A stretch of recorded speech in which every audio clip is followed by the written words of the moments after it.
Hi everyone and welcome to Fanfic Audiobook, your go-to place for immersive audiobooks. If you enjoy the content, don't forget to like the video and subscribe to our channel for more amazing stories. And please support the author by link in description. Lord of Mystery. I traveled through time and became Amon's clone by author Li Meng Zhen.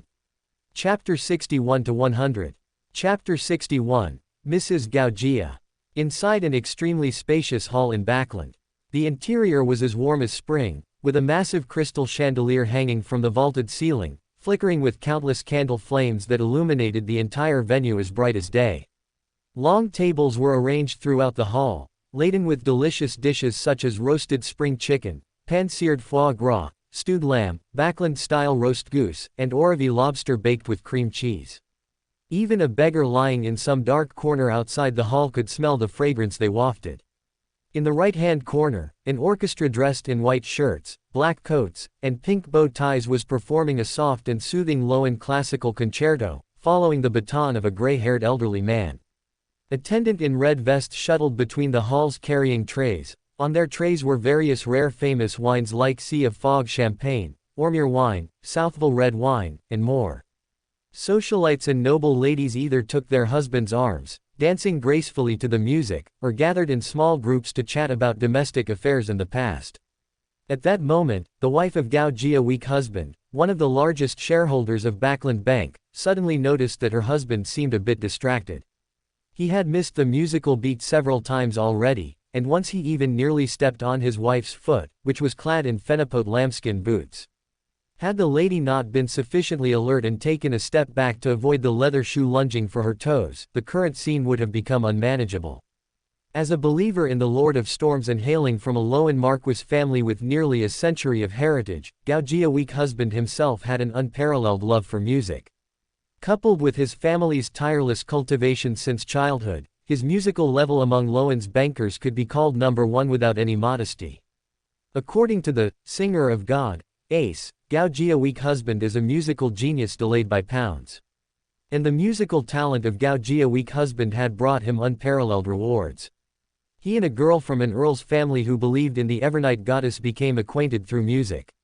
Although that lady was extremely passionate about music, she had absolutely no musical talent. She could only listen and could not perform at all, even driving away several family music teachers in frustration. Gao Jia weak husband, also born from a branch of a noble family, successfully entered into marriage with her less than half a year after serving as the lady's family music teacher. After the lady, who could never master the piano or any musical instrument, became Mrs. Gao Jia, she no longer had to study music. Every day she would either listen to or watch her husband perform, or take him to various banquets, salons, and tea parties. The young, handsome, and musically proficient Gao Jia weak husband earned enough attention for her to make her the focus of social circles, meaning she never had to study that damned music again. The rewards Gao Jia weak husband reaped from this were even greater. As a believer in the Lord of Storms, he could successfully persuade those hot-tempered captains, nobles, and merchants to put their money into Backland Bank, turning it into a set of digits. Mrs. Gao Jia utilized these deposits to secure a portion of Backland Bank's equity for her husband, also allowing Gao Jia to successfully break into Loan's high society and become one of Backland's many successful figures. In certain small circles, some even called her a countess. Although her husband was currently only a baron, everyone believed it was a matter of course for him to become a viscount or even an earl. Especially after the repeal of the Corn Laws, acting as an intermediary between the new and old nobility, Gao Jia weak husband provided guarantees, mortgages, and valuations for countless old nobles selling their fields, allowing them to sell off their land as quickly as possible to ensure their enjoyment was unaffected. Simultaneously, he provided land, capital, and labor support for the factories and banks of the new nobility, directly or indirectly holding many shares. Although a large part of these shares could not be valued, people in some small circles believed that in terms of wealth, this Mr. Gao Jia weak husband was sufficient to rival Duke Nigan. This banquet hosted by Duke Nigan was, to a large extent, to introduce wealthy men like Gao Jia weak husband to the old nobility to resolve the capital breakdown problems the old nobility had recently faced. Normally at such a banquet, Gao Jia weak husband could even hear the flaws in a violinist's handling of performance details, As for low-level error like missing the beat, it simply shouldn't happen to him. Mrs. Gao Jia followed Gao Jia's weak husband's scattered rhythm with doubt, while tilting her head to carefully follow Gao Jia's gaze. With one look, her anger seemed to be ignited from the bottom of her heart, threatening to burn her to ashes in an instant. A girl wearing a long white dress was sitting quietly at the end of her husband's line of sight. Her dress was white with occasional dark green accents. The cuffs and collar were gathered with ruffles, and the chest had bow-style flowers formed by layers of interlaced lace. Her attire looked relatively simple. She held a glass of champagne, its color an inviting golden yellow with bubbles as fine as mist, seemingly considering how to drink this high-grade champagne from the sea of fog. Of course, none of that was the point was the girl's appearance. She had long brown hair as soft and smooth as a waterfall, and a pair of brown eyes like a deer in the forest, pure, moist, and flawless. Her smooth lips radiated a flame-like red tenderness and charm. Various distorted and interlaced temperaments combined into one, making Mrs. Gao Jia understand many things in that instant. From childhood to adulthood, her parents and husband had all praised her for being smart, capable, elegant, talented, good at managing the household, good at financial management, and so on, even including many compliments that men could not obtain. She recalled the meaningful expression on her father's face when he tirelessly introduced music teachers to her since she was young. She understood why her husband could always be polite and respectful in front of her, never overstepping his bounds. She understood the compliments from the ladies and misses in various circles that seemed to cost nothing and came so easily. She understood Gao Jia's weak husband's difficulties in always working late into the night and being reluctant to return home. In her mind, the life experiences of the past 45 years shattered like a mirror, turning into pieces. Only the woman before her was real. A demon, she must be a demon sent by an evil god, a demon that triggers all the disasters in the world. A voice echoed in Mrs. Gao Jia's mind, growing louder and louder, even beginning to batter her brain, making her head swim. At this moment, she was already incredibly close to the truth.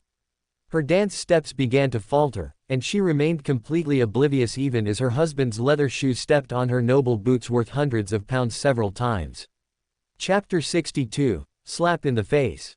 The demon's whispers echoed incessantly in Mrs. Gao Jia's mind, and she finally lost the rationality she had maintained for decades. She suddenly stopped her dance steps, and Gao Jia's weak husband bumped into her, caught off guard. Does she look good? Mrs. Gao Jia's voice was as cold as the millennia-old ice of the North Sea.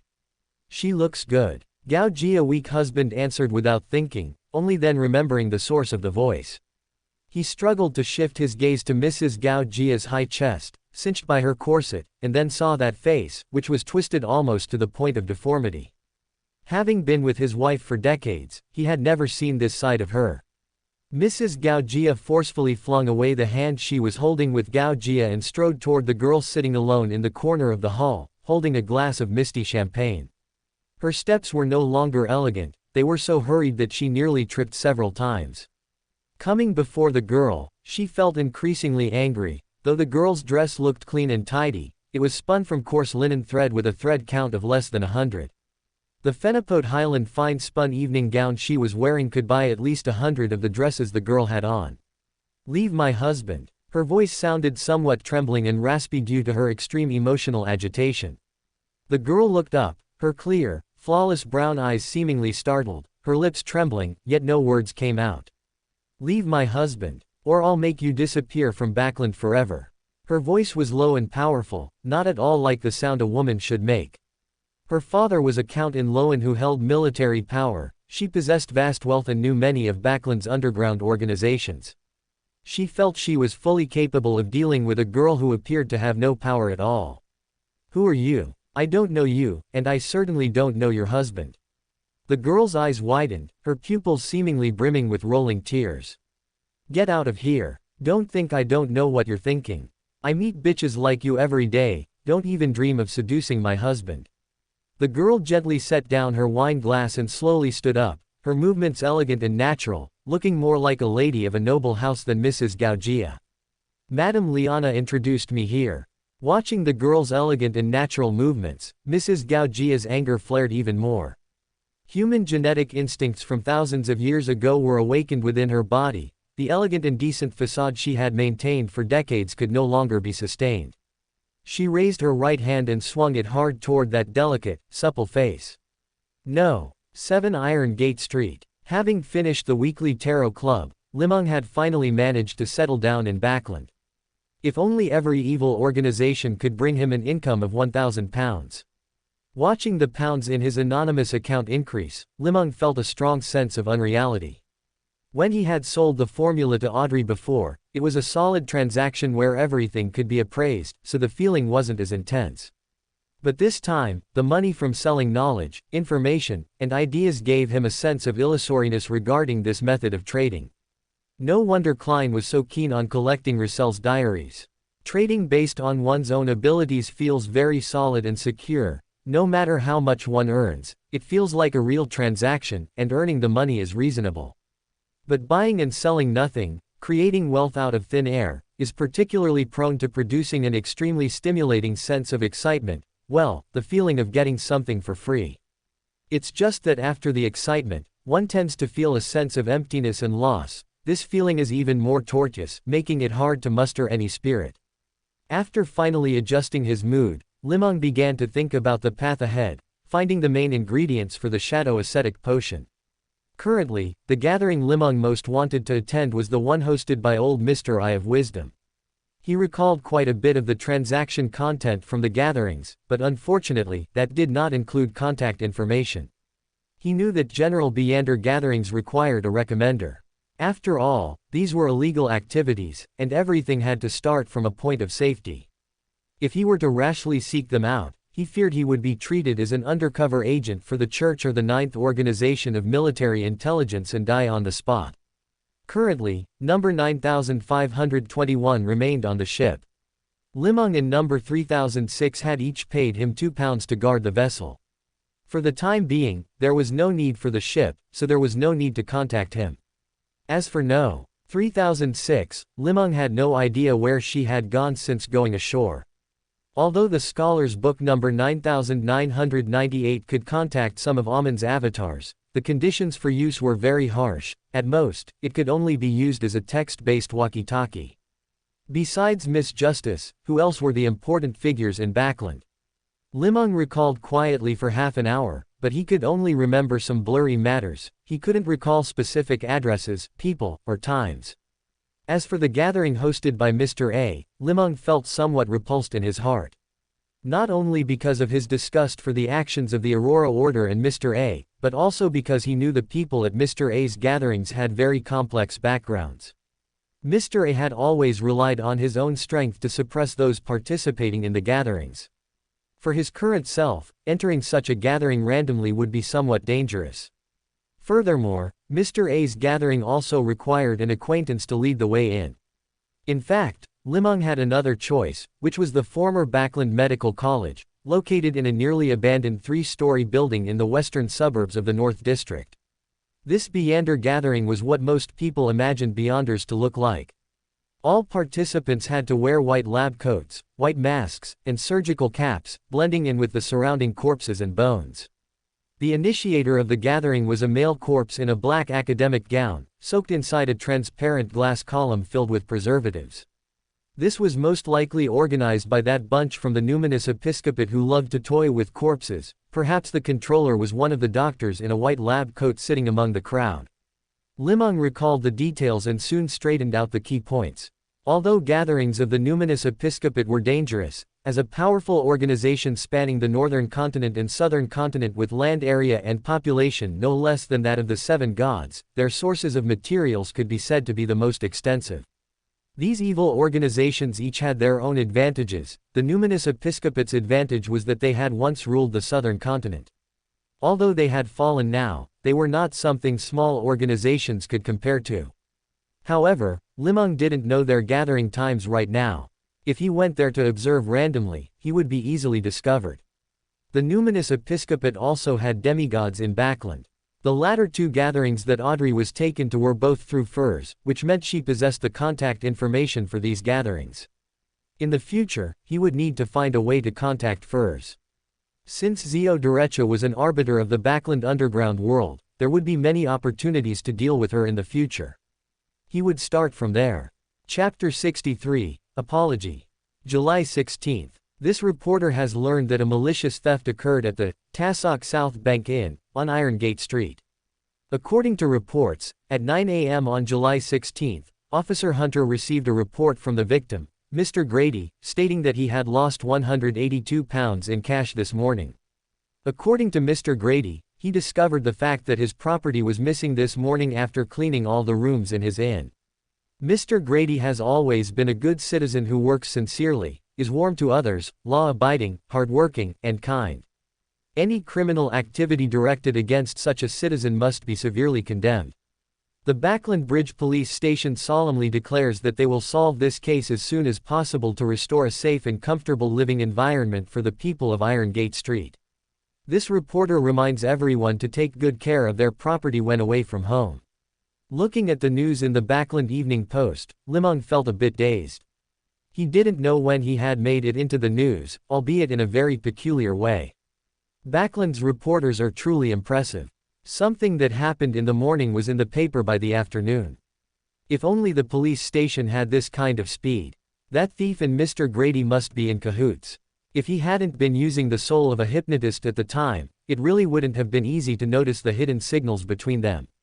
Seeing this, Li Meng put away the newspaper with satisfaction and drifted off to sleep. Backland, at Duke Niggin's banquet. Mrs. Gao Jia finally could no longer suppress her anger. She raised her right arm, but before she could swing it down, her hand was caught. She looked back to see it was her husband, Gao Jia, weak husband. "What are you doing? Let go of me. You're actually taking her side." Mr. Gao Jia, weak husband, now truly understood the meaning of making a scene without reason. In all their years of marriage, this was the first time he had seen this side of her. He had merely glanced casually at the people sitting at the edge of the hall while dancing, and then looked at that girl for a moment longer. He didn't know why his wife was suddenly so furious. Though that girl was indeed beautiful. Among the low and nobility, such things were tacitly permitted. His wife had never made a scene over his affairs before, and he never questioned certain matters of hers. He really couldn't figure out why his wife was angry. However, he wasn't blinded by anger.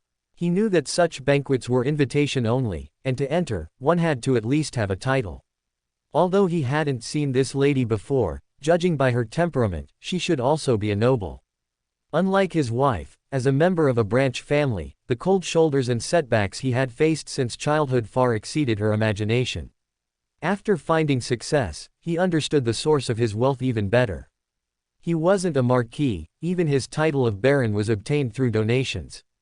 He was fundamentally different from those nobles with real power. He would not easily offend those old nobles. Although he had a lot of money, it wasn't truly his, it was just placed with him by others. If he caught the attention of certain big figures, they could replace him at any time. Moreover, at his level, he had a deeper understanding of the Beander world and the churches. It was this caution and self-awareness that had allowed him to get this far, from being supported by his wife initially to now being recognized by everyone as a match made in heaven. He gripped his wife's hand tightly, but her strength had become immense, as if she were about to pull his whole body along with her. The girl just stood there, her brown eyes blinking, looking exceptionally innocent and pitiful. Their dispute finally caught the attention of some observant people, including Madame Liana, who had brought the girl in earlier. She walked quickly to the girl, took her hand, and asked softly, "Elena, what happened here?" The girl named Elena seemed to only react then. With a wah, she threw herself into Madame Liana's broad embrace with a sobbing voice. Madame Liana's husband, Councilman Morimicht, also noticed this scene. He put down his wine glass and walked over. "I don't know what happened, this lady wanted to hit me," the girl named Elena said intermittently while sobbing. Councilman Morimicht also felt that something wasn't quite right. He walked over and asked Gao Jia, weak husband, and his wife in confusion. "What is going on?" Seeing so many people gathering around, Mrs. Gao Jia also felt a bit apprehensive. Although she was in the right about some things, once it was brought into the open, she would certainly be the one hurt. Looking at the changing expressions on Mrs. Gao Jia's face, the experienced Councilman Morimicht immediately understood what was happening. He said in a serious and low tone, "Elena is the daughter of Baron Rice. She has been living in Bayam all these years and only arrived in Backland this morning. I think you must have misunderstood something. At this point, Councilman Morimact suddenly felt that renting the apartment to Elena might not have been a prudent move. She would surely have many troubles in the future. This morning, Elena had found his butler through the contact information in the newspaper and requested to rent one of his vacant apartments. But unexpectedly, after his wife learned that Elena was Baron Raya's daughter, the two quickly became best friends.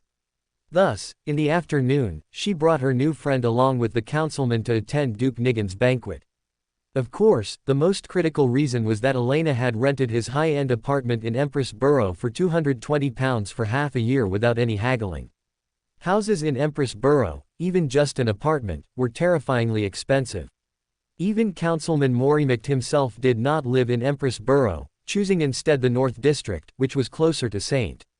Samuel's Church. Of course, he didn't live in Empress Borough not just because of a lack of money, but also because that apartment in Empress Borough was too small. It would be too crowded for his family and servants. Most importantly, he heard from his wife that Elena had a deposit slip for £2,000. Although at his status, money was no longer the most important thing, he was still happy to associate with wealthy people and let them convey certain opinions to the Prime Minister and the King through him. Elena kept leaning on the councilman's wife's chest, sobbing quietly. Under the constant persuasion of the crowd, Mrs. Gaugia finally calmed down. Her cheeks burned with pain. She now only wanted to leave this place, to escape far away from this banquet. But at that moment, she heard Elena's incredibly weak but exceptionally firm voice. Although I don't know how I offended this lady, I am willing to apologize to her. Hearing this, Mrs. Gaugia's anger flared up again, but now there was nowhere to vent it.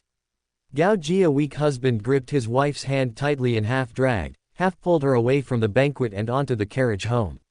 Chapter 64, Duel. Early in the morning, No. 7 Iron Gate Street was visited by a group of uninvited guests. They were a group of lean, wiry Highlanders with skin darkened as if from prolonged sun exposure and eye sockets much more deeply set than those of the average low-end citizen. Bang! Asterisk. Just as Li Meng had finished tidying the room and was about to head out, he suddenly heard a tremendous crash from the main door. Chase the latest novels anytime on the Ultimate Novel app. Li Meng calmly opened the door to find a burly man standing with his arms crossed over his chest, several other Highlanders standing behind him, all equally lean and wiry. The surrounding neighbors had all shut their doors tightly, not a single one came out to watch the commotion. Ignorant brat, I don't care who you are. Get out of here today. The burly man, arms still crossed, didn't speak. The words came from a seemingly more refined-looking young man standing behind him. This refined young man didn't seem very fluent in the Ruan language either. When such threatening words are spoken with poor pronunciation, they sound somewhat comical, inevitably diminishing the intended intimidating effect. And you gentlemen are. I just rented this house yesterday. I've paid a year's rent and have no intention of moving out for now. Li Meng said calmly. The burly man with crossed arms didn't seem to understand the Ruan language well. He frowned, listened to the refined young man's rapid-fire translation, then impatiently waved his hand, spitting out a few words through gritted teeth. Li Meng, however, recognized it as an evolved form of ancient Fossic language, very close to what No. 4 had taught him, though many words had changed significantly over centuries of evolution. Although Li Meng didn't fully understand the words the burly man said, he grasped the general meaning. Duel. Sure enough, the refined young man began translating. Our boss, Muriel, says he wants a fair duel with you. If you lose, the house is yours. If he wins, the house is his. The burly man impatiently added a few more sentences, and the young man hurriedly continued translating. Our boss says we Highlanders always value our word and fairness. We're not like you Lowen people, all twists and turns and endless nonsense. Our Highlander way is to let our fists do the talking. One punch decides the winner, and the loser accepts defeat. You have a 50-50 chance. Just beat our boss, and the house is yours.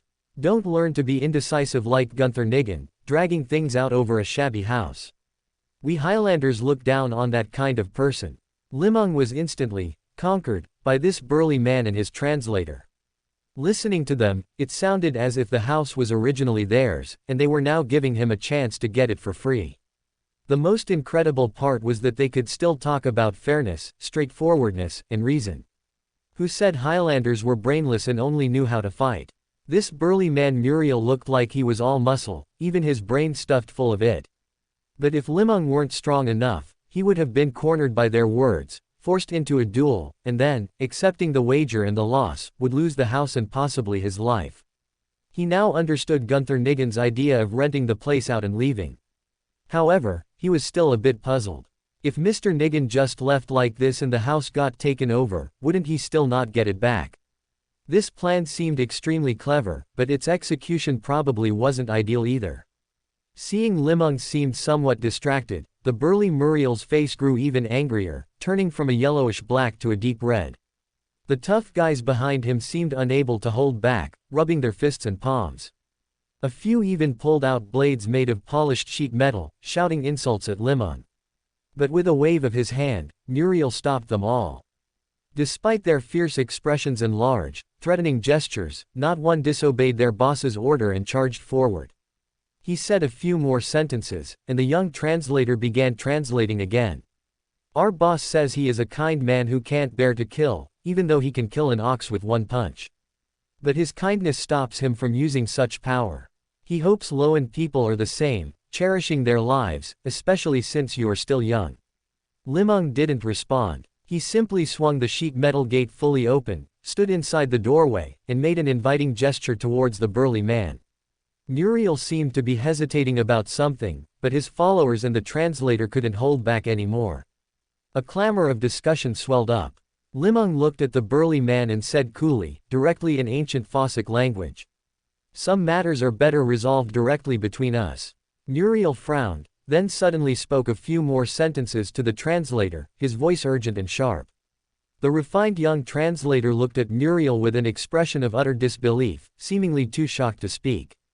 Although the Highlanders were a bit slow on the uptake, they could tell something was off now. They scattered away from the doorway, watching Muriel out of the corners of their eyes. Under the confused gazes of the people behind him, Muriel strode into the hall. Inside the hall, Li Meng had closed all the windows and drawn the curtains. Muriel still had his hands on his hips, pretending to casually survey the surroundings. Interesting. Are you afraid your screams will cause a bad impression when you get beaten?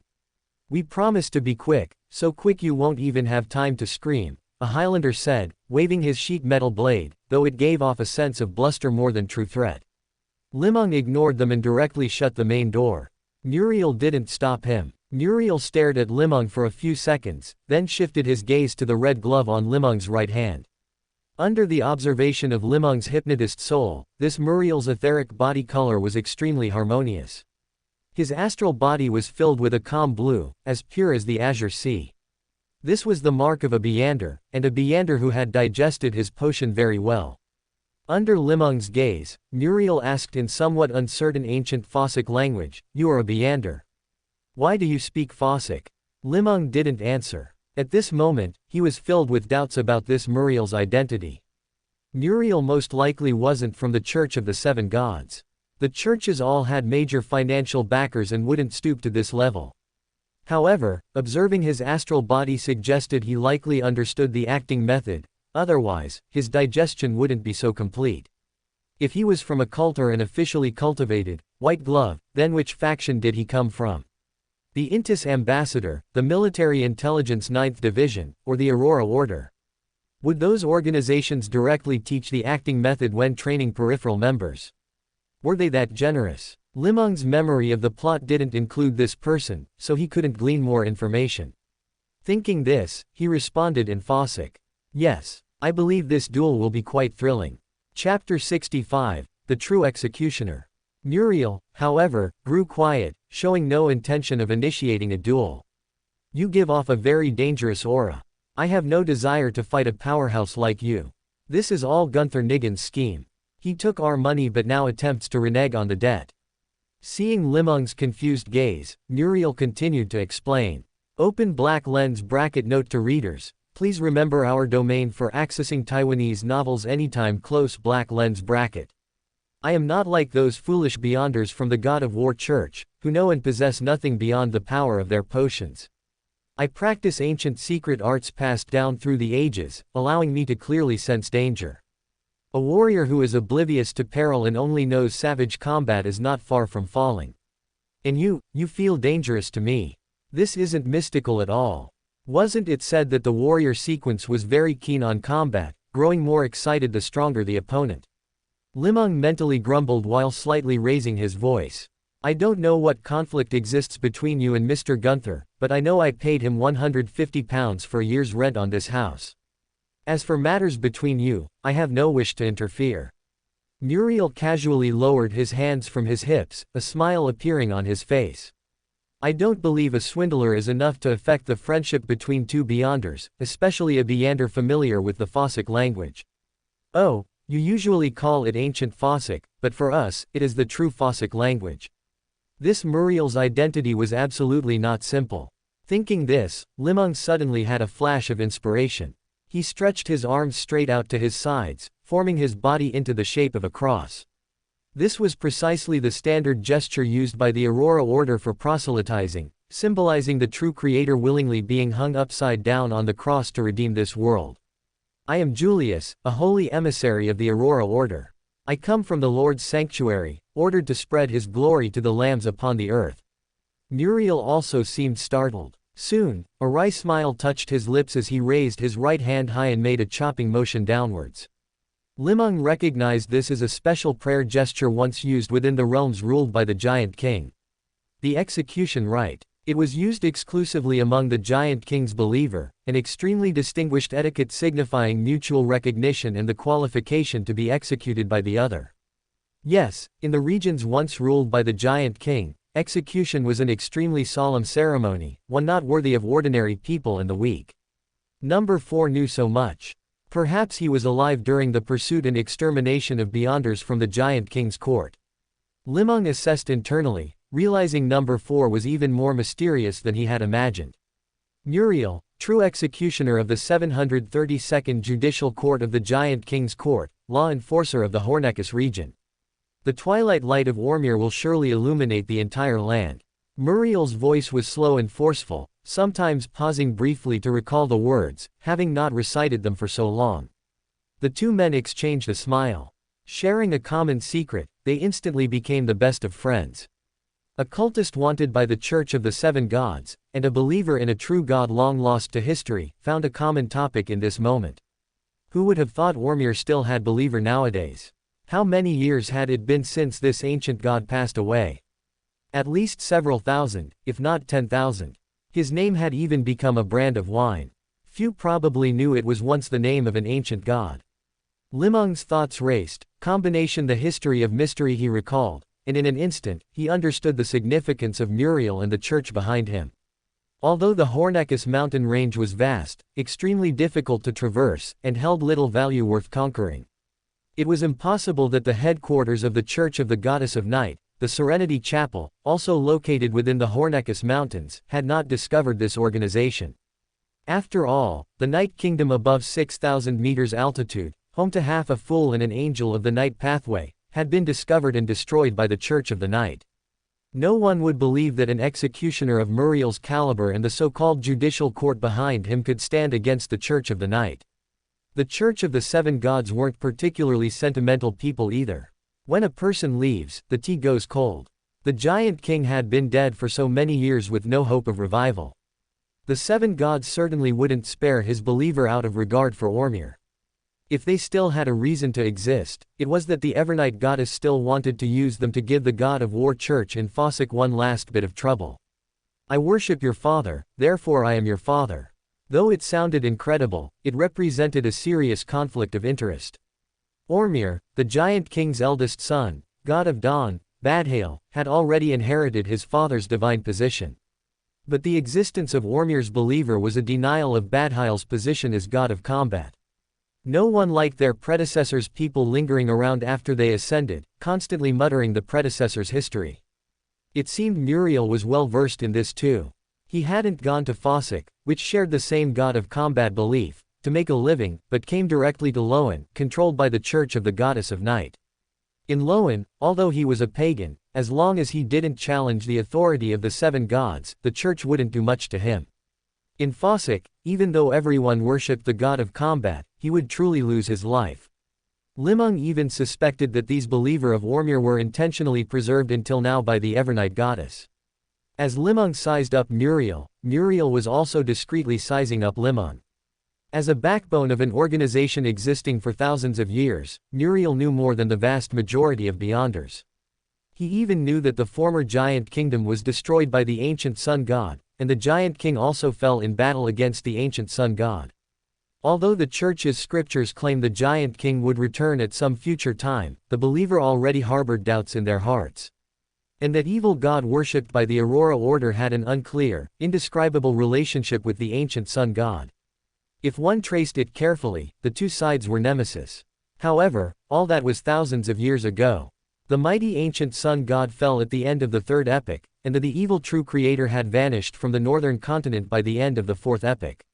Only believers discovered by chance indicated this evil god might not have completely fallen. As for the fall of Ormir, the giant king, that happened at the end of the second epoch. Now, they both shared a common identity, cultists. Whether it was the universally reviled Aurora Order or the God of War Church, strictly prohibited from spreading in Loan they shared a common name, secret organization. Thinking this, Li Meng couldn't help but restart the evaluation this true executioner. After all, behind him was not just the Zemong party, but a genuine Beyonder organization, even a church that once worshipped a true god. No one would believe they didn't have some savings of mysticism. Chapter 66, It will definitely get better. A group of Highlanders waited impatiently outside, but they never heard the expected screams, not even the sounds of a fight. Some began to grow restless, while others remained unhurried, continuing to wait outside.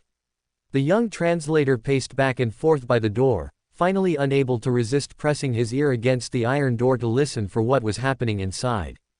It sounds like talking, and laughter. Unlike the other Highlanders, he was quick-witted and well-traveled, deeply familiar with Muriel's way of handling matters. That's why he didn't rush in recklessly and even stopped others who wanted to open the door and enter. Inside the tightly shut door, Li Meng poured a large mug of rye lager for himself and Muriel each.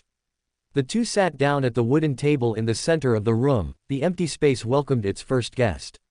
I never imagined I'd meet a friend from the Aurora Order here. You're completely different from the usual impression of their members, lacking that madness entirely. You know, I've always been straightforward. Muriel took a large gulp of beer and said with a hint of excitement. You're the same. I rarely encounter a Beyonder of the warrior pathway who actually uses their brain, solving problems in ways other than combat. Li Meng also took a drink and responded loudly. Both men let out hearty laughs simultaneously. Actually, the potion formula we use was left by Ormir. After taking it, one becomes a true warrior, different from the formula used by the God of War Church. Their formula, while much simpler to concoct with easier to gather materials and not lacking much in power, misses the most precious thing, thought. The elders of our tribunal have said that only we are the true inheritors of Ormir. Those fools in the God of War Church will eventually perish by their own stupidity and pride. Alcohol is humanity's best means of communication. As the beer in their mugs disappeared, both men became more talkative. Haha, what a coincidence. The faith within our Aurora Order has always been divided too. The followers who advocate slaughter, madness, depravity, destruction, and indulgence make up the majority.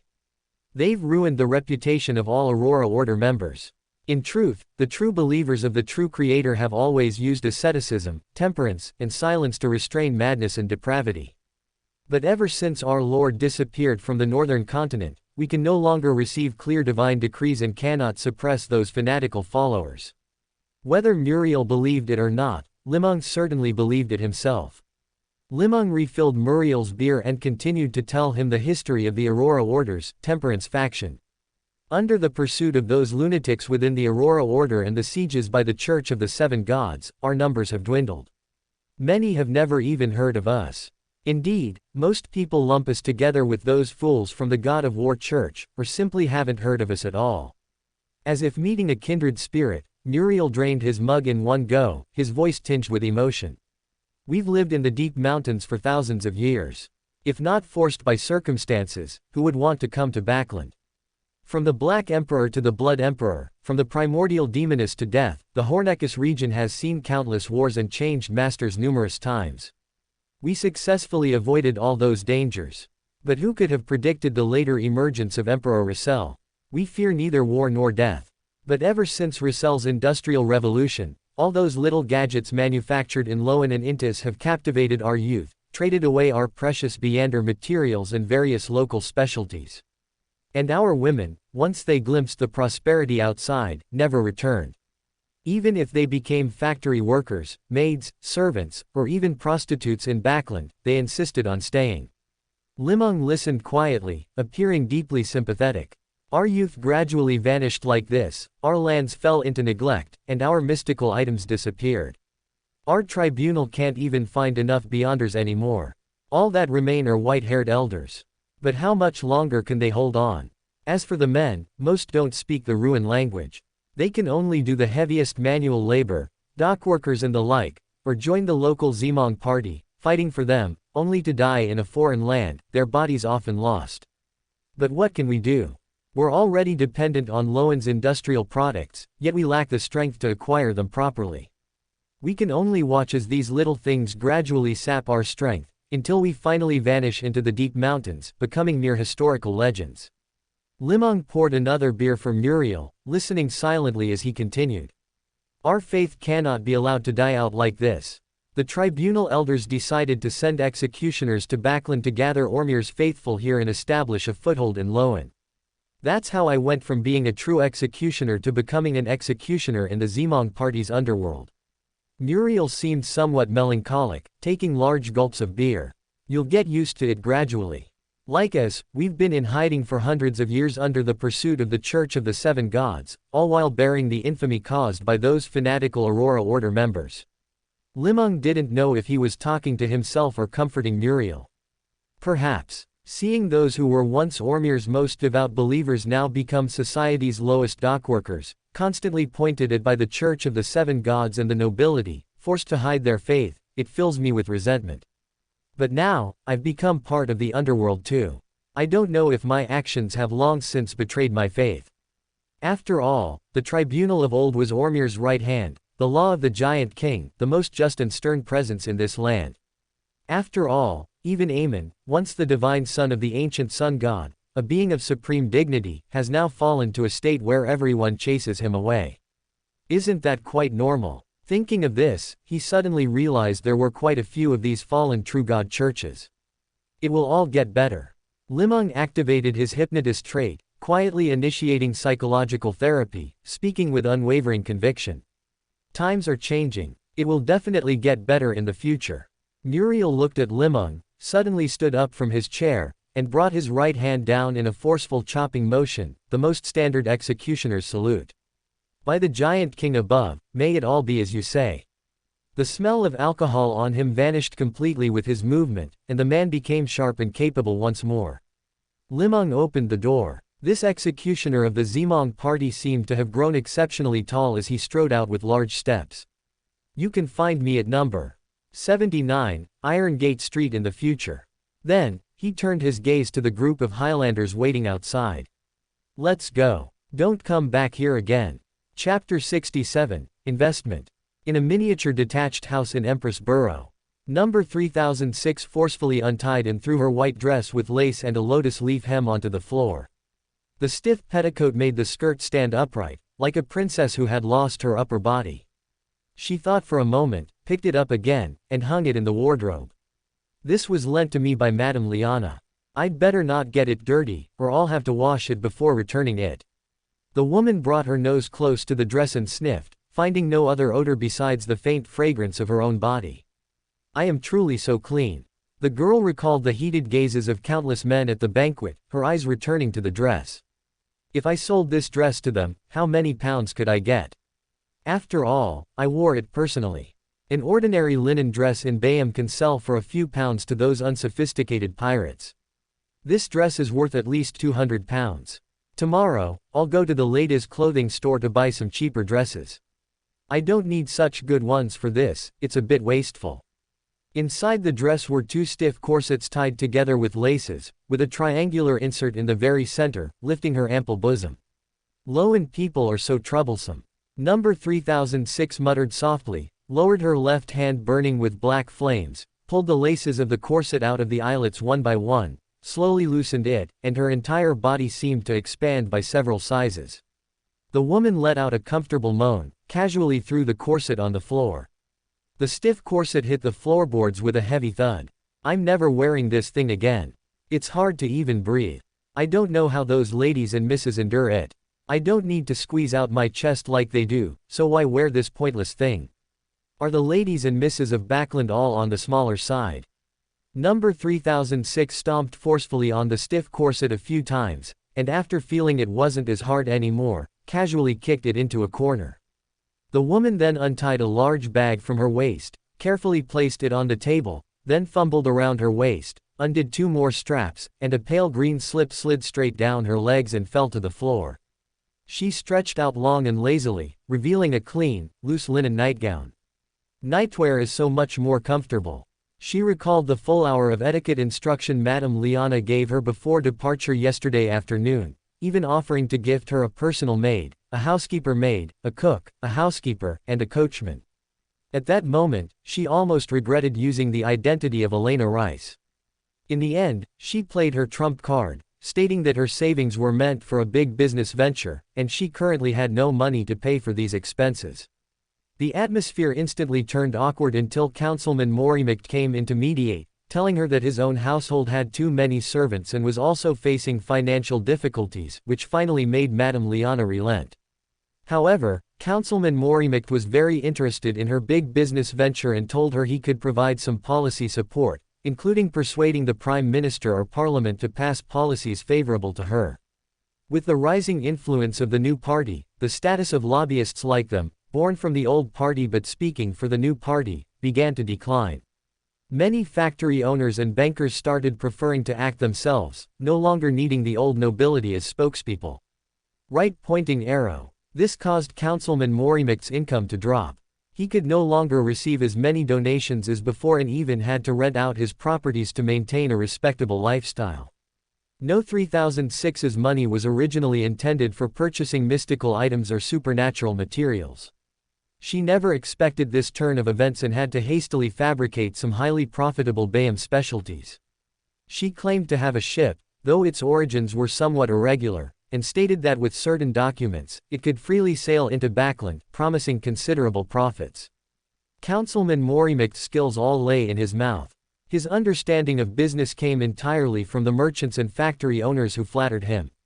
In his view, as long as the idea was clear and the story compelling, the business was bound to succeed. After all, those who flattered him were all successful businesspeople. He never paid serious attention to the lessons of those who failed. Now, with the abolition of the Grain Act, the buying and selling of titles was directly put on the table by the king. The value of his councilman position had plummeted, and the feeling of being surrounded by followers had suddenly vanished, leaving Councilman Morimicht quite melancholic. But he had no way to stop any of this. As the struggle between the old and new parties intensified, his room to maneuver between them grew smaller.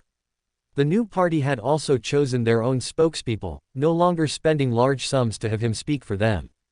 Just as he was considering starting his own business and industry, he suddenly heard the business blueprint described by Elena Rice. As a proper landowning noble, he had always looked down on merchants and naturally wouldn't engage in business himself. But if someone else made money for him, that was barely acceptable. Isn't it just investment? Anyone can do that. If Count Hall could become a new party leader through investment, then I, Morimicht, can invest in a fleet spanning the northern and southern continents. He prided himself on always judging people accurately and was very satisfied with Elena Rice. A girl as beautiful as her, who could sustain the business in Bayam after her father's death, earn a large fortune, and come to Backland alone with the money, was extremely rare. With such looks, the first impression naturally improved, and talents and abilities were naturally overestimated by several levels. This boldness, this courage, this business acumen, she is definitely the next Count Hall. Even better, he happened to have a few younger relatives of marriageable age. After they sailed together a few times, they could get engaged. By then, he might even replace Count Hall as the new party leader, and the position of prime minister was within his hopes. The more Morimek thought about it, the more excited he became, constantly urging his wife to dress Elena in the most expensive clothes to attend Duke Nigan's banquet. At the banquet, he kept observing Elena while wrestling with inner turmoil. One moment he worried Elena wouldn't be able to connect with heavyweight nobles to expand her network for future business, the next he worried she was too beautiful and would get engaged to someone else first. Although before setting out, he had, despite never knowing the late Baron Rice, declared him his best friend. Now Elena was his niece, and he had the power to veto any marriage proposals on her father's behalf. But if he vetoed too many, gossip would still affect him. That's why, when he saw Elena clash with Mrs. Gao Jia, he didn't step in immediately to stop it. Instead, he let his wife go first while he observed Elena's behavior. And Elena's performance satisfied him greatly. Who would have thought a woman living in Bayam, never trained in noble interactions, could restrain her anger so perfectly and display just the right amount of vulnerability to the surrounding spectators? Chapter 68, Devout Believer. After the conflict with Mrs. Gao Jia, Elena naturally became the focus of the dinner party. That tearful yet strong and brave temperament moved all the gentlemen present, and even some sympathetic ladies. Intentionally or not, all the information about Elena's early life came from Madame Liana's mouth and reached the ears of some interested people at the gathering. Although Elena had only told Liana and her husband this information a few hours ago, everyone knew very well what a young, beautiful, and business-talented single woman meant to them. It was no longer an era where a noble title alone could make countless women throw themselves at a man. Count Hall and his new party had successfully proven their influence with pounds, while many bankrupt old nobles could only beg those big merchants to let their wealthy daughters marry them, relying on dowries to maintain the last bit of noble dignity. Under the chatter and inquiries of these ladies, they discovered that this lady's parents had already passed away. She lived alone, and she might have a significant amount of savings in the bank. Could there be anything better than this? The ladies began to recall the young men in their families to see if any were still single. If they couldn't find any, relatives would do. After all, as a matchmaker, they could receive a substantial introduction fee. Duke Nigan's dinner party was naturally not for entertainment like the ones held by young people like Viscount Glaint. It inherently involved various exchanges of interests, and those who could attend were nobles who controlled exchangeable items. The gentlemen present discovered something more interesting. This Miss Elena was an extremely rare female Lord of Storms believer. One should know that since the Church of the Night had fully spread, most women in Loan were believers of the Evernight goddess. Just as everyone who made a living at sea naturally believed in the Lord of Storms, it was human nature, and no person or law could stop it. This resulted in the union of many noble families being a union of two faiths.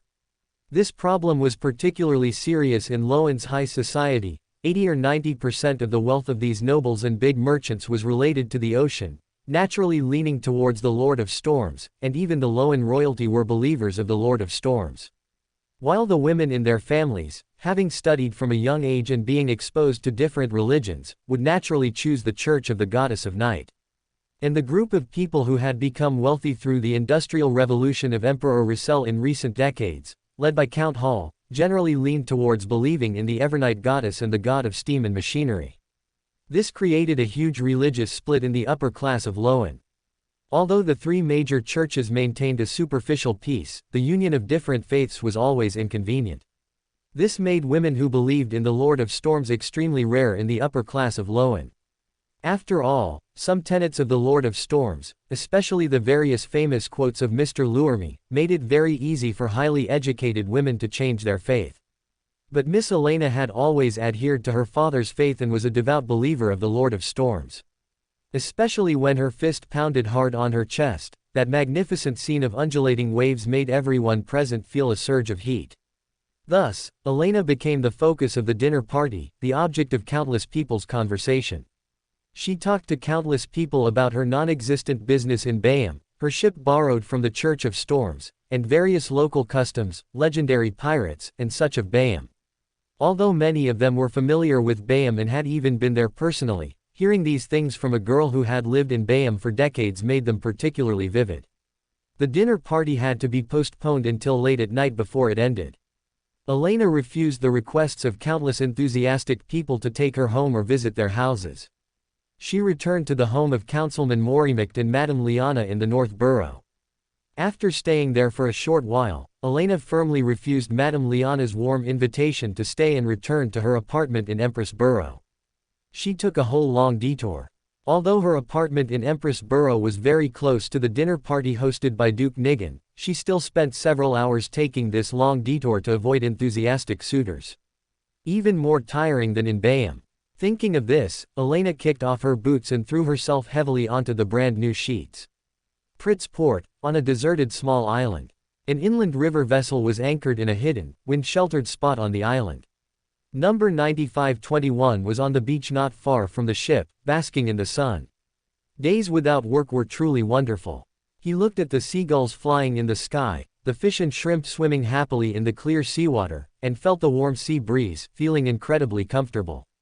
The days at the Bayam ship repair yard were truly not missed at all. Number 9521 rested his head on a pillow he had carved out of wood, covered his chest with several large coconut leaves, held a copy of Sailing Ship Repair Techniques in his hands, and had a straw made from a grass stem in his mouth.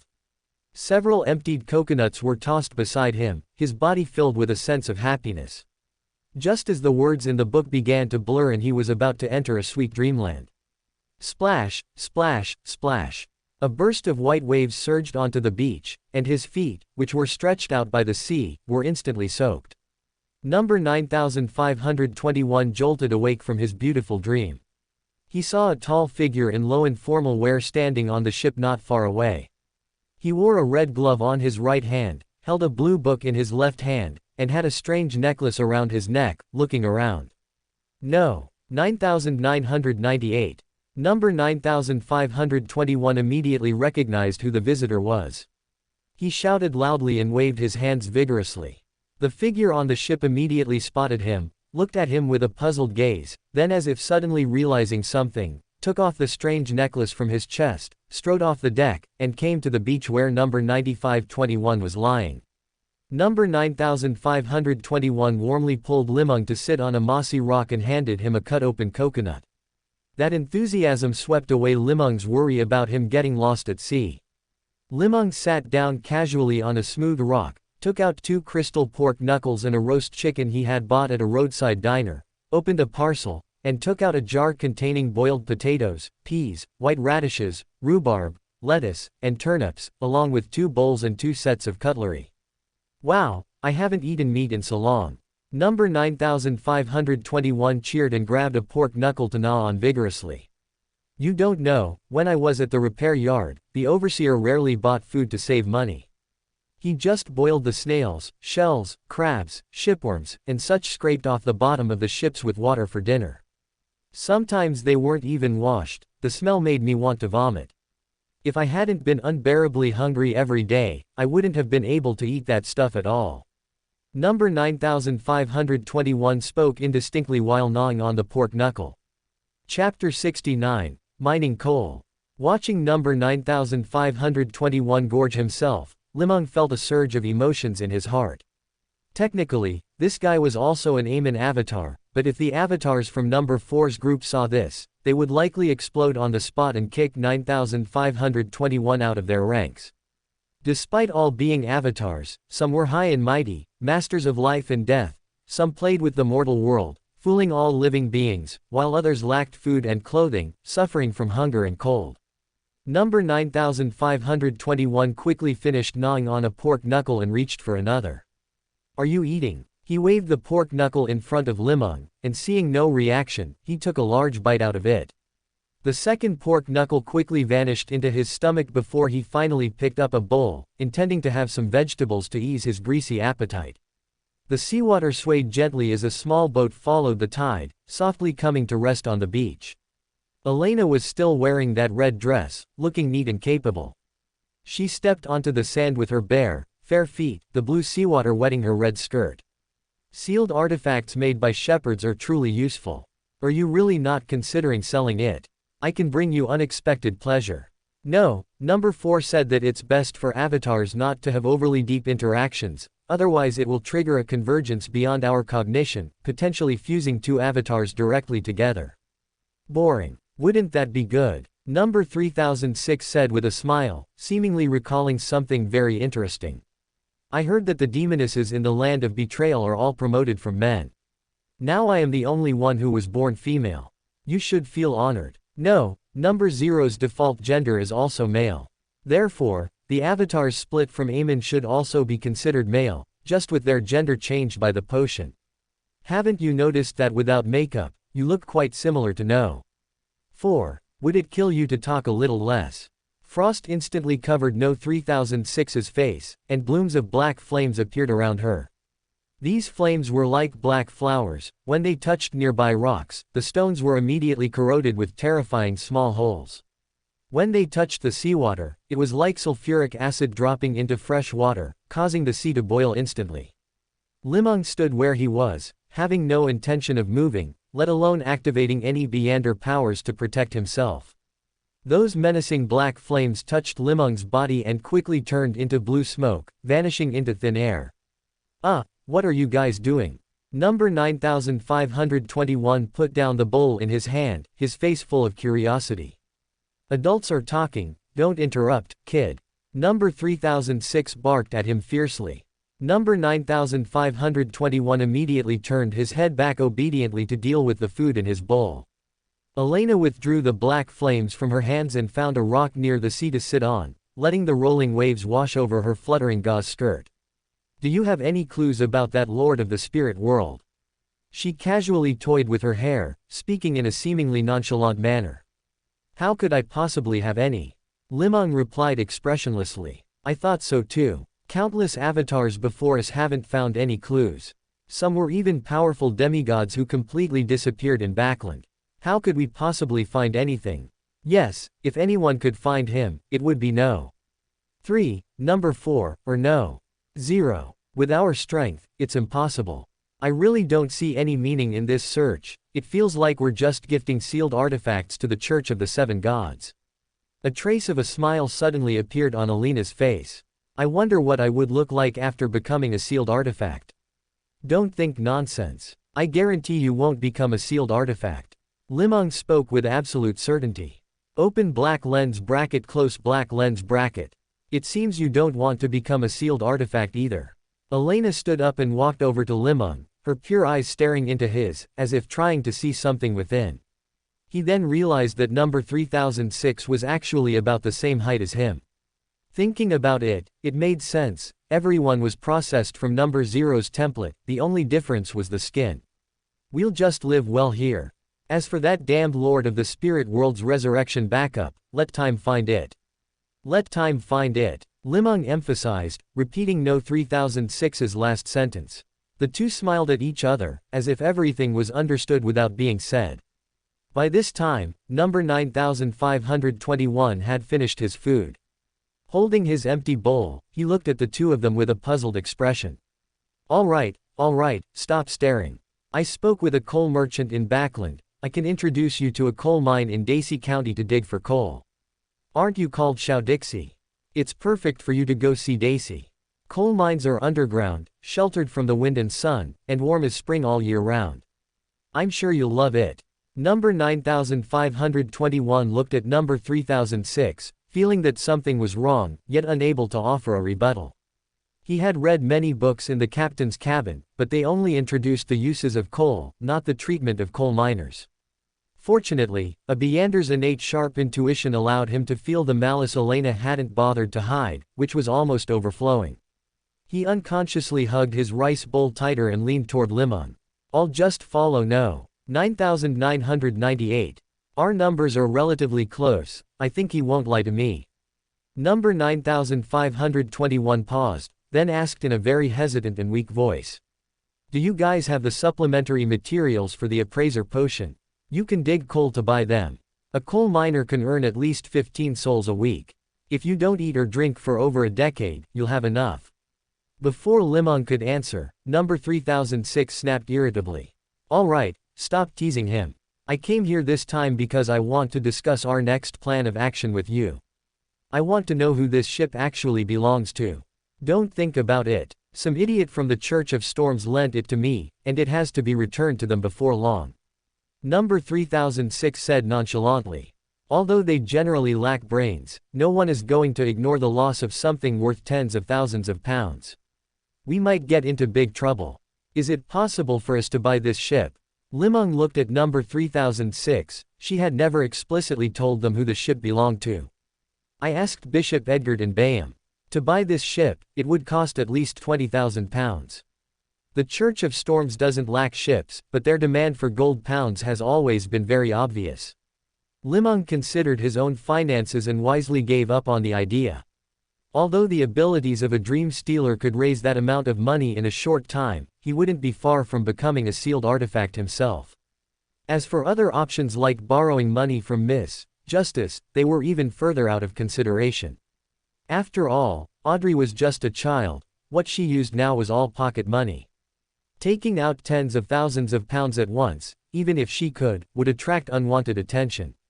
As for Mr. Fool, his wallet was cleaner than Li Meng's own. Thinking of this, Li Meng suddenly asked curiously. Then since you're in Backland now, how are you going to return the ship to Bishop Edgard and Bayham? You didn't know. The Church of Storms is the largest ship leasing merchant on the central Sunia Sea. Many big shots, ships are rented from them.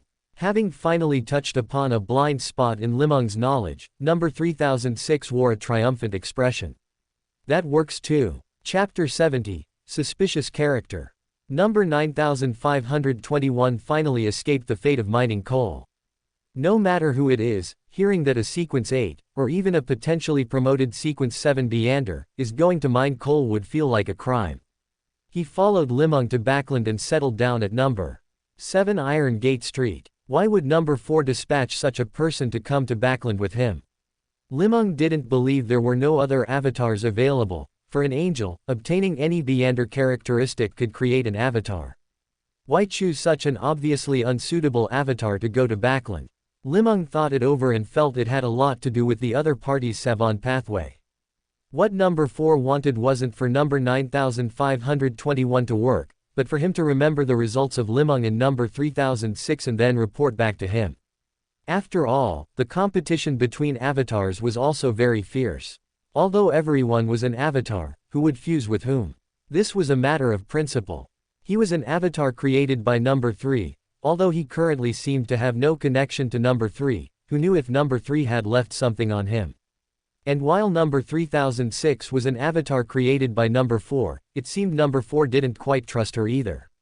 The only one who could be trusted was the natural-born Savon, the most honest avatar, number 9521. Thinking of this, Li Meng suddenly realized that the relationship between Amon's avatars seemed very peculiar. Those closer to the uniqueness of number 0 appeared more cunning and untrustworthy. And those less similar to number 0 found it harder to digest potions and succeed in promotion. This formed an extremely contradictory and intricate relationship among the avatars. All high-sequence avatars tended to cultivate avatars that were not close to number 0, or even avatars of other sequences. However, these avatars often faced difficulties in digesting potions and struggled with promotion. In the long run, this formed a vicious cycle where all those entrusted with important tasks abroad were weak, low-sequence avatars. Most were even low-sequence. In the previous meetings, Li Meng also noticed that the proportion of low-sequence and non-marauder pathway avatars in the Land of Betrayal was far greater than in the Forsaken Land of the Gods. As for those frontline workers scattered across various countries, they were all mid to low sequence. These scattered avatars often had flexible work attitudes and many ideas, which is why avatars like number 9521 were used to act as the eyes of high-sequence avatars. This was also why number 3006 had always disliked No. 9521. From his chats with No. 3006, Li Meng knew she had successfully infiltrated Loan's high society and become a sought-after social star. She had even met the host of the banquet, the wife of Duke Nigan. Compared to him, her progress was much faster. It's time to pay a visit to my new friends in Backland. Just then, a clanging knock came from the door again. Feeling an immense headache, Li Meng opened the door to find 2 policemen standing there. Standing in front was Sheriff Hunter, wearing a black and white checkered uniform with 3 V's on his epaulettes. He had a protruding belly from being overweight, skin as white and smooth as lard, and a pair of cloudy, unclear eyes. Although Li Meng had only been in Backland for 3 days, he had already seen this sheriff many times in the newspapers and was even familiar with his famous quotes. Backland Bridge District is the place with the best public security in Loan. No crime can escape the sanctions of the Backland Bridge Police Station. No criminal act can blind the eyes of Sheriff Hunter. No criminal can escape from the hands of Sheriff Hunter. Sheriff Hunter gives a serious warning to those who dare to commit crimes in the Backland Bridge District. It's best not to let me catch you, or you will regret it immediately. The pot-bellied Sheriff Hunter coughed heavily and spat a mouthful of phlegm forcefully onto the ground. Mr. Grady of the Tassock South Bank Inn lost £182 yesterday. I suspect you were involved in this theft. You need to come with us to the police station and provide proof of non-criminality. To even think of this, he truly is the most outstanding officer in the Backland Bridge District. For a moment, Li Meng was actually startled by this sheriff, thinking the man was a meander who had evidence against him. Was the police station such a place of hidden talents, or was he just talking nonsense? With an expressionless face, Li Meng quietly put on the shepherd's glove number 9998, preparing to activate the meander soul within it. It was then that he noticed a young policeman standing behind Sheriff Hunter, subtly raising his right hand in a gesture of counting money. He hadn't expected that in this foreign land, the gesture for counting money would be exactly the same. This familiar gesture left Li Meng stunned for a moment. Seeing that Li Meng made no further move, Sheriff Hunter snorted heavily. Vyacheslav, what are you waiting for? Put the handcuffs on this suspicious criminal and take him to the police station for further interrogation. Our work is very busy, we still have hundreds of households to check. We must put our hearts into Mr. Grady's case. Sheriff Hunter stroked his smooth, beardless chin, the fat on his face trembling with the movement. We must never let any suspicious character go. The young policeman, Vyacheslav, standing behind Sheriff Hunter, fumbled at his waist and pulled out a pair of bright brass handcuffs. The handcuffs reflected streaks of orange-yellow light in the afternoon sun. You guys certainly are direct. Watching the practiced coordination between Sheriff Hunter and Officer Vyacheslav, Li Meng understood their way of making money. In the vast Iron Gate Street, life really isn't easy for ordinary people. Thinking of this, he pulled 4 one-pound notes from his pocket and handed them to Sheriff Hunter. Without any hesitation, Sheriff Hunter counted the money outside the door and tucked it into his pocket with satisfaction. This gentleman is so respectable, he clearly doesn't look like a thief. This case must have been done by those damn dock workers. With his large belly protruding, Sheriff Hunter turned with satisfaction, preparing to take the young policeman and leave to find clues at the next household. After a few steps, his eyes suddenly darted around, and he turned back again. Sir, you look like you've just arrived in Backland. I don't know your name yet. A sliver of a smile squeezed onto Sheriff Hunter's fat-laden face, as if he and Li Meng were old friends. Julius, Li Meng said expressionlessly. Julius, is it? That's a good name. You look like a young and promising merchant. At 8:30 tonight, our police station is having a gathering at the Sonia Flavor restaurant. There will be many outstanding people like yourself there. Do I have the honor of inviting you? No problem. Li Meng replied with a forced smile. Handling cases every day without any extra profit, those Loan nobles don't treat our police station like humans at all. Sheriff Hunter patted his nearly 1-meter waist and his almost bulging round belly with satisfaction and left Li Meng's doorstep. Chapter 71, Psychological Invisibility. 8:30, Sonia Flavor Restaurant in the North District. Li Meng had found this address in the newspaper. Although it bore the sign of a restaurant, it was one of the most luxurious consumption venues in Backland. And every day, the Backland Daily Morning Post would publish the restaurant's menu advertisements. Their dishes could be described with a single word: expensive. Unlike the world Li Meng lived in before transmigrating, where the vast majority of food products had already achieved industrialization. In Loan, the economy had developed significantly, and industry, especially heavy industry, was booming under Russell's development. However, agriculture had not yet completed its industrialization. All large-scale agricultural efforts were still in the stages of small-scale exploration. The estates of the vast majority of the old nobility still existed in the form of manors. The owners of these manors often spent long periods in backland or their own castles, seeking to gain more benefits from their masters or to enjoy a more comfortable lifestyle. They had neither the motivation nor the energy to improve crop yields.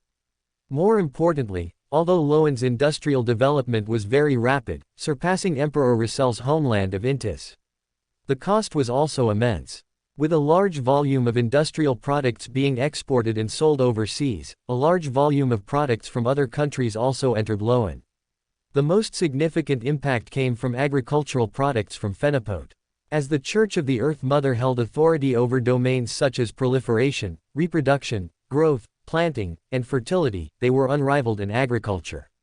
Their crops quickly flooded Loan's agricultural market, essentially completing the agricultural transformation of Loan. High-end establishments like the Sonia Flavor restaurant would specifically label the origin of their food.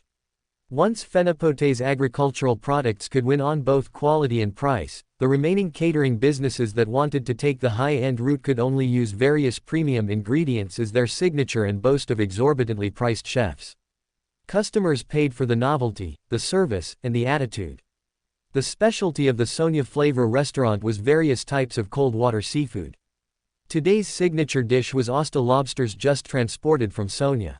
Each of these lobsters weighed a full pound and cost £1 each. Placed in a large glass cabinet against the wall to the right of the restaurant entrance, they were arranged in a neat row, snapping at each other freely. Sheriff Hunter patted his belly and said boisterously, "These lobsters don't look fresh at all. Don't you dare try to fool me with yesterday's stock." The attendant in the red vest bowed slightly and said in a half-joking tone, "How could that be? These only arrived this afternoon. Sheriff Hunter is a regular here, how would we dare fool you?" The portly Sheriff Hunter snorted and disdainfully led Li Meng to the Kolchikum room on the second floor. Everyone in the room acted as if they hadn't seen Li Meng, continuing with their own business. A dozen or so police officers were already waiting inside. Besides Sheriff Hunter, there were two others wearing three V-shaped chevrons. One of them, an old man sitting in the head seat facing the door with his back to the wall, had a silver star embedded on his chevrons. An inspector and three senior sheriffs. Li Meng, who had already studied Backland slightly, immediately recognized their identities. Most of the officers, who were either standing, sitting, chatting, or sipping black tea, had two Vs on their chevrons. A small number of young men had only one V and were surrounding the senior sheriffs and the inspector with fawning smiles. Right-pointing arrow. Among them was the young officer named Vyacheslav, who had come to investigate that afternoon. He was currently pouring a bottle of Ormir red wine for the old man.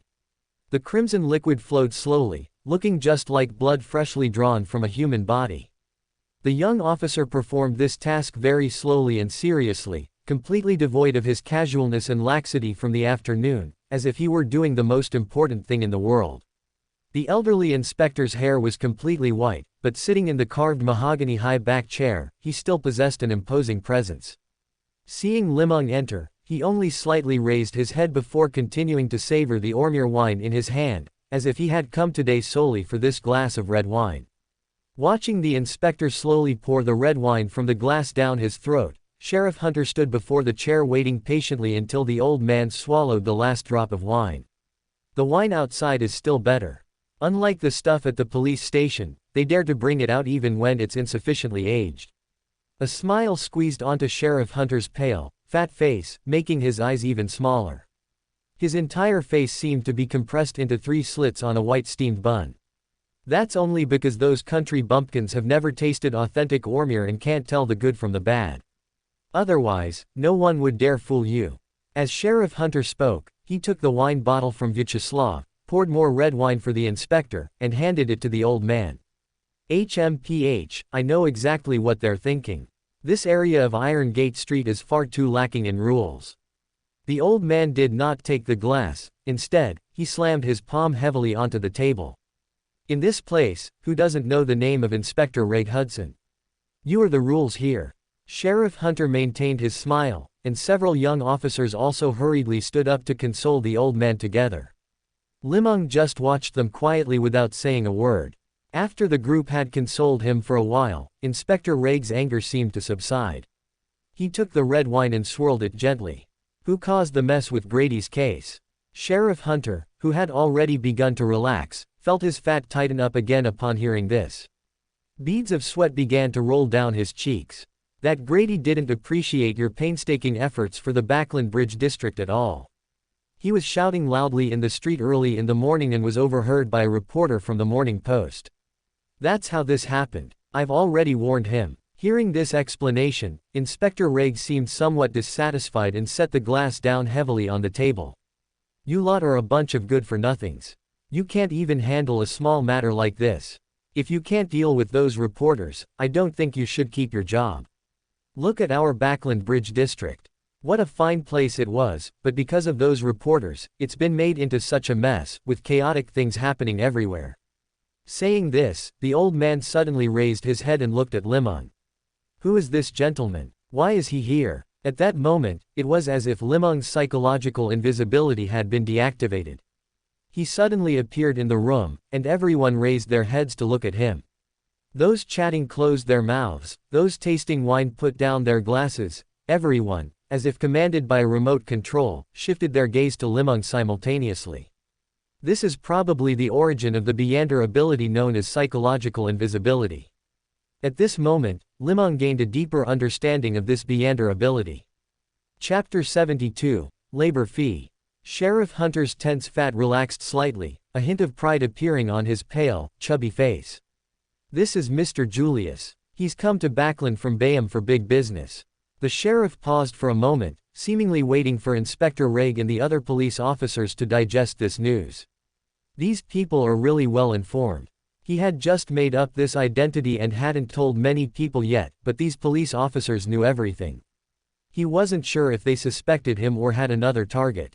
While Li Meng pondered, he quietly shifted his gaze to himself, pretending to be nonchalant. Yesterday, this gentleman happened to be staying at Grady's Tassock South Bank Inn as well. Hearing this, Inspector Riggs' brow furrowed even deeper.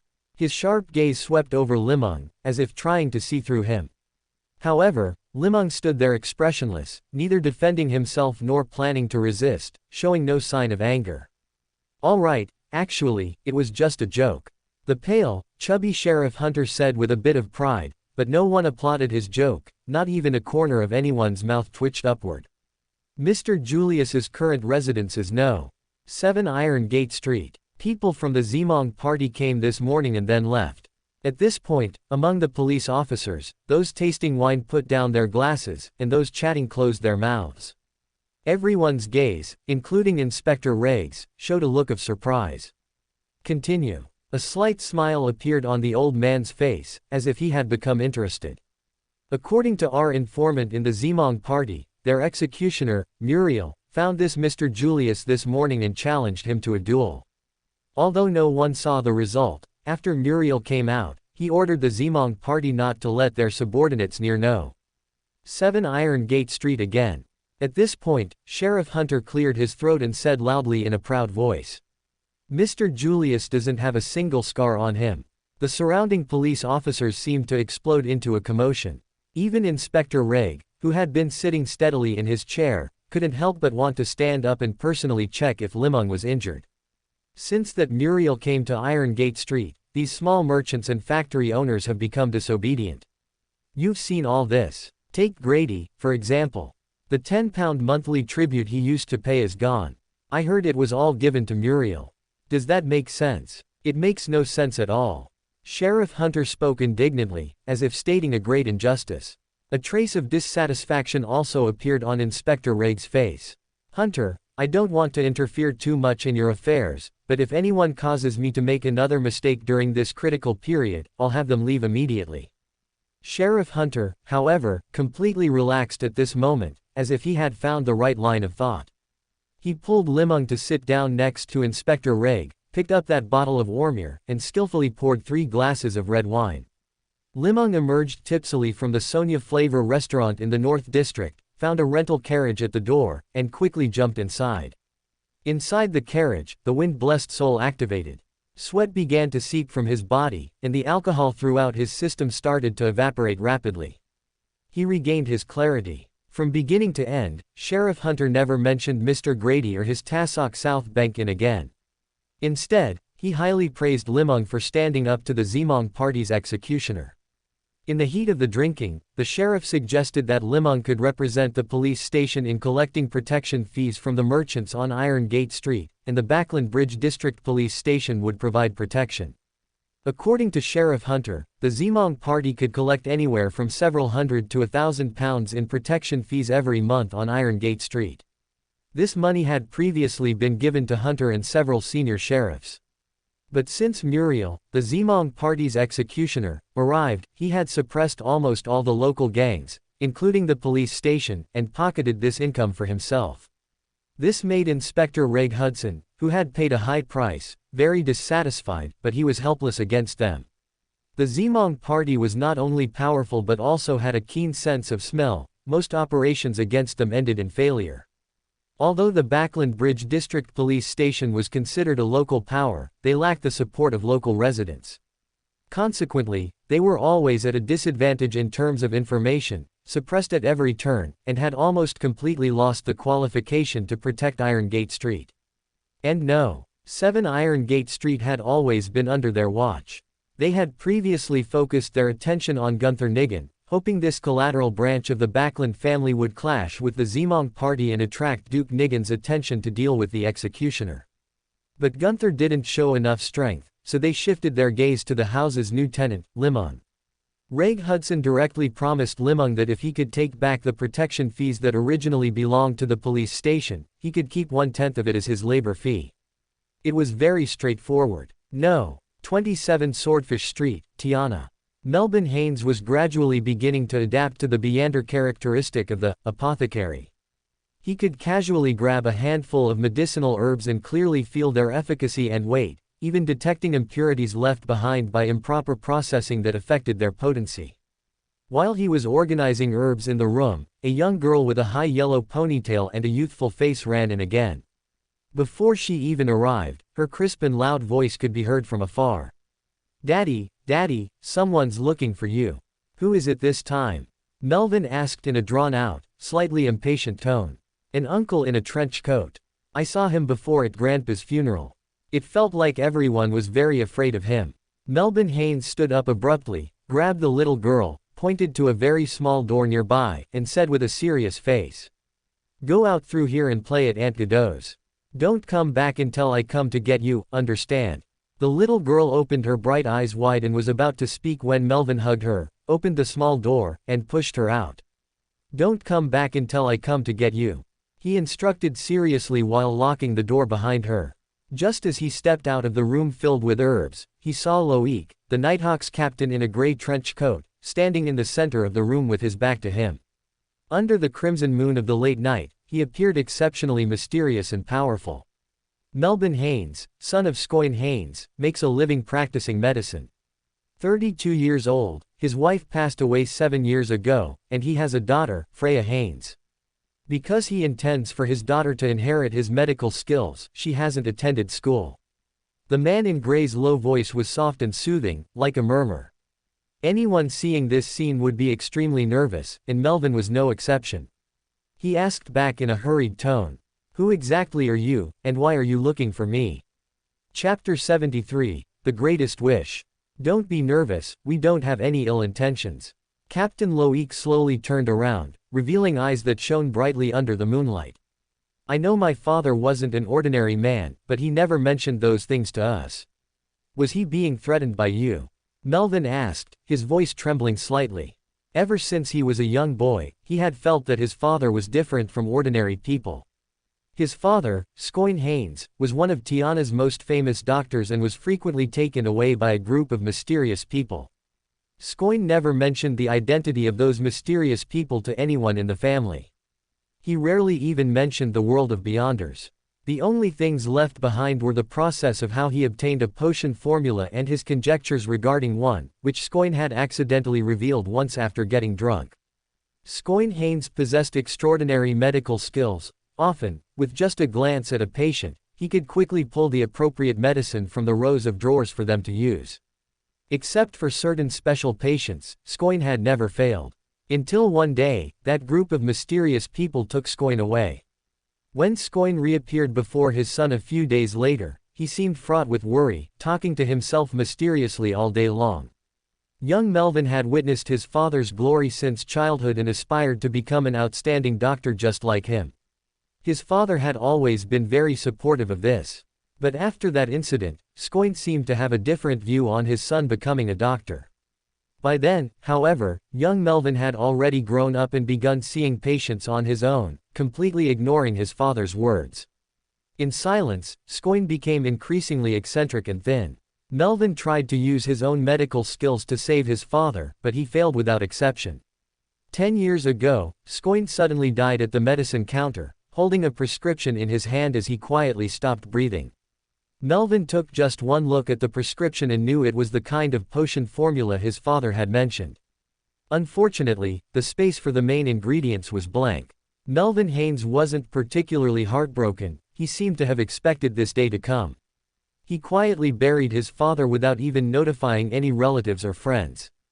On the day of the funeral, as he and his wife stood before the tombstone to say their final goodbyes, he saw a man wearing a gray windbreaker. He recognized him at a glance as one of the people who had taken his father away. And that was the first time he had seen the man's face clearly from the front. It was exactly the same as the person before him now. In 10 years, besides his hairline moving up slightly, time had left no marks on him. The man in gray looked at the tombstone silently, bowed deeply under Melvin Haynes' cold gaze, and strode away. This deeply provoked the young Melvin. He began searching everywhere for the apothecary formula, but he had found nothing all this time.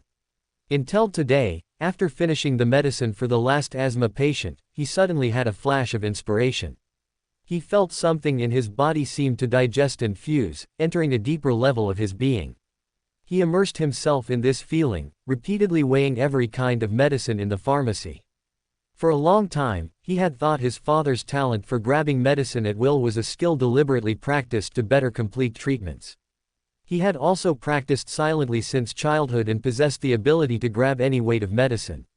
It wasn't until today that he suddenly realized this might be an ability that came with the apothecary potion, and had little to do with innate practice.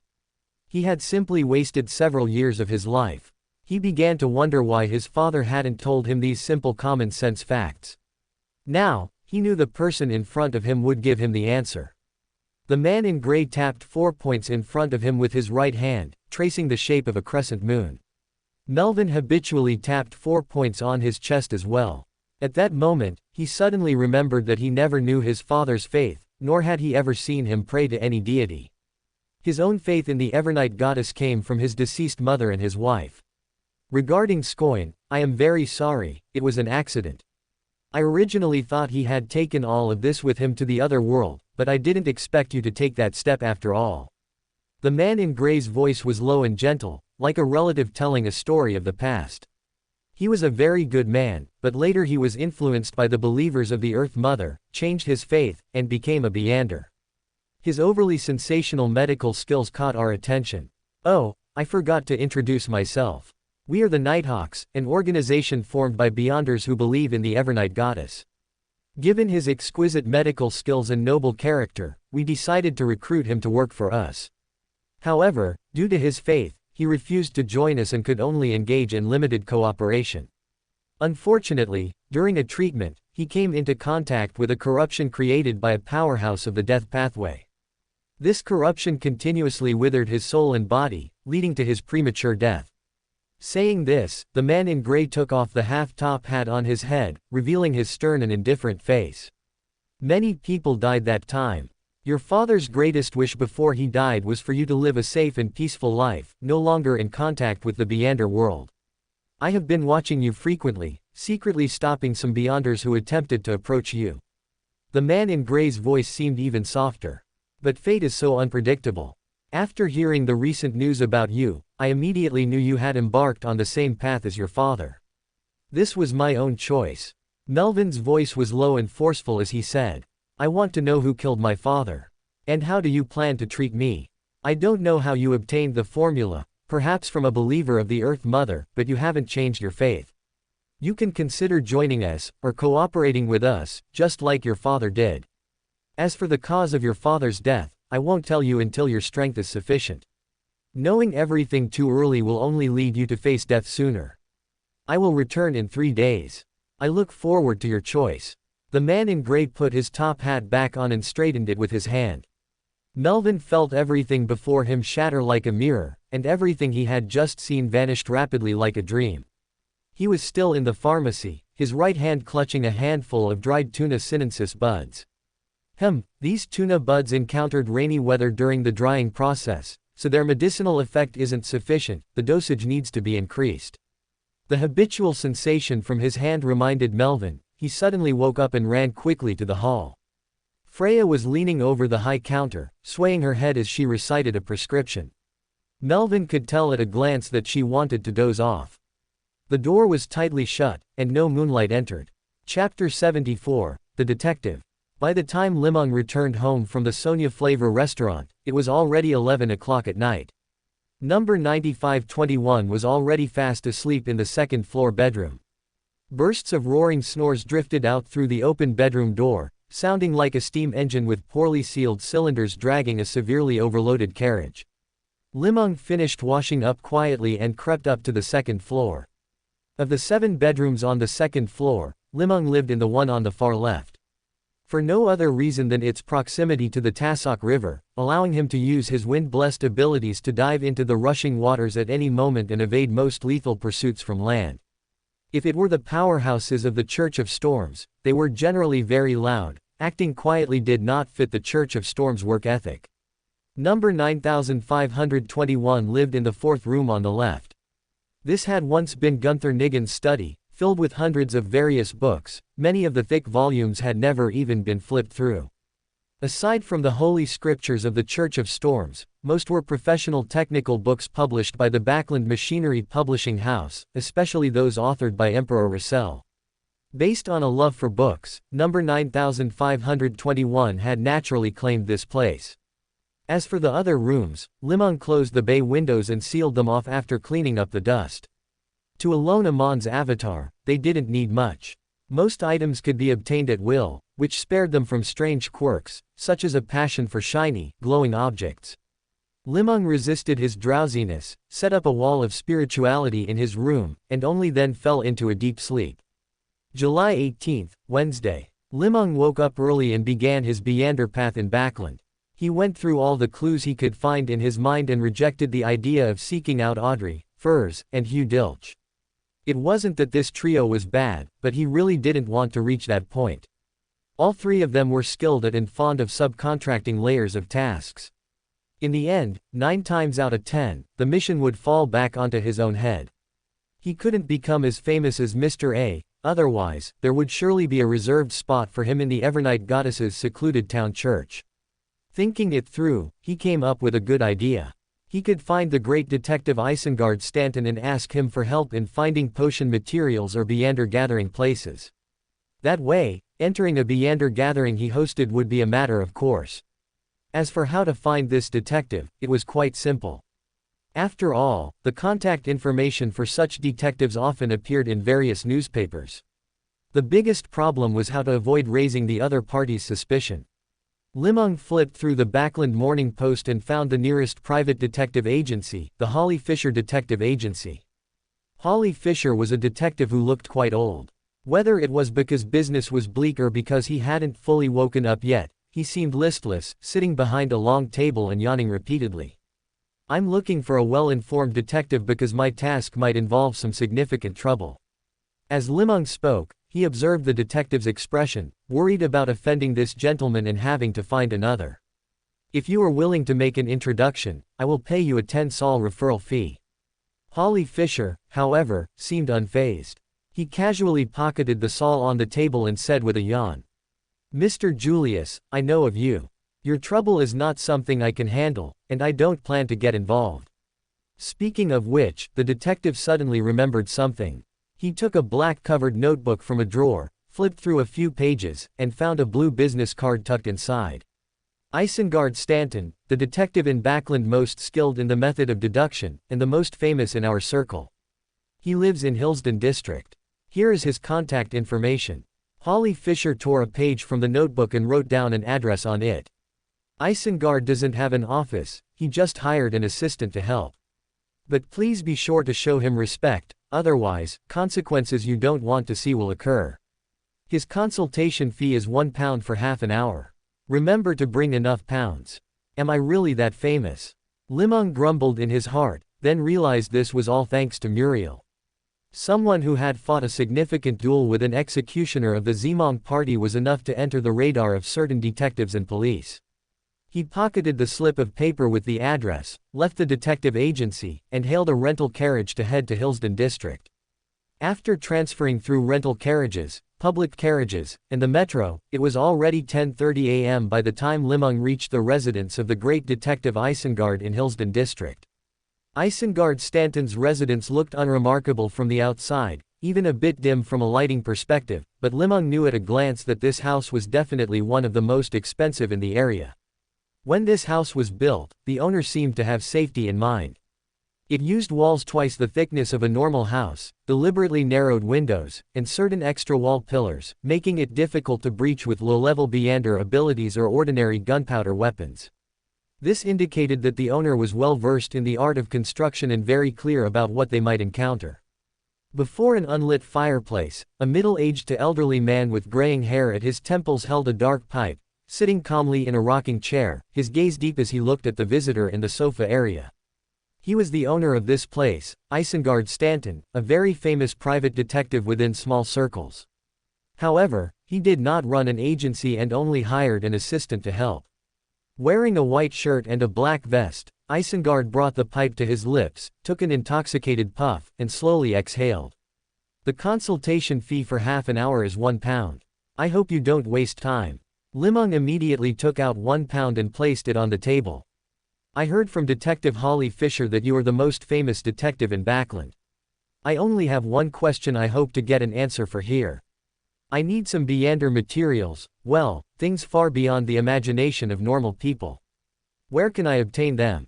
Isengard didn't answer. Instead, he brought the pipe to his lips and puffed slowly again. Only after a long while did he speak. Near Iron Gate Street, there is a Brave One's bar. Find Casper and tell him you're from Hillsden. Just present your request to him.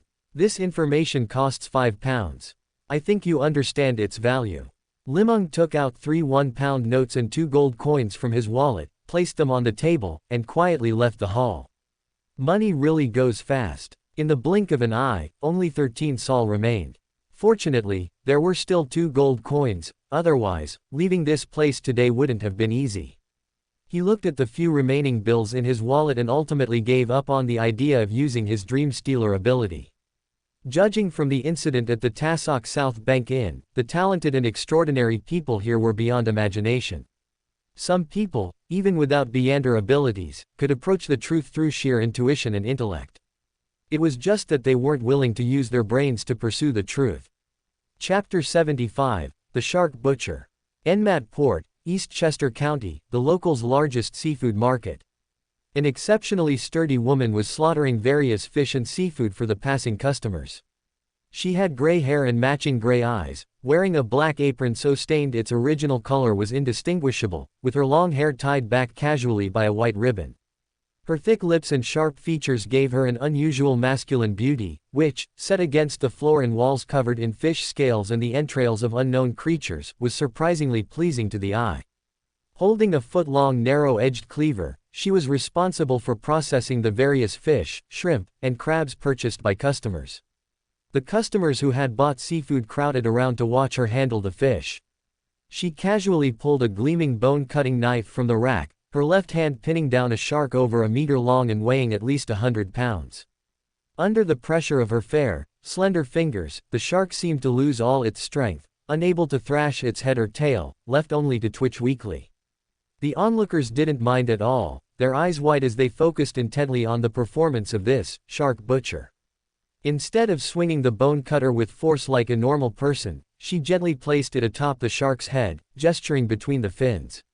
Seeing this, a talkative bystander began introducing her to the surrounding crowd. This is the shark butcher, AFIA. She's estimating the skull size right now, preparing for a single cut. She's been doing this for 7 or 8 years and has never even changed her knife. Every time she finishes, the blade is as good as new, never a single nick. AFIA is a poor soul. Her mother died right after she was born, and by the time she was 8, her father was completely paralyzed and couldn't even speak. Her brothers were all lost at sea. She finally made it to her teens and got married, only for her husband to die immediately. She cried and screamed about wanting to kill herself, then jumped into the sea. The bystander slapped his thigh, sounding like a storyteller. And then, guess what? A few days later, she was found on the shore, still breathing. The Lord of Storms must have thought her life was too bitter and refused to take her, but no one else dared to take her in either. The bystander beat his chest hard, whether in prayer to the Lord of Storms or in applause for his own vivid narration. The people here thought she was bad luck, so they only let her do the filthiest and most grueling work to earn a living. Who would have thought that over time, she'd master such an incredible skill at butchering fish? Whether it's a ferocious shark several meters long or sardines so small you can't see the bones, she handles them all with absolute precision and neatness. The bystander swallowed hard, as if concluding his tale. That's why so many people come specifically to watch her. In all of Enmat, you won't find another as skilled as her. As the bystander prepared to continue, a plump woman grabbed his ear and gave it a sharp twist. Her whole family is dead, even her husband, and you still dare to eye her. If you're tired of living, don't drag me down with you. The bystander cried out in pain and was forced to leave with the plump woman. The woman butchering the fish seemed not to have heard or seen any of it, continuing to dismember the shark. The massive shark head was sliced off without resistance, as if she were cutting through tofu. She picked up a skinning knife, the blade darting beneath the shark's skin. In the blink of an eye, 2 large pieces of grayish-white skin were peeled away. Steam rose from the bright red flesh, and an occasional twitch of the muscles served as a reminder that their owner was once a ruler of the ocean. The woman's slender fingers picked up a carving knife, its pale and sharp blade dragging across the flesh. Large chunks of meat detached rapidly from the skeleton, and in moments, the shark was reduced to a pile of fillets. And less than half an hour had passed. Right pointing arrow. A middle-aged man in a red shirt pulled out a piece of shark meat with satisfaction, holding it up to the sunlight streaming from the roof. The meat was almost translucent, with only regular white fibers and a hint of pink, appearing exceptionally beautiful, like a work of art carved from gemstones. Your skill has improved quite a bit again. The middle-aged man nodded with a slight sigh of admiration. Several attendants in red vests, carrying various boxes filled with ice, carefully placed the shark meat inside, closed the lids, and left with the boxes. Many in the crowd also prepared to leave, but before they had gone far, they heard a loud thud. A burly man with a shaved head and a fierce glint in his eyes slammed a large bag of miscellaneous fish onto the woman's cutting block. The man's bald head gleamed, dotted with several dark scars. "I hear you're called the shark butcher." The woman continued tidying her tools, having no intention of acknowledging him. The onlookers who had started to disperse crowded back around. "I've heard that only pirates who own a great ship and can rob or kill whomever they please on the high seas deserve the title of butcher. You're just a fish-selling peasant, a woman who guts fish. You don't deserve to be called the shark butcher. Today, I'll show everyone how you've been deceiving people and faking your reputation. If you clean these fish for me perfectly today, fine. But if there's even the slightest dissatisfaction, I'll smash your stall and make you crawl between my legs before kicking you out of the Enmad Port seafood market forever. I don't want to see a single scale on the meat, let alone any guts or gallbladders. The crab meat must be picked clean, with no impurities left inside, and not a shred of meat left in the discarded shells." Everyone looked at the bag of fish and shrimp. The exceptionally sturdy AFIA didn't look up. With a deft flick of her fingers, she untied the tight knot on the bundle. The once clean white cloth was soaked in fish slime and stench, covered in large yellowish-brown stains and emitting a foul odor. The contents were exposed to everyone. They were the leftovers that a fisherman would discard after a day at sea, fish and crabs. The largest fish was only 6 or 7 inches long, a messy mix of indistinguishable species. The smallest crabs were tinier than a child's pinky finger, their thin legs looking like lines drawn with a pen. Such fish and shrimp were usually the dregs left after a fisherman had picked out everything sellable. They were either kept for personal consumption or sold at a pittance to nearby factories to be boiled for the workers' meals. Of course, they were always tossed into the pot hole. No one ever bothered with descaling or shelling them. The bald man scanned the surroundings smugly, snorting a few times before glaring back at the fish butchering woman. His gaze wandered from her face to her chest, his malicious intent completely undisguised. Fighting and killing were too boring. This perverse pleasure of driving someone into a corner was his true favorite. The onlookers wisely lowered their heads, leaving only a 15 or 16-year-old youth glaring at the bald man. "You're just being a bully." The youth spoke with a slight stutter, as if he had only just managed to summon his courage. The bald man wasn't angry at all, as if he had found an interesting new prey. "Oh, you've got quite the spirit, kid. Can't stand to see a pretty woman being bullied." The man rubbed his shiny scalp, a cruel smile spreading across his face. "Today, I'll play along with you and give you all a real eye-opener." Chapter 76, Clone No. 3333. AFIA didn't look up. She skillfully picked up the meat cleaver and began processing the pile of fish and shrimp. Ignoring a middle-aged man's quiet tugging beside him, the young man still argued with a flushed face. "Aren't you just bullying people? These fish and shrimp can be eaten without peeling. They're so small, how do you peel them?" The bald brute chuckled and said, "Isn't she called the shark killer? If she can't even handle these little fish and shrimp, I think she'd better crawl out of here as soon as possible." As he spoke, he thrust his hips forward in an extremely vulgar gesture, causing a stir among the onlookers. "Nice figure. It's such a waste not to be a streetwalker. With a body like that, standing on the streets of Backland, I guarantee someone would be asking for the price in no time." The brute's shifty eyes kept wandering over Afia's body, seemingly estimating how much she could be sold for. The woman still kept her head down, continuing to process the pile of fish and shrimp. Her movements were extremely fast. She'd grab a small fish, scrape it once on each side, slit the belly, and a finger-sized fish would be cleaned thoroughly. The brute casually picked up a small fish only as long as a grain of wheat and rubbed it gently with his fingers. He found that all the scales had been scraped away. His hand felt wet, without the slightest hint of sliminess. Even the crabs, only the size of a pinky nail, had their shells removed and the meat scraped out by her. Those crab legs, no thicker than a mosquito's leg, were all split open with a single cut to remove the meat inside. An idle onlooker curiously picked up a tiny crab leg and found that the meat inside the split leg had been scraped completely clean. Even the moisture was gone, making the shell look somewhat dry. Under the gaze of the crowd, AFIA took only about an hour to finish processing the entire pile of fish and shrimp. The split crab shells were stacked neatly in a bamboo basket next to the workbench, like a small mountain. She put the processed fish into a basket, wrapped the crab meat in a piece of oil paper and put it in as well, then handed it to the bald brute. The bald brute's arrogant demeanor had long since faded. His voice had grown smaller and smaller until it was now silent. His throat bobbed slightly, but in the end, he didn't say a word. He sullenly took the basket, pulled a crumpled £1 note from his pocket, placed it on Afia's workbench, and disappeared into the crowd without looking back. AFIA pocketed the note without any expression on her face, then used the deboning knife to scrape the trash on the workbench into a fish basket on the floor.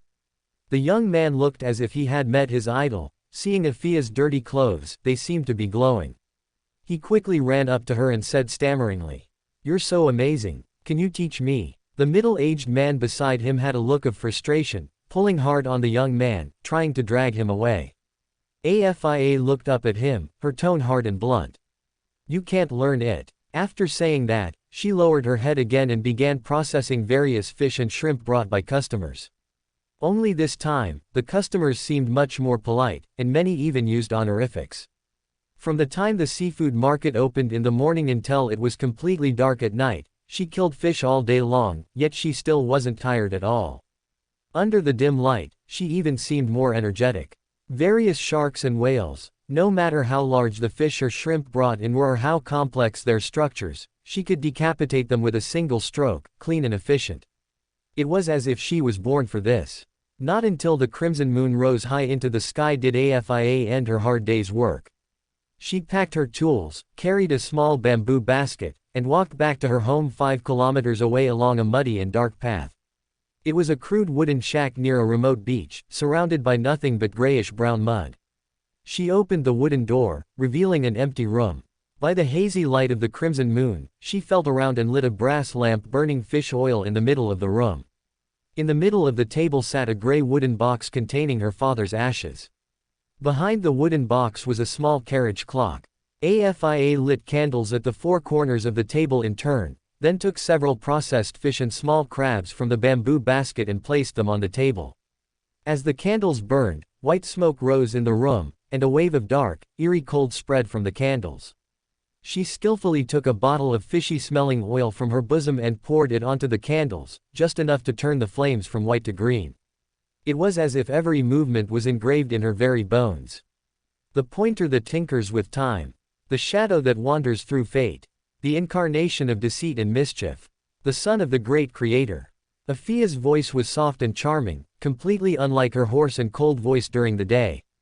This time, before her prayer could finish, lines of burning bluish-black text appeared before her eyes. The incubation period is over. Now go to Backland, find clone number 9998, and assist him in his work. In the moment AFIA hesitated, the blue smoke rising from the candles twisted into an ancient carriage clock. The greenish-brown hands turned slowly, finally stopping at 10 past 10. Number 4's deep voice rang in Afia's ear. The one awakening you now is no. 4 clone. If clone number 9998 cannot complete the work well, you all have the right to vote to remove him or report to me. Number 3333. As a clone I personally created, I have always been very satisfied with you. This time, I hope you won't disappoint me. You have finished digesting the Desire Apostle potion. There is a member of the Belia family in Backland. He possesses the formula and materials for Sequence 4, Demon. The formula and materials he possesses are the advance payment I'm providing for the success of this mission. I hope you become a demigod-level clone as soon as possible. Finally, no matter what, do not pray to the dark side of the universe or any demon. You can only seek help from other clones. Number 4's voice gradually faded, and an address appeared in No 3333's mind. No. 7 Iron Gate Street, Backland Bridge District. The woman took off her apron, which was so dirty its color was unrecognizable, and her fishy-smelling clothes, revealing a set of pure white pajamas and knotted, winding muscles.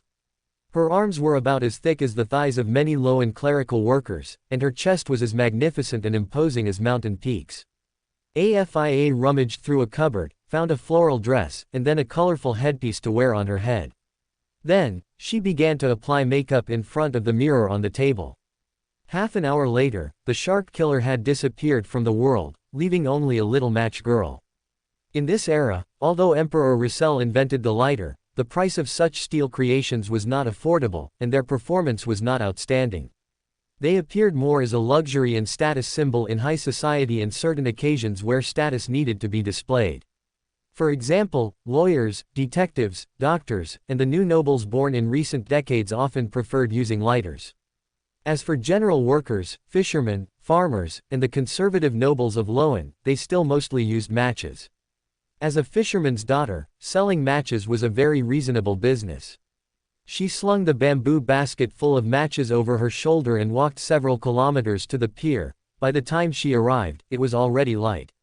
Arriving at the Enmat ticketing company, she gave a slight smile to the ticket seller sitting behind the counter and pulled out 2 £1 and 3 5-sol notes. A standing ticket to Pritz Port at 10 a.m., please.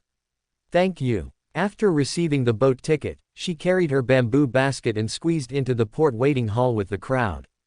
At the entrance of the waiting hall, rows of wanted posters were posted.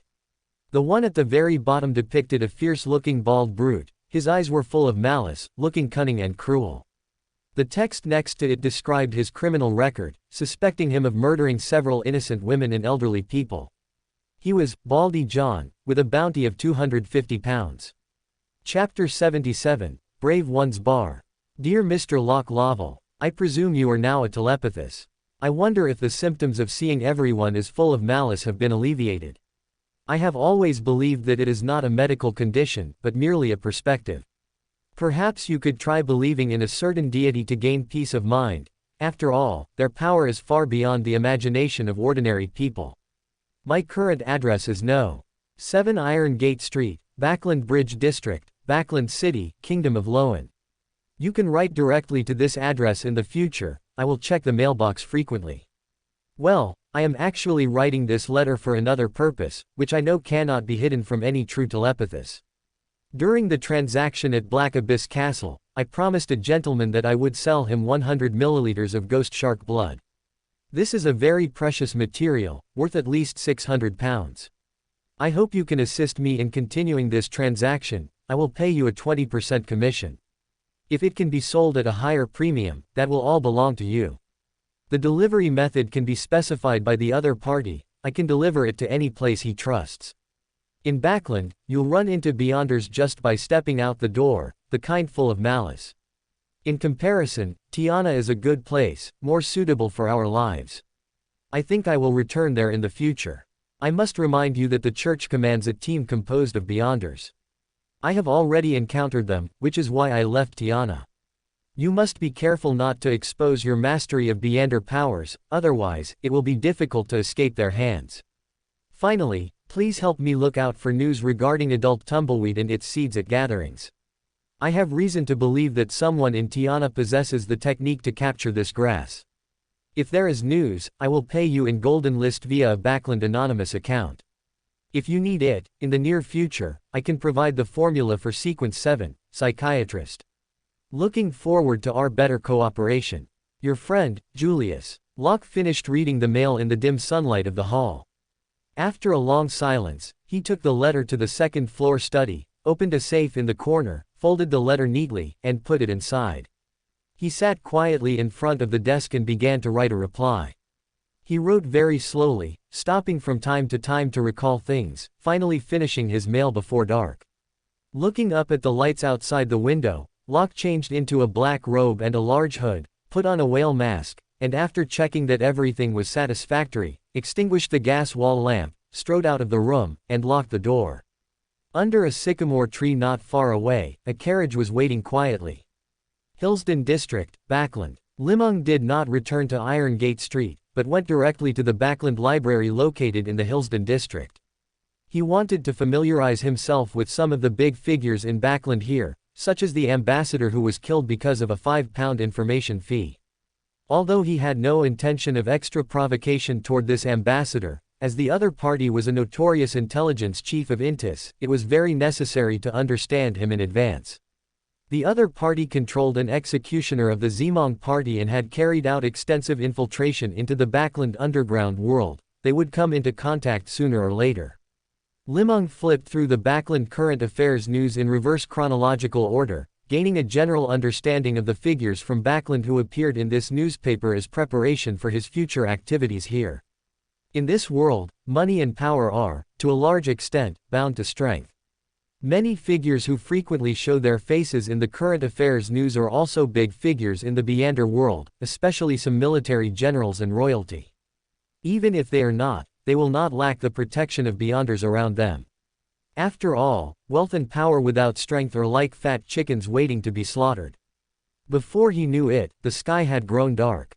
Li Meng finally put down the newspaper in his hand and left the library just before it closed. He reached out, prepared to hail a rental carriage by the roadside, but the moment his hand touched his wallet, he changed his mind. He decided to walk to a nearby subway entrance, and then take the subway and public carriage to Iron Gate Street. At the entrance of the Brave Ones bar, on Iron Gate Street, Li Meng felt the 13 gold pounds in his wallet and hesitated slightly. The Dream Stealer's ability was very useful, but those crowding the subway at this time were not suitable targets for Li Meng. These 13 pounds were still pieced together little by little from his peers. Backland at night is also exceptionally beautiful. On average, there is only one thief per carriage. After walking a few steps, Li Meng saw what seemed to be a heavy black wooden door and a burly man nearly 2 meters tall with his arms crossed. The burly man sized Li Meng up and did not stop him from pushing the door open, but his throat bobbed when he heard the sounds of cheering and clinking glasses inside. This time was the peak of the bar's business. Before Li Meng even entered, he felt a wave of heat hitting his face, smelled the strong aroma of malt ale, and heard the noisy, chaotic sounds. He saw 2 platforms in the center of the bar. One was hosting a dog-catching rats competition, and the other had 2 boxers waiting patiently, preparing for the upcoming fight. The aroma of wine mixed with the smell of sweat. Li Meng used his gloved right hand to push aside the crowd of drinkers and squeezed toward the bar counter. He first observed the prices of various types of alcohol written on the wooden board behind the bar, then tapped the table and said to the bartender, "A glass of Nanwale beer. 5 pence, the bartender replied familiarly. Li Meng took out 5 coins and lined them up on the bar, receiving a large wooden mug filled with golden liquid. The aroma of the beer was rich and inviting. The beer was crisp and refreshing. Upon drinking, it was first bitter with a hint of fragrance, then the malt flavor surged out, leaving a slightly sweet aftertaste.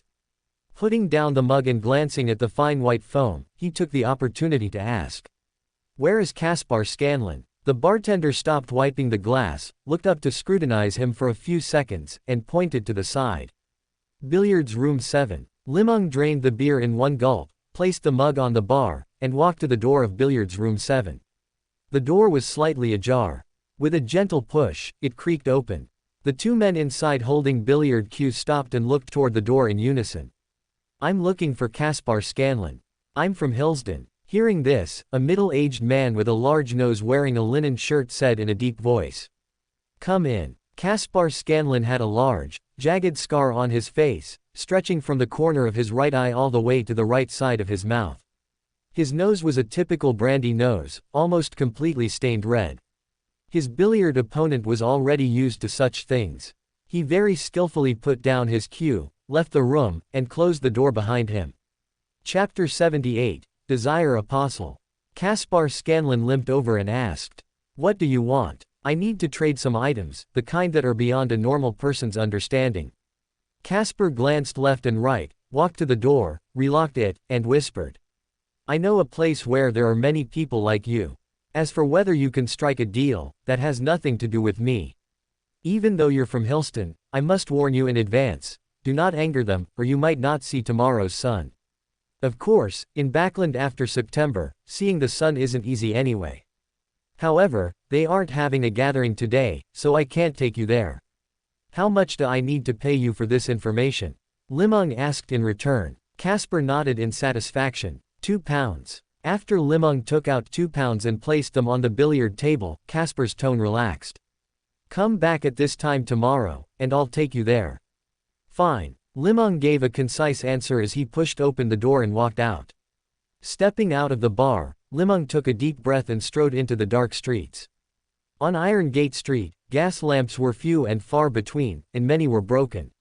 More often than not, Li Meng relied on the crimson moon in the sky for illumination when he went out. Fortunately, the Brave One's bar wasn't far from No. 7 Iron Gate Street. He arrived in about 10 minutes.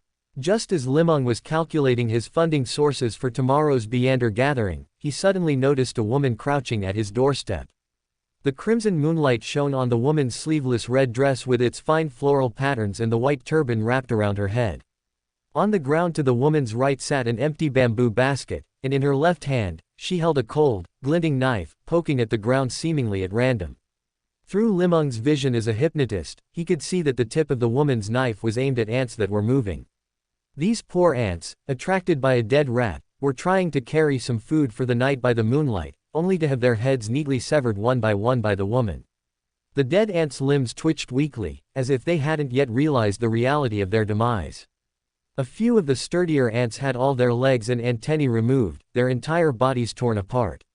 Seemingly not hearing Li Meng's footsteps at all, the woman continued her enthusiastic slaughter of the ants on the ground. Just as Li Meng put on his gloves and quietly approached her, the woman crouching on the ground suddenly reached back and grabbed his left forearm. He immediately found his arm held as if by iron pincers, with no room to move at all. Before this, Li Meng had already used the power of the wind blessed on his middle finger. Large patches of phantom scales surfaced, solidified, and then scattered piece by piece. His arm pulsed with blue light, yet he still couldn't move an inch. Li Meng was no longer a newcomer to the Beander world and already had some understanding of its powers. Aside from the darkness, death, and warrior pathways, which focused on strength, only the sailor pathway and planter pathway were known for physical power. The wind-blessed soul on his gloves, once infused with his spirituality, possessed enough strength to rival any Sequence 7 powerhouse, unless the opponent used certain mystical items or had a sequence much higher than his own. Right pointing arrow. Just as Li Meng was preparing to switch souls and use the clown's ability to try and soften his flesh and bone to free his arm, the pincer-like grip loosened. Only then did he see the woman's face clearly. Her gray hair and eyes appeared exceptionally hazy under the red moon, and her arms, which were thicker than his own, looked quite discordant on her. "Buying matches, sir." "No." While Li Meng was muttering to himself and backing away several steps to prepare to use his shepherd's gloves, he suddenly noticed the girl's right arm had already hooked onto the bamboo basket. Her right hand, hidden within the basket, quietly made a gesture. It was a gesture with 3 fingers spread apart, indicating 10 past 10 and 0 seconds. The shortest thumb acted as the hour hand, pointing to 10, the longest middle finger acted as the second hand, pointing to 12, and the ring finger acted as the minute hand, pointing to 2. This was a time unique to number 4, and it was the gesture that represented him. Li Meng understood immediately and made the same gesture with his right hand. "I am clone No. 3333, AFIA. Nice to meet you." The girl happily extended her right hand. With a slight wince, Li Meng took off his glove and also extended his right hand. That familiar pain returned. He looked at AFIA and found that she seemed to feel nothing at all. This was natural Herculean strength. It was a waste of talent not to join the warrior pathway. Li Meng quietly used the clown's ability, hoping to make his hand feel a bit better. The 2 hands gripped each other tightly and didn't let go for a good while. After arranging a room for No. 3333, Li Meng finally dragged his exhausted body into bed. Not only was Afia's physical strength immense, but the pressure from her physique was even more staggering. Her muscles made one feel she could punch anyone who dared approach her to death at any moment. Fortunately, Amon's clones couldn't harm each other, which gave Li Meng a slight sense of security. During his conversation with AFIA, she frankly told Li Meng that she was a Sequence 5, Desire Apostle. Her purpose in coming to Backland was to have Li Meng help her find members of the Belia family to obtain the potion formula and materials for Sequence 4, Demon. The imposing lady before him was already a veteran lurker, having remained undercover in the Loan Kingdom under over a dozen identities for decades without ever being discovered. Her most recent undercover identity was a fishmonger at Enmat Harbor. Due to the successive deaths of her father and husband, coupled with discrimination from the locals, she had come to Backland hoping for a better life. As for killing ants at the doorstep, it was purely caused by the killing intent inherent to the demon pathway. According to Clone No. 3333's research, this desire to kill could be substituted with non-human creatures. Thus, the Desire Apostle's daily killing intent was channeled into killing fish, peeling shrimp, and dissecting ants. This allowed her to avoid official attention and successfully remain undercover. Her muscles had also grown rapidly through day after day of practice. She informed Li Meng that after resting here for a while, she would go out to find work slaughtering pigs and sheep. While accumulating pounds, she would also begin searching for traces of the devil family. Every so often, the 2 parties would exchange intelligence and resources at an agreed-upon location. Both parties tacitly avoided mentioning Number 4's mission. Finally, the Desire Apostle suddenly blushed slightly and said in a shy, low voice, Clone number 9998, do you have any extra money? I'm out of cash. I spent most of it on the boat this morning. Seeing that it was still early, I bought some clothes and cosmetics in Backland, and now I'm completely broke." Chapter 79, Killing 2 Birds with 1 Stone. Thursday, July 19, sunny. In Backland, however, the sun remained hidden, its presence known only by the orange light filtering through layers of smog. Li Meng's mood mirrored the weather, bright with a touch of gloom. Through Detective Isengard, he had obtained an entrance ticket to the Iron Gate Street underground trading market. This opened a door for him into Backland's Beander world, allowing him to begin seeking materials for the Shadow Ascetic once more. However, he was out of money. The 13 pounds he had painstakingly collected on the subway had been given to Avatar number 3333, AFIA, last night. She had gone to the Backland meat trading market today to look for work, taking all his savings with her. As for No. 9521, Li Meng wouldn't let him go mine coal. It wasn't that mining coal was bad, but rather it was a waste of manpower. No. 3006 Witch of Pleasure was very good at making money, but she certainly wouldn't spend what she earned on him. Although they were all avatars, number 3006 drew a very clear line. She was always the one taking advantage of others, and no one could ever take advantage of her. As for the new avatar No. 3333, AFIA, Li Meng had now come to his senses and felt she probably wouldn't hand her money over to him either. What savings would a girl have? They could only exist in the form of cosmetics or clothes. The only income he might possibly get was from No. 9521. When the time came, he would use the righteousness of being an Amon avatar to persuade him to hand over his earnings to the person in charge of Backland, himself. It was perfectly reasonable. Thinking of this, he became quite concerned about No. 9521. After all, no one wants to slight their own wallet, and number 9521 didn't seem like someone who could hold a critical job. He could only honestly be a heartless working machine, contributing to the Amons' great cause of becoming gods. Bah, what am I thinking?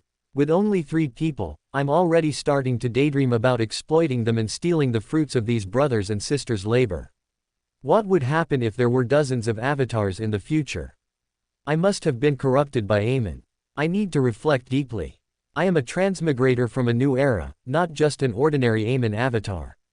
These exploitative class thoughts are unacceptable. Li Meng cleared the stray thoughts from his mind and began to recall the path to managing wealth. Through the Tasok South Bank Inn incident, he had gained a deep understanding of the depth of Backland's undercurrents. Large sums of wealth do not increase or decrease out of thin air. Any transfer of wealth exceeding £100 cannot happen abruptly. When many things happen, everyone knows what's going on, it's just that for various reasons, no one investigates. This made him somewhat wary, and he didn't dare use the Dream Stealer's ability casually anymore. As for his peers on the subway, he had mostly finished fleecing them. Acting again might attract a bigger fish. After all, even these sewer rats had their own ancestors to worship. Furthermore, the common people of Backland were truly penniless. Most of those who commuted by subway every day earned no more than £2 a week. After paying rent, gas and water bills, and for 3 meals a day, not much was left, let alone carried on their person. Those who used large amounts of cash either had a special hobby for it or had special transaction methods that required cash. In short, none of them were easy to deal with. Li Meng didn't want to make life harder for the common people of Backland anymore. To get rich, he still had to rely on the combination of underground workers like Muriel and people like Inspector Reg. He could see that the people at the police station actually really wanted to get in touch with Muriel and his Zemong party.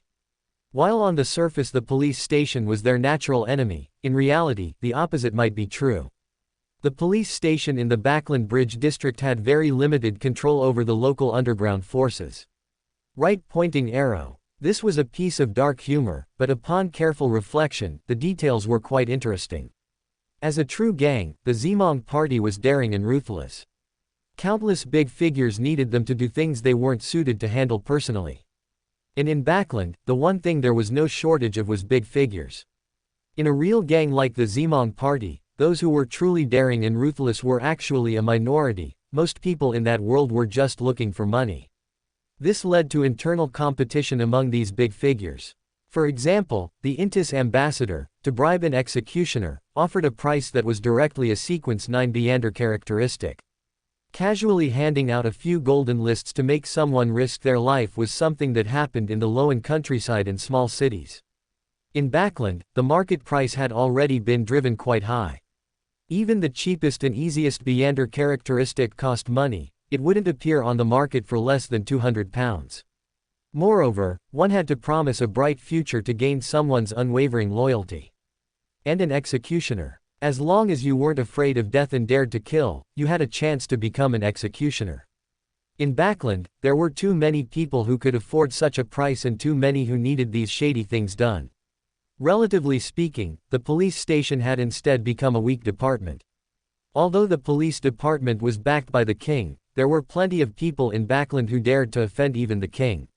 Furthermore, the police station and government departments were not a monolithic block. Perhaps a certain executioner was even kept by a big figure in the police department. For a gang to become so famous in the capital of the Loan Kingdom, one couldn't say they weren't successful.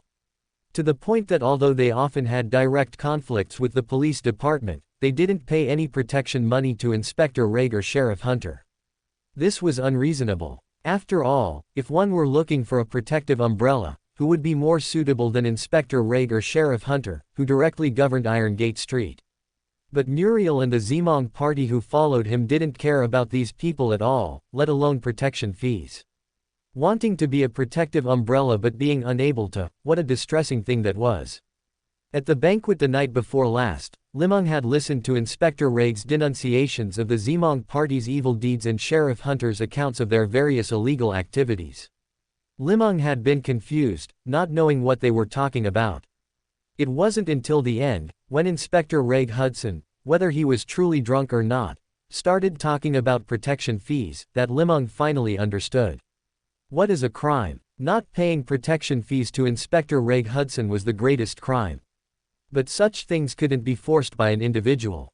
They had tried many methods and finally discovered Li Meng, who seemed to get along quite well with Muriel. They wanted him to be the middleman and bring the two sides together. Of course, according to custom, such things could only be done by a powerful outsider. After all, the police station's greatest advantage was being local. If they found another local, that person might just skip them and cooperate directly with the Zemong party. There were precedents for such things. Although the police station was the law above the heads of the ordinary people of Iron Gate Street, those who could talk to Muriel had a different view of the police station. The best situation, of course, was for the Zemong party to collect the protection fees and then have Inspector Reg Hudson and his men split them. Naturally, as the middleman, Li Meng would also get a little of what leaked through their fingers. In this way, the police station would gain a good reputation and real benefits, and the Zemong party wouldn't have so many illegal activities popping up. Many years later, Inspector Reg and Sheriff Hunter would be promoted and get rich, and Muriel and his Zemong party would further transform into a legitimate business, perhaps even appearing as philanthropists at certain noble banquets. Killing two birds with one stone, wouldn't that be wonderful? Chapter 80, Number 79, Iron Gate Street. Li Meng deliberated for a moment, then decided to go find Muriel first and convey Inspector Reg's message to him. Although he didn't know Muriel's attitude, he wanted to try and see if Muriel had any other channels for trading Beander items. As a gang leader, it was perfectly reasonable for him to control some underground trading channels. He wasn't sure of Muriel's current sequence, but the sense of danger the other party gave him was definitely not something a low-sequence individual could possess. And the Giant King's Court's 732nd Law Enforcement Tribunal, which he relied on, only someone with a problem in their head would think it was an ordinary organization. After all, organizations ranked hundreds of places lower still had such strength, so the top-ranked law enforcement tribunals would definitely be no less powerful than some churches and secret organizations, even if they were very likely no longer in existence. Such ancient organizations might face a shortage of new talent, but the accumulated resources and knowledge were still beyond the reach of ordinary people. Li Meng walked along Iron Gate Street and found No. 79, Iron Gate Street. This was almost at the uppermost reaches of the Tasok River in the Backland area, with hardly any boats docked on the shore, and the entire area lacked the prosperity of Backland. Further ahead, dilapidated wooden houses and ubiquitous trash formed the main theme, with large numbers of shabbily dressed people gathered together, chatting, doing handicrafts, gambling, or arguing, full of the breath of life. Several 4- or 5-year-old children ran barefoot on the muddy ground, enjoying their last bit of joyful time before entering factories as child laborers. Although No. 7 Iron Gate Street was not particularly clean and tidy, and its public order was barely satisfactory, Number 79 felt like it had completely left Backland and arrived at a place he was very familiar with in Tiana, Squid Street. This was the price of Backland's development. A large number of landless farmers gathered here, providing a vast amount of cheap labor for Backland's factories, turning the city into the city of 10,000 capitals, the city of hope. As for them, they were isolated here. Unless necessary, they had no place to stay in the main urban area. Li Meng immediately spotted the translator who had caused trouble at his door with Muriel, a refined young man who looked more like a graduate from a ruined language university than a Highlander.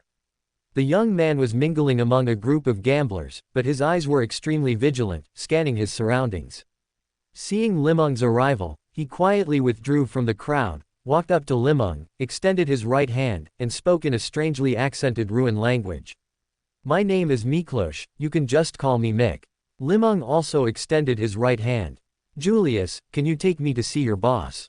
The young man hesitated for a moment, then recited in Ruin language as if reading from a book. "Can you wait a moment? Our boss generally doesn't like to be disturbed when he's thinking."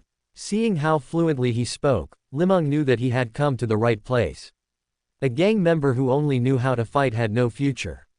If they started to use their brains, even if only verbally, it was a change in mindset. "Would it be convenient for you to inform him?" "I can wait." Li Meng pulled a Ruin pound from his pocket and handed it to the young Mick. Mick took the pound, examined it carefully, and immediately became enthusiastic. "Wait here, I'll go ask the boss." Li Meng watched him disappear into a small alley within a few steps. Clearly, number 79 was not Muriel's residence, it was merely a place to contact him. This executioner seemed forthright, but he was quite thoughtful. A few minutes later, the young Mick reappeared. "Our boss wants me to take you to him, this way." Mick made a gesture of invitation, then silently walked ahead to lead the way, completely devoid of his previous enthusiasm. Li Meng followed him through the alley to an old, dilapidated villa. It was a house similar to No. 7 Iron Gate Street, just looking more dilapidated and aged. Yes, in this area of Iron Gate Street, all houses near the river were designed by their owners from the beginning to serve as warehouses or for combined storage functions. After all, for several months of the year, boats could easily dock along the Tasok River, even allowing goods to be delivered directly from the boat to the shore without the need for any docks. This building was no exception. Its main hall was astonishingly large, even more exaggerated than Li Meng's No. 7 Iron Gate Street. Mick pointed to the stairs. "The room on the far right on the second floor, the boss is waiting for you in his study." Li Meng walked up the stairs, pushed open the half-closed door, and saw Muriel sitting at a long table by the window. Behind Muriel, in the bookshelf, and on the table in front of him, were stacks of thick books. Li Meng casually glanced at them. Studies on Ruin religious culture, some thoughts on Russell and the Industrial Revolution, detailed explanation of steam engine construction. Stacks of hefty volumes, the kind that made one sleepy just by looking at them. From the color of the pages, they had been turned many times, indicating their owner did not use them merely as decorations. Seeing Li Meng enter, Muriel slowly closed the thick book in his hand. At this moment, he didn't look like a Zimong party executioner, but rather a seasoned scholar, the kind who could serve as a professor at any university. Of course, his dark complexion and lean, strong muscles somewhat undermined this scholarly demeanor, making him appear a bit incongruous. "Sit." Muriel casually pointed to the chair in front of the desk, carefully inserted a bookmark into the book he was holding, and placed it on the table. Li Meng looked at the gilded letters on the cover. Overview of the Central Sunnia Sea region. Li Meng knew a little about this book. It was in the captain's cabin of the ship borrowed from No. 3006 Witch of Pleasure, and Li Meng had flipped through it when bored at sea. In fact, it was a reference book combining maps and route introductions. Its exquisite and accurate sea charts, detailed and true textual descriptions, made it a necessity for almost all captains and pirates. Seeing Li Meng curiously looking at the book in his hand, Muriel showed a barely perceptible smile and explained in ancient Fossic language. "I heard that Mr. Julius came from the Rosted Archipelago. I'm also very curious about that place and want to try and learn more." Li Meng moved his gaze from the book and, seemingly casually, corrected him in ancient Fossic language. "No, I am a genuine Lonus. I just left here a long time ago and have now returned." "What a joke. My identity is an Aurora Order member who traveled from Loan to the forsaken land of the gods in search of the Lord's sanctuary but failed and reluctantly returned to Backland. I absolutely will not reveal my true background on such a matter of principle." "Is that so? It seems you've gained a lot from your time at sea." "Well, Mr. Julius, what can I do for you?" Muriel subtly changed the subject. Chapter 81. Just tell me, was that fast or not? Backland Fish and Mutton Trading Market. This is one of Backland's largest meat trading markets, located at the border of the Dock District and Hillston District. A quarter of all meat in Backland originates from here, and much of the fresh meat reaches customers' tables in less than an hour. A woman wearing a floral dress was wandering around, looking just like a young girl from the countryside who had just entered the city. She looked left and right, passing in front of shop after shop, completely indifferent to the complex gazes surrounding her. Finally, her eyes locked onto a shop selling fresh mutton. It was a butcher shop selling goats from the Hornicus region. Although the mutton from these highland goats had a very strong gamey smell and the meat was dry and tough, for certain nobles in Loan, this kind of goat had more flavor than the lamb from the Fenipote plains. What they wanted to eat was precisely this flavor. Old nobles from families with ancient lineages, in particular, sought after this mutton. There were even rumors that eating it would grant the blessing of a mysterious power, making one smarter. This, Hornicus fresh meat shop, catered specifically to this strange hobby, purchasing live goats from the distant Hornicus region and transporting them to Backland to be slaughtered and sold on the spot. Despite the overwhelming stench nearby, many people in mismatched formal attire still stood there watching the butchers slaughter the goats, discussing which cut of meat was more succulent and how it should be cooked at home. Afia, dressed in her floral gown, was clearly attracted by the butcher shop as well. She boldly pushed through the onlookers and strode up to the shop manager who was attending to customers. "Are you still hiring butchers? I'm exceptionally fast at slaughtering goats." The shop manager was in his 50s, with hair and eyebrows already turned gray. He had clearly never seen a young girl volunteer for the slaughtering trade before. Thinking she was joking, he played along and asked with a smile, "How fast?" The girl didn't speak. The manager only saw a flash of white light before his eyes, and then the girl clutched her dress and leapt back several steps. The manager instinctively looked toward where the white light had flashed. A Hornicus Highland goat hanging from an iron rack, waiting to be slaughtered, had its neck severed by a single blade. The massive goat head suddenly fell under the force of gravity. Foul-smelling goat blood erupted from the cavity.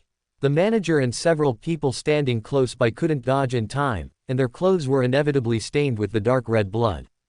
The spot where the girl stood had just barely missed the spray of blood, causing the people around her with blood-stained clothes to look at her with unfriendly eyes.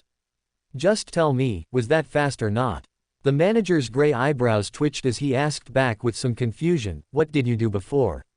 "I used to kill some fish, crabs, shrimp, and the like. I got a bit bored and wanted to kill something bigger." The girl answered with an innocent face. The manager's gray eyebrows knitted together as if he had encountered an unsolvable problem. After agonizing for a few minutes, he smiled apologetically at the people with blood-stained clothes. "I'm truly sorry for getting this on everyone. This goat today will be given to you all as compensation." After saying this, he seemed to breathe a sigh of relief and turned back to the young girl. "You are indeed very fast. But our small shop doesn't have that many goats to slaughter. Please find somewhere else with higher wages." The girl pouted in dissatisfaction, but soon she seemed to discover something more fun and vanished into the crowd in a flash. Second floor of No. 79, Iron Gate Street, Muriel's study. It was hard to believe that an executioner for a gang would actually have something like a study. "Inspector Reg asked me to bring you a message," Li Meng said expressionlessly, trying his best to look like nothing more than a messenger tool. He is willing to provide a certain degree of protection for the Zimong party, but the protection fees for Iron Gate Street must be handed over to him. At least this much per month. Li Meng imitated Inspector Reg, spreading his 5 fingers and waving them in front of Muriel. With things happening on Iron Gate Street every day and those unscrupulous reporters making up stories, it's easy to create a bad impression on the big shots in Backland. "That's not good for either of us." Li Meng recalled Sheriff Hunter's tone of voice. "As long as you hand the money to the police every month, they can immediately guarantee that Iron Gate Street becomes the street with the best security in Backland, and your names won't appear in various Backland newspapers. And you will be the best friend of the Backland Bridge District Police Station. You won't have to keep fighting and killing like this, you could even do some of the businesses you want to do. They will bring you better returns. Perhaps you could even become a respected philanthropist." Li Meng finished repeating Sheriff Hunter's words with a slight lack of confidence, only to hear 2 cold laughs from across the room. "I, an executioner, somehow becoming a philanthropist." Li Meng felt a slight sense of disappointment, but at the same time, he breathed a sigh of relief. I'm only responsible for passing on the message. They looked for someone like me who just arrived in Backland, you understand what they mean. Li Meng casually pulled out a high-backed chair in front of the desk and sat down. In fact, I'm more interested in the Beander world and those mystical items. I hope to obtain some safer and more reliable channels. Muriel took down a very thin pamphlet from the wall and spread it out on the table. Many people have sought me out, and they all got what they wanted from me, including the truly big shots of Backland. He placed heavy emphasis on the words, truly big shots. All right, what do you need? My friend. Muriel picked up a pure white fountain pen with a rounded barrel from the pen rack and flipped open the pamphlet. Although your strength has earned my recognition, every transaction has its price. Although Li Meng appeared to have nothing now, before setting out, he had already planned what he was going to sell this time. The Evernight, Death, and Warrior pathways were interchangeable sequences. The other party should be interested in their formulas. However, as an ancient church organization, the other party likely possessed these formulas as well. Sure enough, after Li Meng finished listing the formulas he possessed, Muriel showed an expression that said, as I expected. These formulas are all preserved within our tribunal. They are worthless in my eyes, my friend. I need something of true value. Of course, I can also bring out things you're interested in. Our tribunal has some dried tumbleweed in storage. Mr. A has been buying them in large quantities at his Beander gatherings, though I haven't sold any to him. Thank you all for your support, thank you Blood Moon Nan God for the tip, and thank you everyone for the recommendation votes and monthly tickets. Chapter 82, The Talking Dog. It was already high noon when Li Meng emerged from No. 79, Iron Gate Street. Having been in Backland for 5 days, this was the first time Li Meng had clearly seen Backland's sun. Though it appeared somewhat gray and yellow beneath the haze, it still radiated boundless energy, making this July noon exceptionally hot. Li Meng was very satisfied with this transaction with Muriel. As followers of Ormir, the age-old enmity between Muriel and his people and the followers of the Creator had persisted for 4,000 years. In the third epoch, after centuries of battle between Ormir and the ancient sun god, they could no longer respond to the prayers of their believers. In the fourth epoch, Muriel and the enforcement court behind him waged a struggle against the true Creator for thousands of years. Under such circumstances, it was perfectly normal for both sides to possess Beander characteristics from each other's pathways. However, what Muriel had were all low-sequence Beander characteristics. Mid-sequence Beander characteristics were already precious items in the Beander world, beyond what Li Meng could currently access. Nevertheless, Muriel still gave Li Meng a pleasant surprise. He had several dried tumbleweeds in his possession. As a Beander material, tumbleweed differed from other materials that grew in fixed regions. It was scattered across the entire continent, and anyone could potentially obtain it. The Muriel family, having resided in the Hornekis region for millennia, had also accumulated quite a few tumbleweeds. Of course, driven by pure hostility, they had not traded these tumbleweeds away. Instead, they had thoroughly dried and stored them under the blazing sun of the Hornekis highlands, though by then their spirituality had completely dissipated. As for whether these tumbleweeds could still be used as main ingredients for potions, Muriel was not sure. The main ingredients for a Sequence 7 potion cost at least £500 or more. Muriel generously offered them for just £400 and even threw in some similarly sun-dried seeds, with delivery available in a week. Similarly, Li Meng could choose to pay for the goods a week later, which meant the few potion formulas he had prepared for the transaction were temporarily unnecessary. In the Backland Queen district, within the castle of the Hall family. Audrey Hall sat on a swing chair in a shady corner, gazing at the clusters of flowers blooming vibrantly under the sunlight, pondering the 3 clues the Hanged Man had provided at the Tarot Club meeting. She had already digested a large portion of her spectator potion. At this rate, she could very well complete the digestion by the end of the month, making the acquisition of the materials needed for the telepathos formula an urgent matter. What troubled her now was whether she should seek clues about members of the psychology alchemists and join this mysterious organization through them.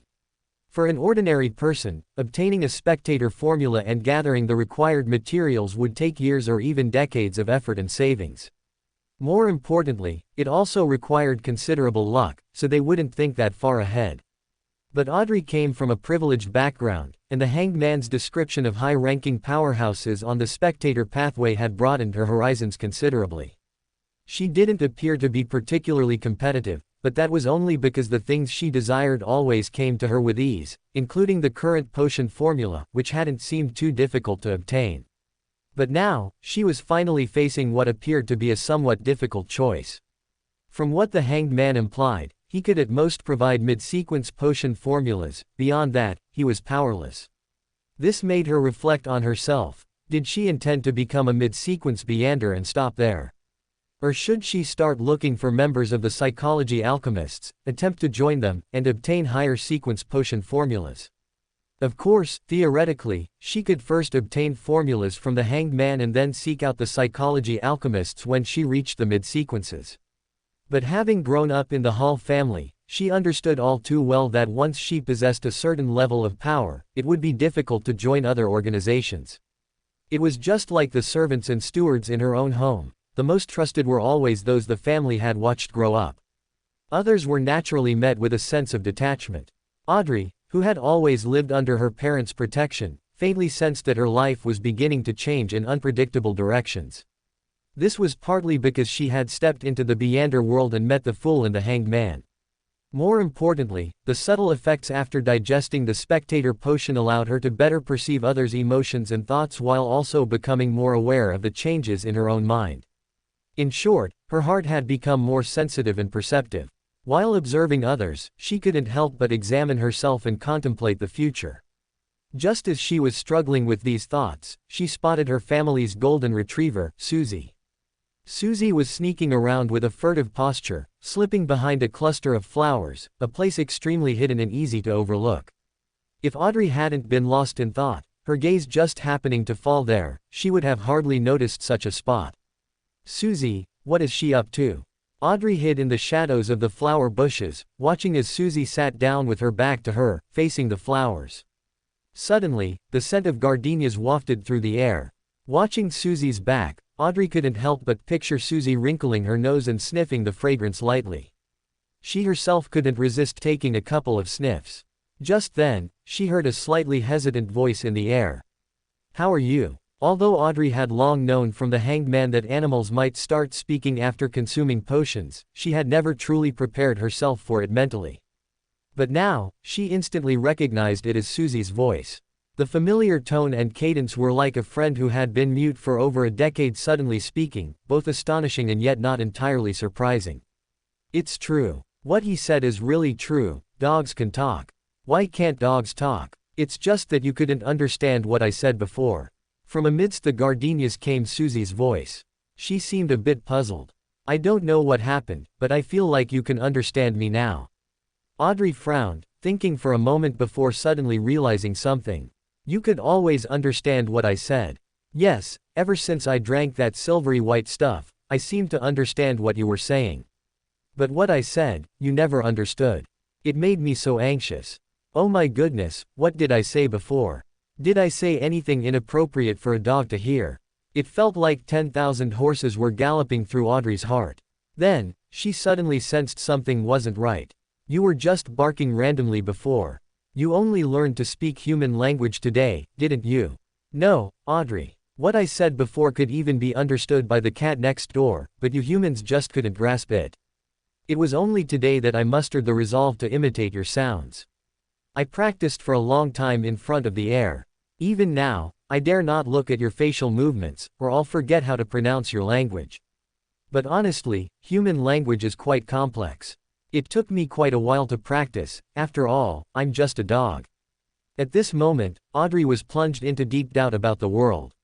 What use was a talking dog to her? Chapter 83, The Voice of a Great Existence. At 7:30 p.m., Li Meng appeared on time at the Brave Ones bar, on Iron Gate Street. He exchanged a beer for news of Casper, who was quite comfortably and busily occupied playing Fight Evil, while betting on some boxer outside. Seeing Li Meng push the door open, Casper covered his cards, cursed, got up, walked to the door, and lowered his voice. "The people at the place I'm taking you are quite formidable. Whether you can strike a deal is none of my business, but you must pay me £2 in advance." Li Meng took out his last 2 gold coins from his pocket and placed them on the table. After his paper money ran out, the pounds, as his reserve funds, were now officially exhausted. Casper turned and said something to his card-playing friends, then led Li Meng, limping, towards the bar's kitchen area. From there, they entered the back alley and circled to the front of a pitch-black house. Li Meng watched as Casper took out an iron mask from inside his coat, one that only covered the upper half of the face, and handed it to him, chuckling lightly. 2 pounds. Li Meng put on the mask and suddenly remembered his squid mask from Tiana. I wonder if this one has been tampered with. Li Meng examined it in his hands for a while and found that aside from being rather old, there was nothing unusual about it. He adjusted his clothes. This time, he was wearing the blue work clothes commonly used by dockworkers, the most popular attire on Iron Gate Street. It shouldn't draw any unusual attention. Seeing he was ready, Casper knocked on the door in a rhythmic pattern. Li Meng was no longer a newcomer to the Beander world. He knew this kind of knocking was often a way to convey information and guard against those who barged in recklessly. Relatively speaking, the more complex the procedure, the more cautious the party organizer, which meant greater safety for the participants. After waiting patiently for 7 or 8 seconds, a small wooden panel on the door suddenly slid open, revealing a pair of brown eyes behind it. After being scrutinized for quite some time, the door finally swung open inward. A man wearing an iron mask stood there and handed Li Meng a hooded robe. Introduced by Hillsden District. After saying this, Casper gave a slight nod to the iron-masked man, turned, and left the place. An iron-masked man closed the door, turned around, and led Li Meng through the dark living room into a first-floor sitting room. The sitting room windows were covered with thick velvet curtains. A single candle burned on the coffee table, its dim, weak light casting faint, flickering shadows across the entire room. Around the coffee table, on sofas and chairs, sat about 10 people, all uniformly dressed in hooded robes and iron masks. Having donned the robe, Li Meng quietly found a chair in a corner and sat down. Thanks to his training at Black Abyss Castle, he was already very familiar with the routines of these Beander gatherings. The other gathering attendees acted as if they hadn't seen him, still sitting quietly. After roughly 10 more minutes, Li Meng estimated it was exactly 8 o'clock, when a man sitting on the edge of a sofa finally spoke. He looked around the room, his gaze finally settling on an old man sitting on the central sofa. It's 8 o'clock. We can begin. Begin, the old man nodded. Through the mask, Li Meng saw the old man had deep nasolabial folds, slightly withered skin, and a voice carrying the weight of age. This old man was precisely the gathering's organizer, Eye of Wisdom, and also the great detective, Isengard Stanton, whom he had visited yesterday. The man sitting on the edge of the sofa spoke in a low, deep voice. I have a mystical item for sale, 500 pounds. It allows you to hear the voice of a great existence. If you're lucky and decipher useful information from it, you will become very powerful. Protecting yourself will no longer be a problem. If you have poor luck, decipher a curse, or fail to decipher anything, you will be harmed, or even die. What a coincidence. Upon hearing the description, Li Meng's first thought was the Beander characteristic left behind by a sequence 8, listener. No other reason. If it were one of the 7 gods, people would usually name which one directly. Even if inconvenient to specify, they would use deity as a substitute. If they said great existence, it generally referred to an evil god, and the Beander characteristic left by a listener perfectly matched that description. During his participation in Black Abyss Castle, the first transaction was facilitated by a fanatical member of the Aurora Order. Although that member, whose name he never knew, was now reduced to ashes, as the sponsor of his first startup capital, Li Meng's impression of him remained quite deep.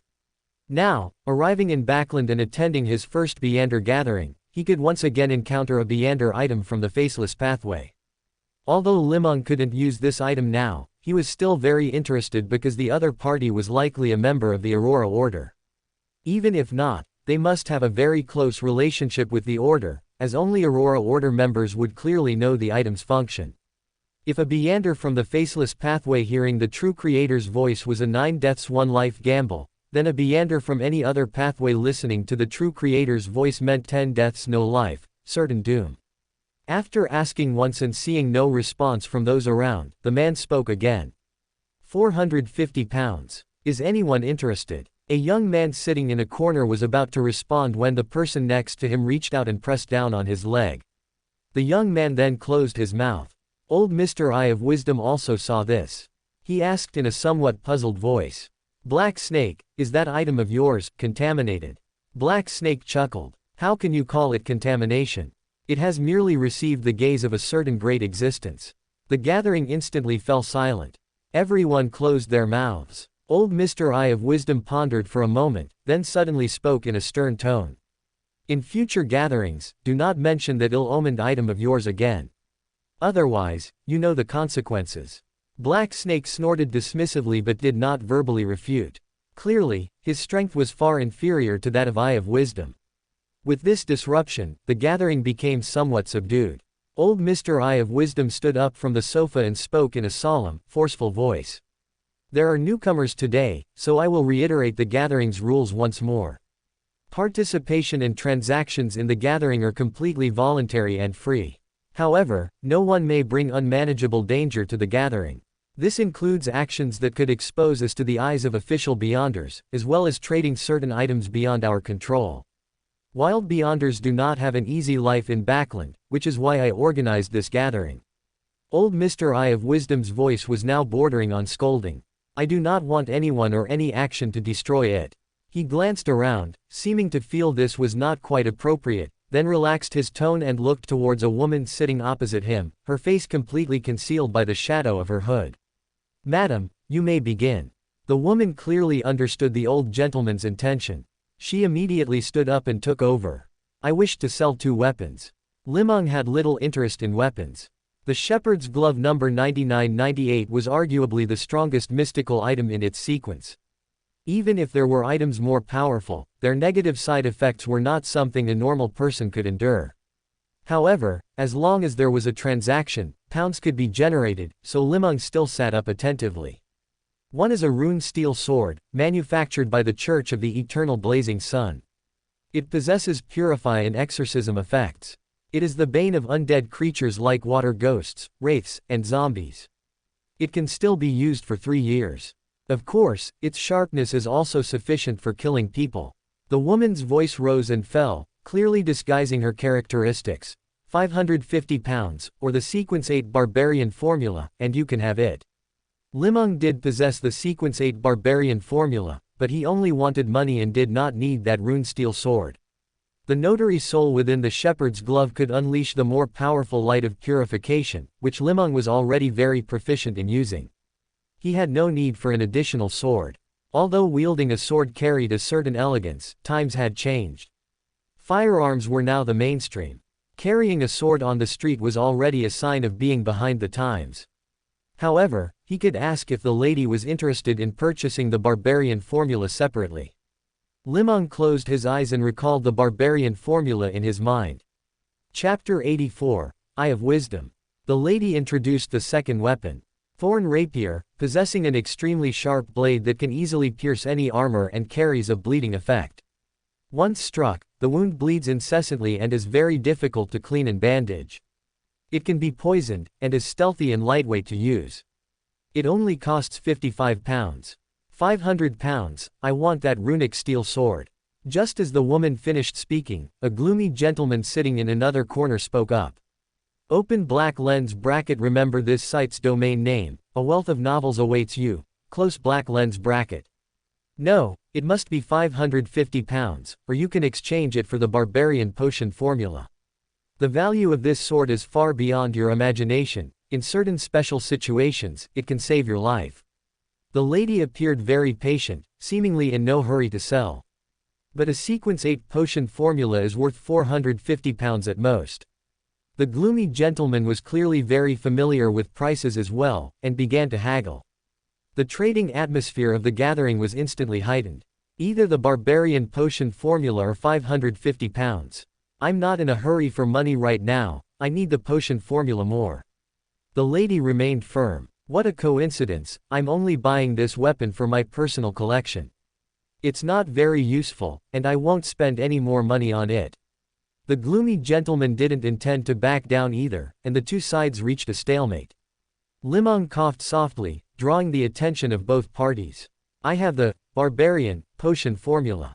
Seeing the gloomy gentleman look over, he continued. "I wish to exchange it for pounds, but I have no need for that runic steel sword at the moment."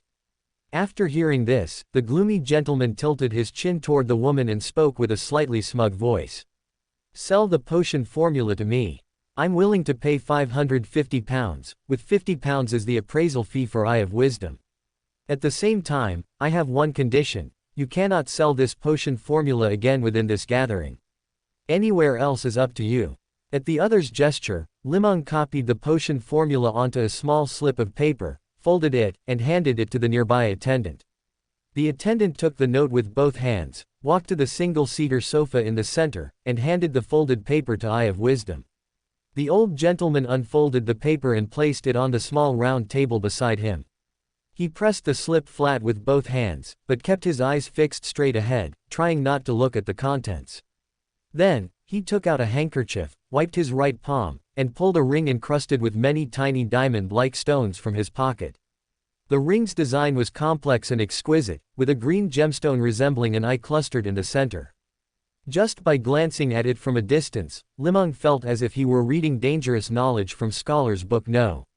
9998. This was a mystical item similar to Scholar's Book No. 9998, but with even more powerful negative effects. Old Mr. Eye of Wisdom solemnly placed the ring on his right middle finger, then closed his eyes as if bracing himself for something. Suddenly, the green gemstone on the ring bloomed with a brilliant gold, a sun-like gold. Old Mr. Eye of Wisdom quickly extended his right hand to the side, letting the gemstone touch the potion formula Li Meng had written. The golden rays became purer and purer, eventually manifesting into a seal-like projection. "Authentic and valid," Old Mr. Eye of Wisdom announced in a deep voice, then immediately took off the ring, not daring to wear it for a second longer. It was the ability of a notary. Li Meng could also simulate this function through Shepherd's Glove No. 9998, and without such severe side effects. However, in this setting, he didn't intend to reveal his trump cards so casually. After being notarized, the transaction was quickly completed. The gloomy gentleman took out his wallet, counted a thick stack of 10-pound notes, and handed them to the attendant, who then passed them to Li Meng. Li Meng counted them in front of the attendant, confirmed the amount was correct, nodded to the man, and tucked the money into a hidden pocket in his clothes. Having just arrived in Backland and not having had a large amount of cash, he had actually forgotten to buy a wallet. Will this make me look poor? Li Meng decided that after leaving, he would immediately buy a sturdy wallet, the kind that thieves on the subway couldn't slash through. One transaction finished, and another person stood up, asking to buy it, Don Rooster's coxcomb. He repeated it loudly several times, but no one responded. The person sat down somewhat disappointed. Li Meng observed the traders and noticed that many of the materials being sought were from potion formulas he was familiar with. In other words, most people here were around sequence 9 or sequence 8. As for old Mr. Eye of Wisdom, without using his mystical items, it was difficult for Li Meng to judge his true strength. But judging from the behavior of Black Snake and the other gathering members, he was definitely a mid-sequence powerhouse. Otherwise, he wouldn't be able to suppress these unruly participants. There were also some mercenary jobs, but Li Meng couldn't see the intentions of the posters yet and had no plans to participate for now. As transactions succeeded or failed one by one, Li Meng also found an opportunity and began asking for a shadow ghost rabbit. Sure enough, as soon as he spoke, Black Snake looked at him with great interest. Now he was absolutely certain the other party was a member of the Aurora Order and knew the Shadow Ascetic Potion formula. The dozen or so members of the gathering looked at each other and shook their heads. I knew it wouldn't be that easy. It seems I need to develop more channels, Li Meng thought to himself. Old Mr. Eye of Wisdom suddenly spoke up. A newcomer will join in a few days. He might have a large amount of materials. You can keep an eye out at the next gathering. After a few more small transactions, the gathering officially came to an end. Old Mr. Eye of Wisdom clapped his hands and said, "That's all for today. According to custom, leave one by one with a 3-minute interval between you. Newcomers go first." He looked toward Li Meng as he spoke. Under the guidance of the attendant, Li Meng left the living room, went to the main door, took off the hooded robe, and returned it. Then, Following the path in his memory, he returned to the back door of the Brave One's bar.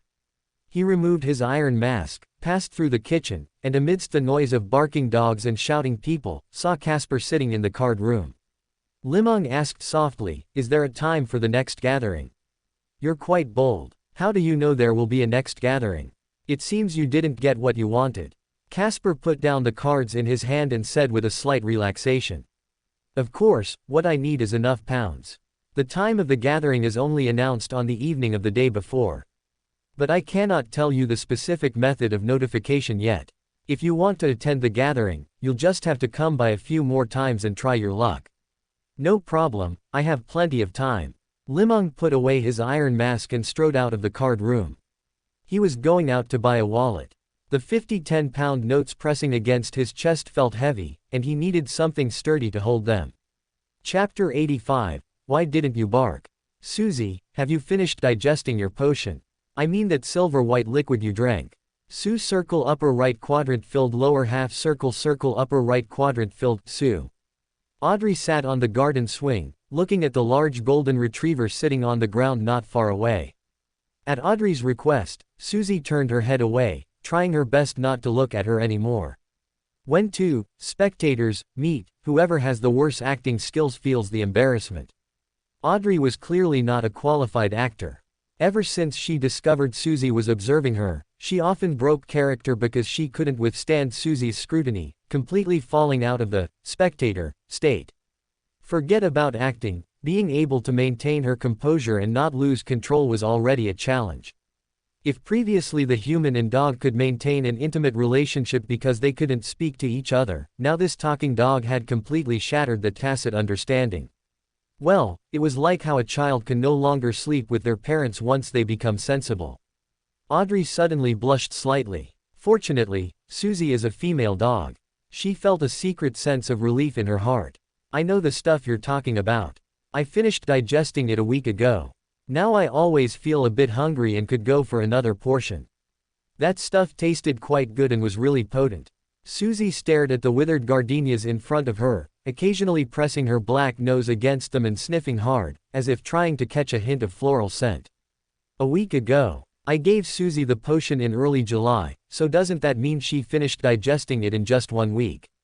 Something's not right here. When humans lie, their bodies involuntarily make various gestures, such as becoming nervous or making unnecessary extra movements like touching their neck, covering their mouth, or having shifting eyes.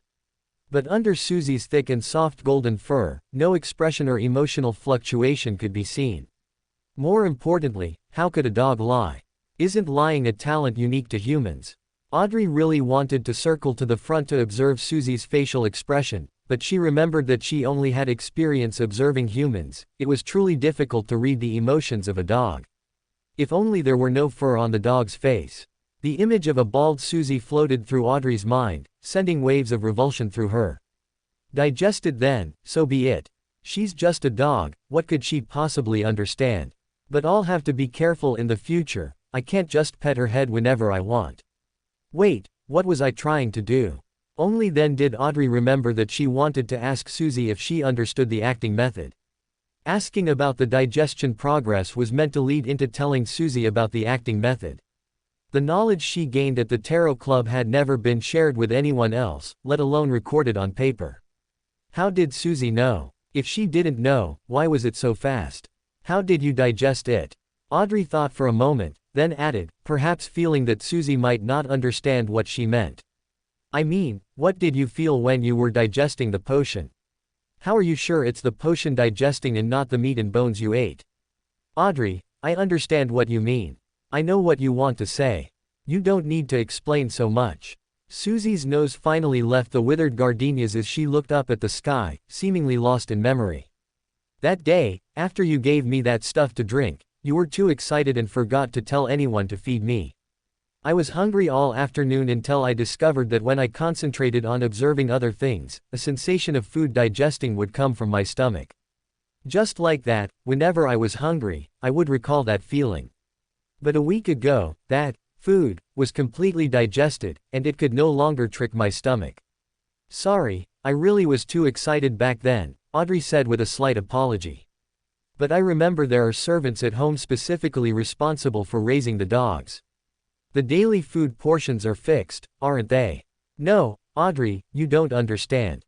Dog food doesn't necessarily all end up in a dog's stomach. After all, a dog can't talk. Who would know exactly how much it ate? Susie's tone was very steady, as if she were speaking of something trivial. Then why didn't you bark?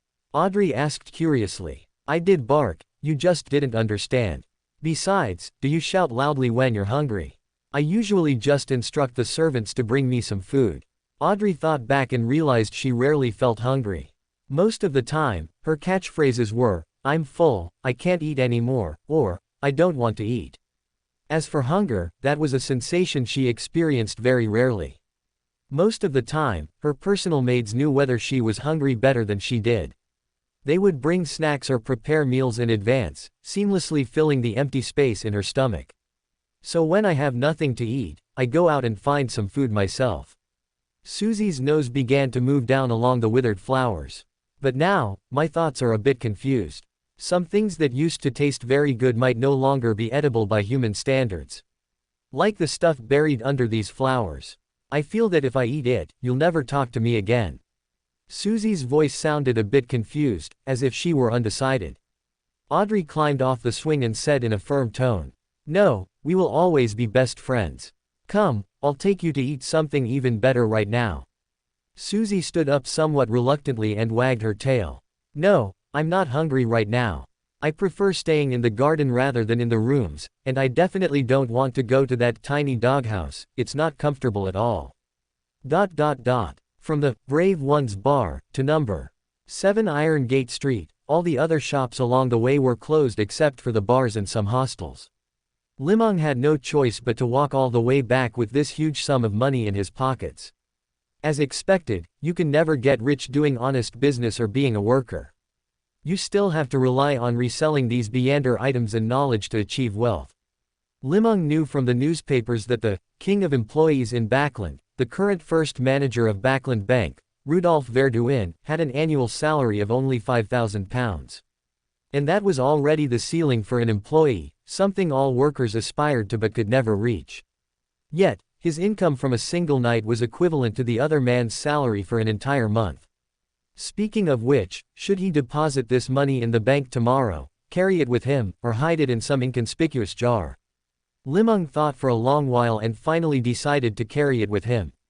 After all, banks nowadays had terrifyingly low interest rates on short-term deposits and shockingly high transaction fees.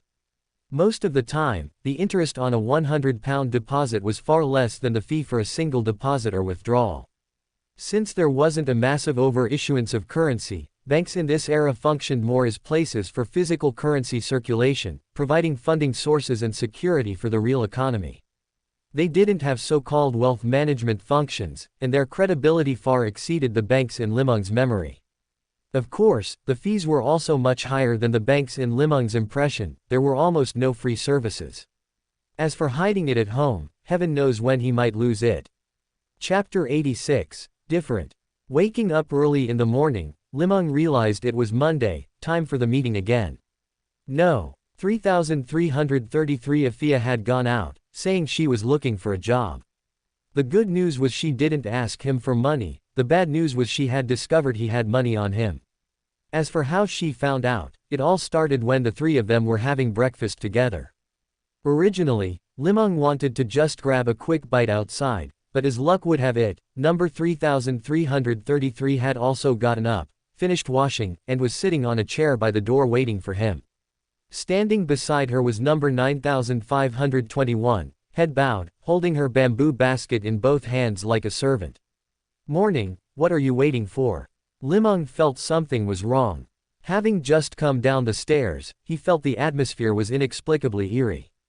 Number 3333 looked at number 9521. Under her sharp gaze, number 9521 said in a voice so small it was almost inaudible. Number 3333 said number 9998 struck it rich yesterday and is treating us to a meal today. Li Meng immediately clutched his chest warily. He remembered that when he slept, he had locked the door, close the windows, and even set up a wall of spirituality. Any abnormal approach would trigger an alarm and wake him from his dream. As a transmigrated Beander, he still had that bit of vigilance. To perish halfway through his transmigration would be such a heartbreaking thing. Seeing his expression, Afia gave a disdainful snort. When you came back yesterday, that excitement of yours made the ants on the wall get excited too. If I couldn't even sense that, then the desire apostle potion would have been taken in vain.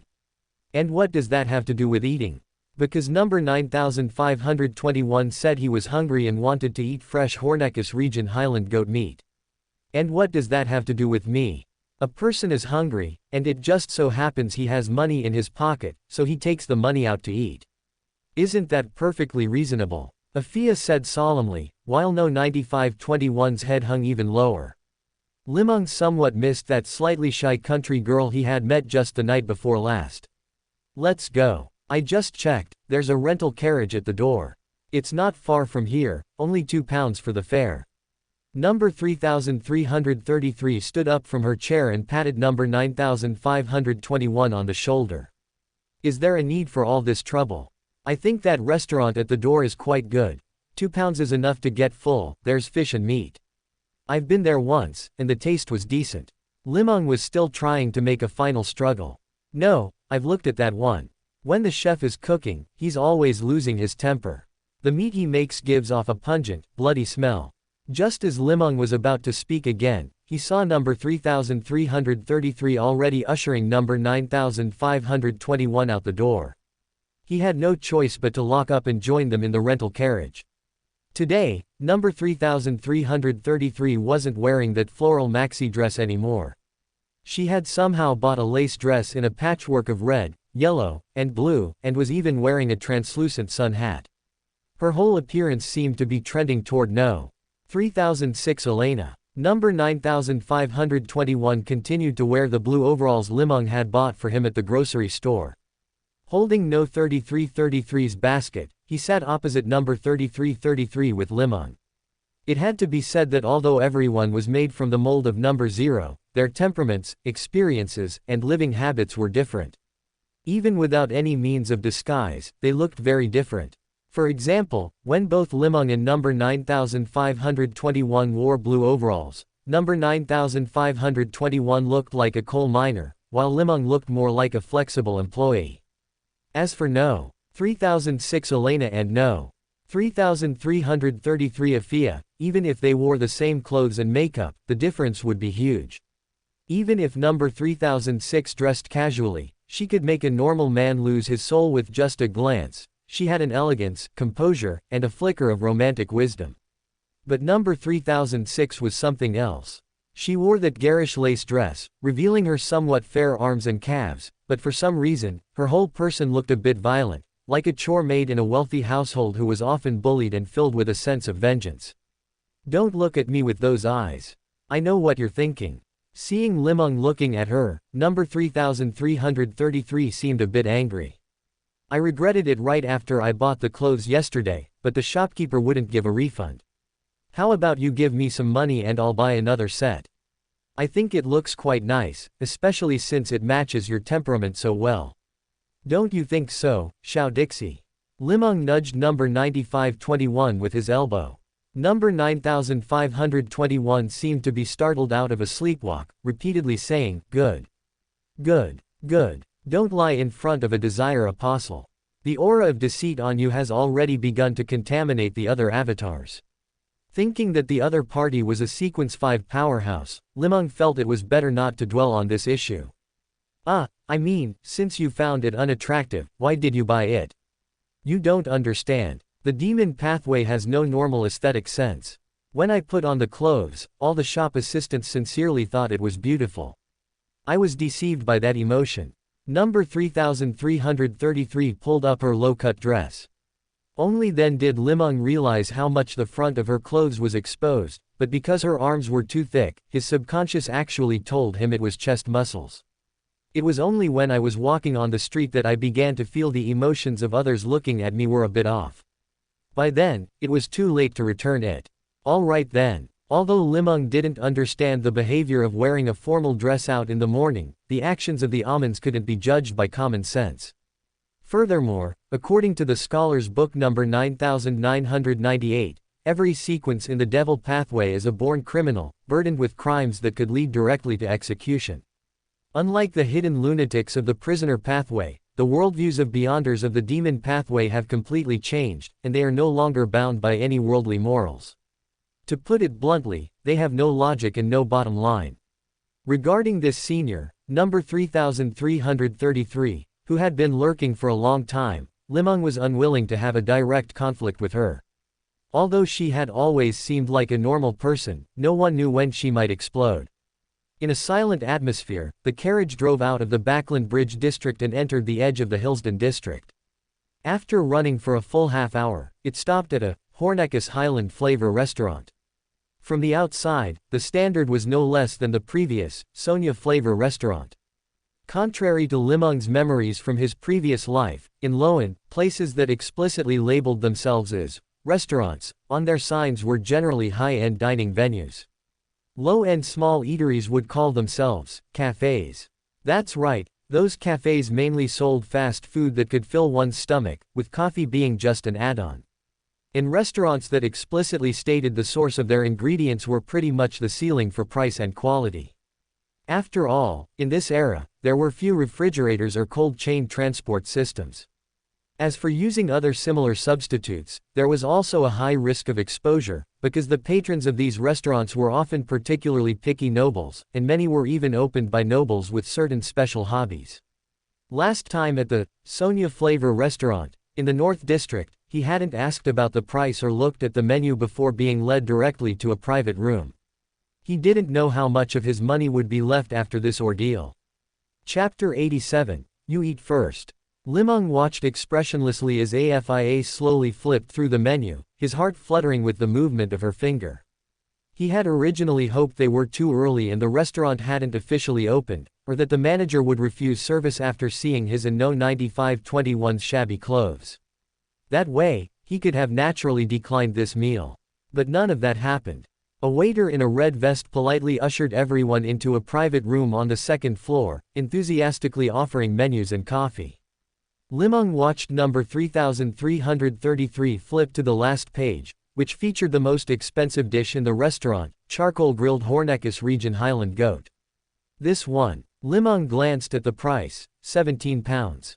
After ordering the main course, Afia added 3 portions of foie gras, 3 pan-fried dragon bone fish, 3 baked lobsters, and a bottle of Ormir wine. Number 9521 seemed to have never experienced such a scene, sitting awkwardly diagonally across from Li Meng and stealing glances at him as hot dishes were brought to the table on large platters. Eat up, it won't taste good once it's cold. Seeing the waiter finish serving the dishes and thoughtfully open the wine, Li Meng waved weakly, signaling the waiter to leave and close the door. At this moment, number 3333 Afia was suddenly in no hurry. She reached out and grabbed No 9521's right hand just as he picked up a fork to eat. It hurts, be gentle. Afia's arm was even sturdier than No 9521's, who worked year-round in a ship repair yard. His face began to contort from her grip. Didn't you want to eat? You woke me up before I was even fully awake this morning, I'm still a bit sleepy. Afia didn't answer No 9521's question, but instead asked expressionlessly. Does this taste good? Of course it's good, it smells so fragrant. A long time ago, I saw the overseer at the ship repair yard eat it. It was a leftover from the factory owner's meal, thrown to him, and he bragged about it for a long time before swallowing. Number 9521 looked at the foie gras, the aroma making his nostrils twitch. Afia interrupted his reminiscence, picking up a glass goblet filled with blood-red wine and shaking it at number 9521. Her tone became very gentle, like a mother coaxing a disobedient child. Drink some wine first, so you don't choke while eating. But, won't I get drunk? Besides, if I drink, will I be unable to eat? Number 9521 looked at Li Meng in confusion, seemingly waiting for his explanation. Drink it, this is Backland dining etiquette, you'll have to learn it sooner or later. Li Meng nodded slightly, watching as number 9521 dubiously gulped down the glass of Ormir. AFIA picked up a table knife, and after a few flashes of white light, the foie gras in front of number 9521 was cut into neat little cubes. Aren't you two eating? You eat first, we're not hungry. Number 9521 complied, picked up his fork, and quickly sent the foie gras into his stomach. Just as he finished, he suddenly felt thirsty. Li Meng had already timely handed him another glass of Ormir. Watching number 9521 finish the foie gras, dragon bone fish, and baked lobster one by one, AFIA thoughtfully poured another large glass of wine. Number 9521 wanted to refuse, but seeing Afia's sharp gaze, he could only endure it and drink again. After 3 large glasses of wine, although the alcohol content was low, number 9521 was clearly not a warrior tested by long experience with alcohol and soon passed out. His body went limp and he fell toward the floor. AFIA was quick and caught him, letting him half recline on the sofa. There. Number 3333 clapped her hands, listening to No 9521's familiar snoring. What exactly do you want to do? Number 3333 picked up the wine and filled glasses for herself and Li Meng. Number 9998, have you ever thought about what the purpose of our existence is? Of course it's to serve the Amon family, what else could it be? Li Meng suddenly became alert. No 3333's pupils contracted slightly, as if sharp light was shooting from them. No, I don't mean that. I mean ourselves, things other than our numbers. For example, you gave yourself a name called Julius, right? Yes, but that's an identity arranged by No. 4. Li Meng also looked up, meeting Afia's scrutinizing gaze. In short, I can feel that you are very resistant to others calling you by your number, and you don't like calling others by theirs either. AFIA looked away, toward the soundly sleeping No. 9521. Is there a problem with that? It represents a kind of identity recognition. You've begun to lack reverence for those high-sequence avatars. Li Meng looked at her with interest and said, I don't think that's anything worth mentioning. You're the luckiest one, of course you don't think so. AFIA spoke softly, as if reminiscing about the past. I heard that in the 4th epoch, Amon's avatars weren't so numerous, but every avatar was at least a demigod. They played with the mortal world, fooled the gods, and created countless pranks that even the 7 deities were wary of. But now those avatars have either gone to the forsaken land of the gods or have gone completely into hiding. The rest are all low to mid-sequence avatars like us. But, what is the use of our existence? Actually, many things can be easily accomplished by those high-sequence avatars or number 0, there's no need for our existence at all. I heard that hundreds of years ago, avatars were all of the thief pathway, but later, perhaps because the loss of Beander characteristics was too severe, those angels and demigods began to use Beander characteristics from other pathways to create avatars. I feel like we are just carriers of Beander characteristics, cannon fodder created by those high-sequence avatars. I once wanted to discuss these things with number 3006, but she seemed completely indifferent, and I couldn't grasp her emotions well, so I never found a suitable opportunity. AFIA scrutinized Li Meng again, as if trying to see more from him. From you, I've discovered some very interesting things. You don't seem like a manufactured avatar, your emotions and desires carry a flavor completely different from other Amon's avatars. But this difference isn't caused by the mental residue of the Beander characteristic itself. This spiritual difference, I believe no other avatar can perceive except for me. Because I am the highest sequence avatar in the demon pathway. Truly a master of desire, a Beander of the demon pathway, her power is too eerie. If she goes a step further, what will she guess? Li Meng smiled and asked back, showing no nervousness, are you telling me this because you want to cooperate? Just as I thought. Have you ever thought that we could get rid of this identity as Amon's avatars and start living freely? Afia's eyes grew brighter, as if she had found a goal. I don't have that thought for the time being, but I think it might be very difficult to achieve. The existence of an avatar is determined by the will of No. 0. If there was an existence even more ancient than number 0 who was willing to help us, would you do it? Could she have also joined the Tarot Club? Li Meng immediately dismissed the idea. Currently, the Tarot Club only had himself and Miss Justice, and this person in front of him didn't look like Miss Justice at all. Thinking of this, he fell silent for a moment, his voice firm and steady. Render unto Amon what is Amon's, and unto oneself what is one's own. Chapter 88, Petroleum. 57 pounds for a single meal, that's almost 50,000 RMB. If this wasn't dining on public funds, what normal person could handle it? Looking at number 9521, who was still snoring away in the carriage, Li Meng felt a bit of emotion. Those people at the police station are truly wealthy. To feast and drink like that, boosting consumption really depends on civil servants. After finishing breakfast, number 3333 AFIA went to the cloakroom and changed into another set of women's work clothes. This time, she looked much more normal. Li Meng didn't understand why a restaurant would have a cloakroom, much less why clothes were kept in a bamboo basket to be carried around. Alright, I'm going to the Hillsden District Vegetable Market to see if there's any other work suitable for me. No need to prepare lunch or dinner for me. AFIA returned to her quiet and reserved state, like the girl next door. With a gentle wave of her hand, she disappeared into the bustling crowds of Hillsden District. See you tonight. Li Meng laboriously moved number 9521 onto the rental carriage, then placed the bamboo basket containing Afia's changed clothes into the carriage as well. By the time they returned to No. 7 Iron Gate Street, it was already noon. Li Meng struggled to drag number 9521 from the carriage to the bed. As soon as he set him down, he heard a series of blissful snores. Regarding number 9521, he had always had a strange feeling. From the arrival of number 3333, he had verified one thing: number 4 knew his address. As fellow avatars, only number 9521 had previously known his address. Since he hadn't informed number 4 through any means, number 4 could only have found out through No. 9521. The arrival of number 3333 was both a help to him and felt like surveillance and a deterrent. However, it seemed this Miss AFIA had quite a few ideas of her own, which slightly exceeded number 4's expectations.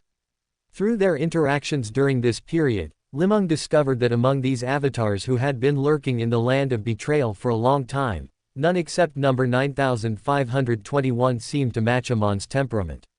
He had yet to encounter an avatar in the land of betrayal as hopelessly wicked as number 35 from the forsaken land of the gods. These avatars were more like ordinary people struggling to survive in the vast sea of humanity. Perhaps it was an act, or perhaps it was real. Though they held the status of avatars, they also had their own ways of life. At 3 o'clock in the afternoon, it was time for the familiar Tarot Club again. As a burst of red light erupted from within him, Li Meng saw himself, Miss Justice, and Mr. Fool opposite them. For the time being, there was nothing left to sell. Now that she had the telepathous potion formula, Miss Justice wouldn't be buying any more formulas for a while. Since she had consumed the spectator potion, she had already begun learning how to bargain. She was no longer that simple girl who wanted all of them. Everyone grows, especially a spectator. However, as a newcomer to the Beyonder world, there were still many things she didn't understand or know. With a little guidance, there were still opportunities to make a fortune. The 1,000 pounds from the Psychology Alchemist's member lead last time, and the 450 pounds from selling the telepathous formula before that, were all sitting safely in an anonymous account at Backland Bank. The reason Li Meng didn't use this money was for fear that a sudden influx of large amounts of unexplained income would arouse suspicion. While number 9521 wouldn't suspect anything, he would likely report it to No. 4. As for number 3333 and number 3006, they would certainly become suspicious. Until he found a suitable channel, he intended to spend the money earned in the Tarot Club within the Tarot Club itself, so that nothing would seem amiss. Good afternoon, Mr. Fool. Good afternoon, Mr. Hanged Man. Miss Justice's crisp voice echoed above the gray fog, interrupting everyone's thoughts. Audrey Hall's current mood simply couldn't be described in words. The fact that Susie could suddenly speak had given her an extremely intense shock. Of course, if it were just speaking, Li Meng had informed her in advance, Audrey wouldn't be as lost as she was now. Animals are not just companions in life, but also good partners in battle.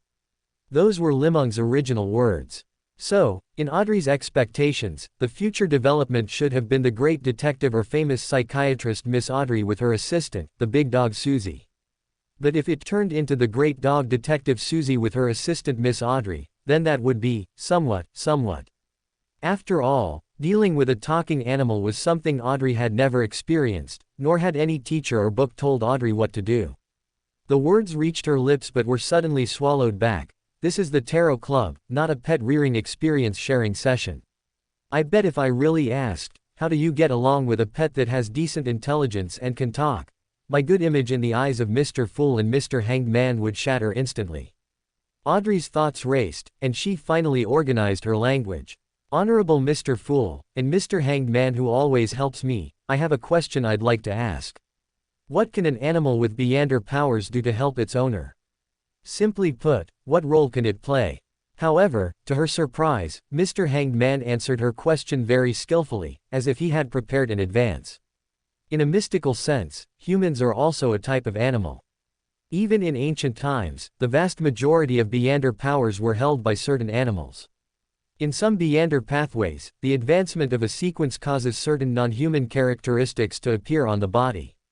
This is the mark of non-human creatures mastering Beyonder powers. Before Beyonder power, all life is equal. If an animal gains Beyonder power, then we cannot simply treat it as a pet, but must view it as an independent thinking individual and give it a certain amount of respect. After Li Meng finished speaking, he gave Miss Justice a meaningful look, then turned his head to look at Mr. Fool. Don't look at me with those eyes, I didn't do anything. Really, I'm asking for a friend.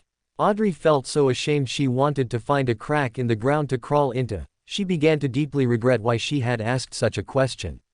Please forgive my slight disrespect, Li Meng said, looking toward the head of the long bronze table, his tone slightly hesitant. In some legends, some ancient existences are non-human creatures, such as vampires, dragons, devils, mutants, and so on. If you have a Beyonder creature as a pet, for example, a pet dog of the spectator pathway, it could observe and eavesdrop on your behalf in certain situations. You should know, humans often lack sufficient vigilance toward animals, especially pets. After all, they can't talk and can't repeat what they've seen. Why use a dog of the spectator pathway as an analogy? Just what do you know? Audrey's expression changed, and she sat up straight again, saying with a light smile. Mr. Fool, I have found another page of Emperor Russell's diary. Very good, all the debts you owed have been cleared. Sitting at the head of the long bronze table, Klein, entirely shrouded in gray fog, felt a bit complicated. On one hand, it was because of the talking pet dog Miss Justice was raising, which made him feel a bit chilled. On the other hand, it was because of the Hanged Man's sentence, some ancient existences are non-human creatures. Would they think I'm not human either? I must subtly influence their views and not let them think in that direction, especially not let them associate it with curly baboons. I'm sorry, the content of this diary page isn't much. This page was about petroleum. Klein scanned it, and it instantly shattered half of his beautiful dreams. All along, as a transmigrator who considered himself highly educated, he felt he could use his experience from the future to predict technological development and make venture investments. This would allow him to possess immense wealth, establish international charitable foundations, ostensibly help the poor while secretly funding labor resistance in various countries, play the game with the upper echelons of society, improve the lives of the common people, and finally retire with honor, leaving a large fortune for his brother and sister. But why is there no petroleum? In this world, where did things go wrong? Chapter 89, Loyalty. A massive number of Taiwanese novels are waiting for you to find. Watching Mr. Fool remain silent for over 10 seconds before the diary in his hand vanished, Audrey finally breathed a sigh of relief. She adjusted her state and asked with a light smile in her spectator tone. I would like to know if there is a sequence potion named Arbiter.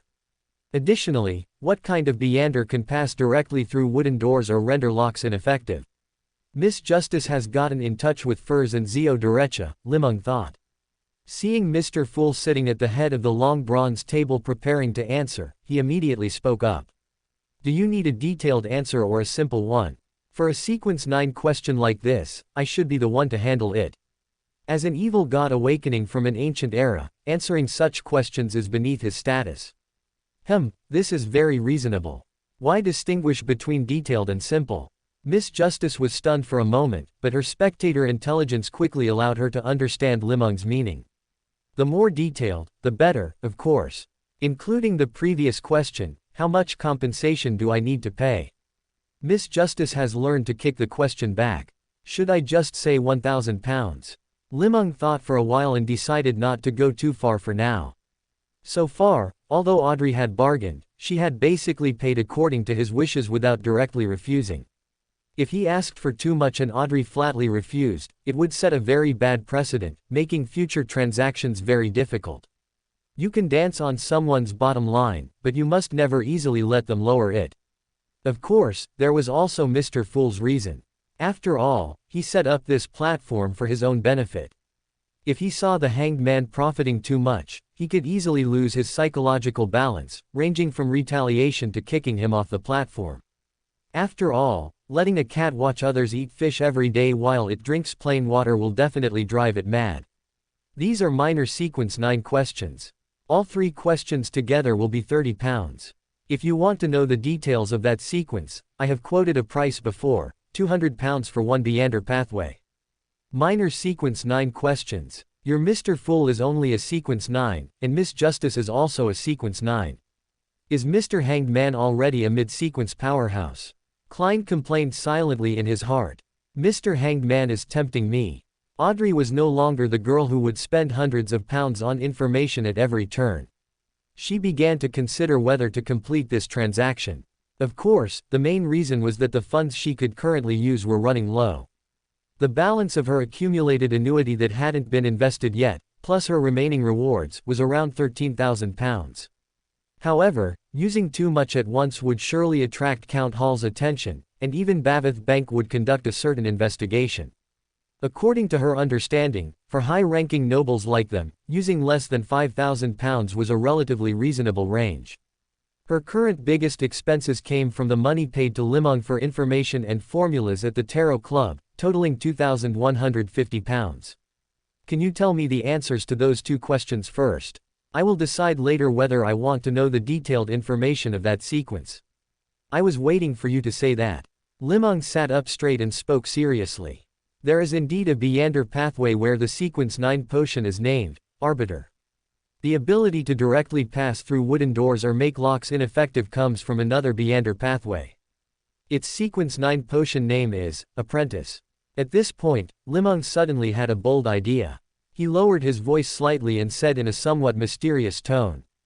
In fact, you should be very familiar with both of these meander pathways. As expected, curiosity killed the cat. Even in her spectator state, Audrey knew Mr. Hanged Man was tempting her, but she still couldn't help herself. Why don't I know? Can you be more specific? I will pay a fee of £400. The sequence pathways jointly controlled by the Augustus family and the Castia family of the Fanapotter kingdom start with this. Of course, low sequence formulas were given as rewards in ancient times, and some nobles might have obtained them. Although I don't know your identity, I suspect you have come into contact with many members of the Loan Kingdom's royal family, or are even a member of the Loan royalty yourself. May I call you, little princess? I am not some princess. Audrey quickly retorted in her heart, but she soon realized that the other party was showing goodwill and indicating that he was not clear about her identity. So, has he guessed my identity or not? Audrey's heart was full of doubt, but she soon discovered that Mr. Hanged Man didn't seem to care about this, it was just a casual guess. As a spectator, she was very experienced in handling such matters. If the other party wanted to test her, he would deliberately slow down his speech after throwing out the question, start observing her, or even stop and wait for her response. However, the Hanged Man spoke quickly without any pause. As for his gaze, it remained fixed on the long bronze table, as if there were interesting patterns carved there. Open black lens bracket, close black lens bracket. And this sequence pathway possesses a convincing charm and sufficient authority, as well as excellent combat abilities for dealing with accidents. Being near them, you will feel a constant urge to obey their arrangements, a sense of unease, a willingness to concede, and a feeling that you are not quite yourself. This is the arbiter. In a sense, they have a natural suppression over the spectator pathway because spectators are more capable of feeling their pressure and charm. Li Meng cleared his throat and continued. The Sequence 8 potion name for this pathway is Sheriff. As the name implies, they are natural police and officials, possessing even weightier authority and an irresistible charm, as well as a more violent punishment capability for those who resist them. Further on, this pathway will continue to strengthen their ruling authority. This is also the reason why the Augustus family has been able to rule the Loan kingdom. I've heard an interesting but unconfirmed rumor about the Loan royalty. Of course, Mr. Fool might know if it's true or false. Do you want to hear it? Audrey saw Mr. Hanged Man finally look up at her, a hint of playfulness seemingly in his eyes, as if waiting for her answer. Of course. I look forward to Mr. Fool's final confirmation. Legend has it that a long time ago, both the Augustus and the Castia were the most loyal angel families of the Transmigration dynasty. Li Meng said in a flat tone. I thought it was some shocking news, but it's just this. At first, Audrey felt it was a bit dull. Compared to the news Mr. Hanged Man had revealed before, this seemed somewhat plain. She had never been someone interested in history, and she was even less interested in the great achievements of the Augustus family. In her daily life, she mostly interacted with princes who only knew how to eat, drink, and have fun. As for those big figures, they were all stiff-faced, and Audrey didn't like communicating with them. But out of respect, she still turned her gaze toward Mr. Fool sitting at the head of the long bronze table, waiting for his answer. It was like when a companion at a banquet tells a joke that isn't funny at all. She couldn't even force a laugh and could only watch others laugh or wait for someone to explain why it was funny. How would I know anything about the Transmigration dynasty? Klein really wanted to complain, but the occasion wasn't right. What should he say? One sentence could destroy the persona he had painstakingly built. I was sleeping at the time, so I don't know. Too fake, won't work.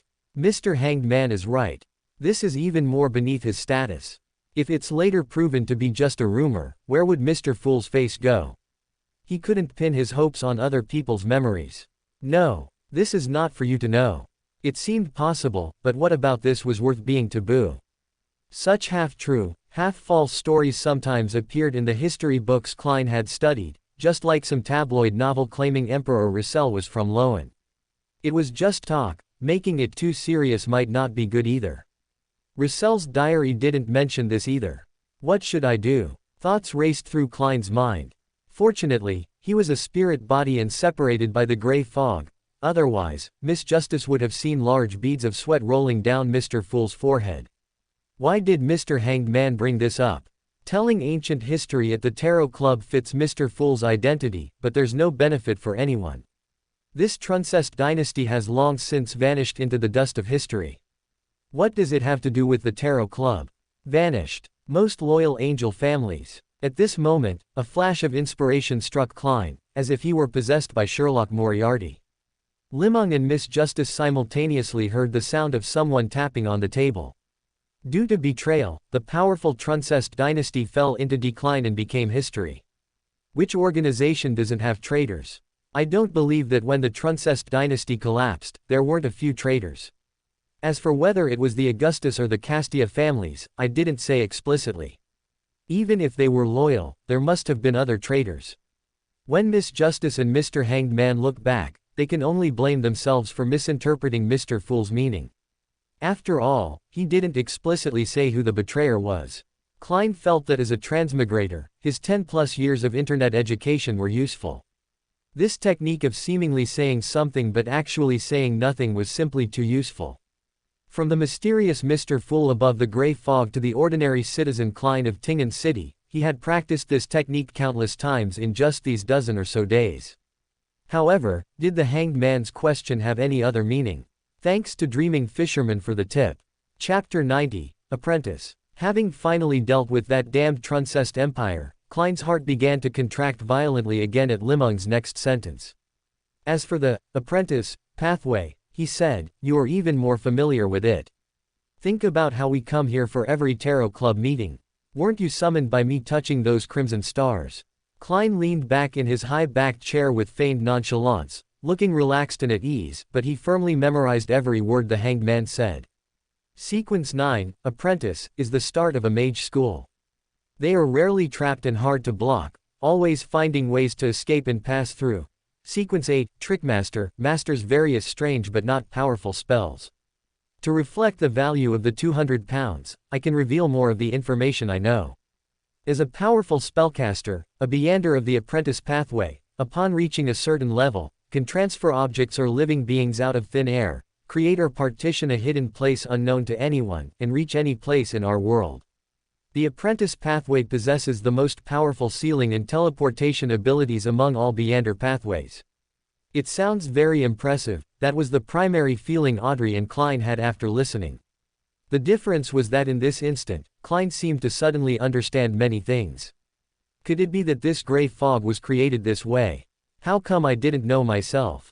Could Mr. Hanged Man have mistaken me for a high-sequence powerhouse of the apprentice pathway? Does he think I created this place and summoned them? Thinking about it this way, his initial attitude was reasonable. He is more powerful than Miss Justice and knows more about the mysterious world, so he is clearer about my strength.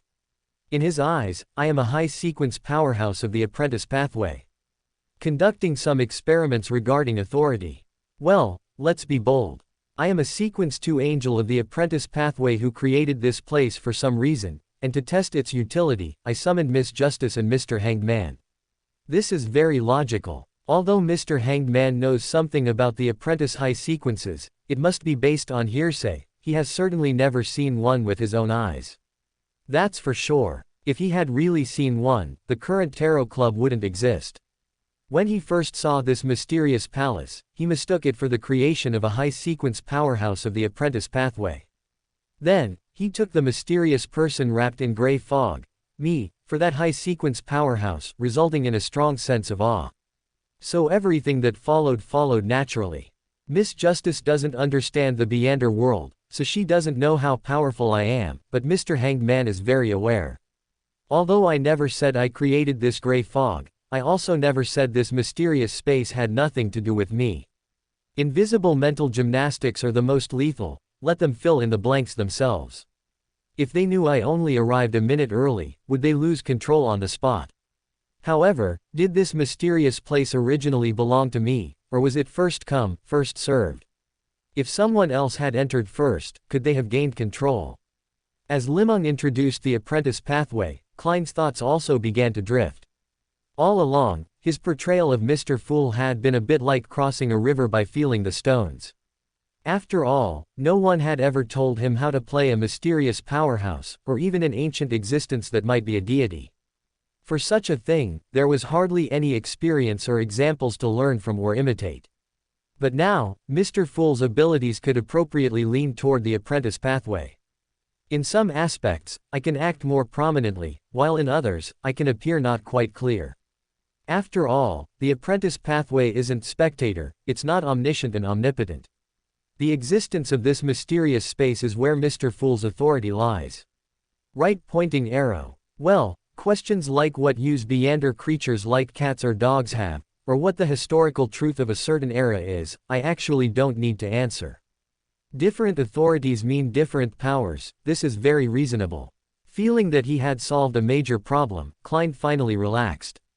He was becoming more and more confident in playing the role of Mr. Fool. He leaned back slightly, placed his hands on the table, and continued listening to Li Meng's introduction. Listening to Li Meng's introduction, Audrey felt it sounded more and more familiar. Thinking back a bit, she realized that when Mr. Hanged Man introduced the spectator pathway, he had also described it as particularly powerful and mysterious. Now she really wanted to ask whether a spectator or an apprentice was more powerful. However, considering the implications in Mr. Hanged Man's words suggesting Mr. Fool might be a high-sequence powerhouse of the apprentice pathway, asking such a question would surely make the scene very awkward, and might even risk angering Mr. Fool. She held back for a long time before suppressing the question that had already rushed to her lips. I actually prefer the feeling of being a spectator, quietly watching others and analyzing their every move, that's what I truly want. But what girl can refuse the temptation of being able to go out and play whenever and wherever she wants? Audrey puffed out her cheeks and decided to help Furs, to let her become a high-sequence powerhouse of the apprentice pathway as soon as possible, so she could teleport her to far-off places. That way, when the whole family went to East Chester County for winter vacation, she could have Furs send her there. Then she would wait at the door, watch her parents' carriage arrive, and say to them, "You travel so slowly, I've already been here for a week." Thinking of this, she raised her hand to signal. "Mr. Hanged Man, do you have the formula for Trickmaster? How many pounds do I need to prepare?" Hearing Miss Justice's expectant voice, Li Meng finally breathed a sigh of relief. "To get a little money, I even brought Mr. Fool into it. This money doesn't come easily. It wasn't in vain that I introduced it for so long. Last time I recommended the assassin formula, Audrey didn't buy it, but this time I can finally facilitate another transaction. Audrey still has potential to be tapped, like that Zio Derecha and the like."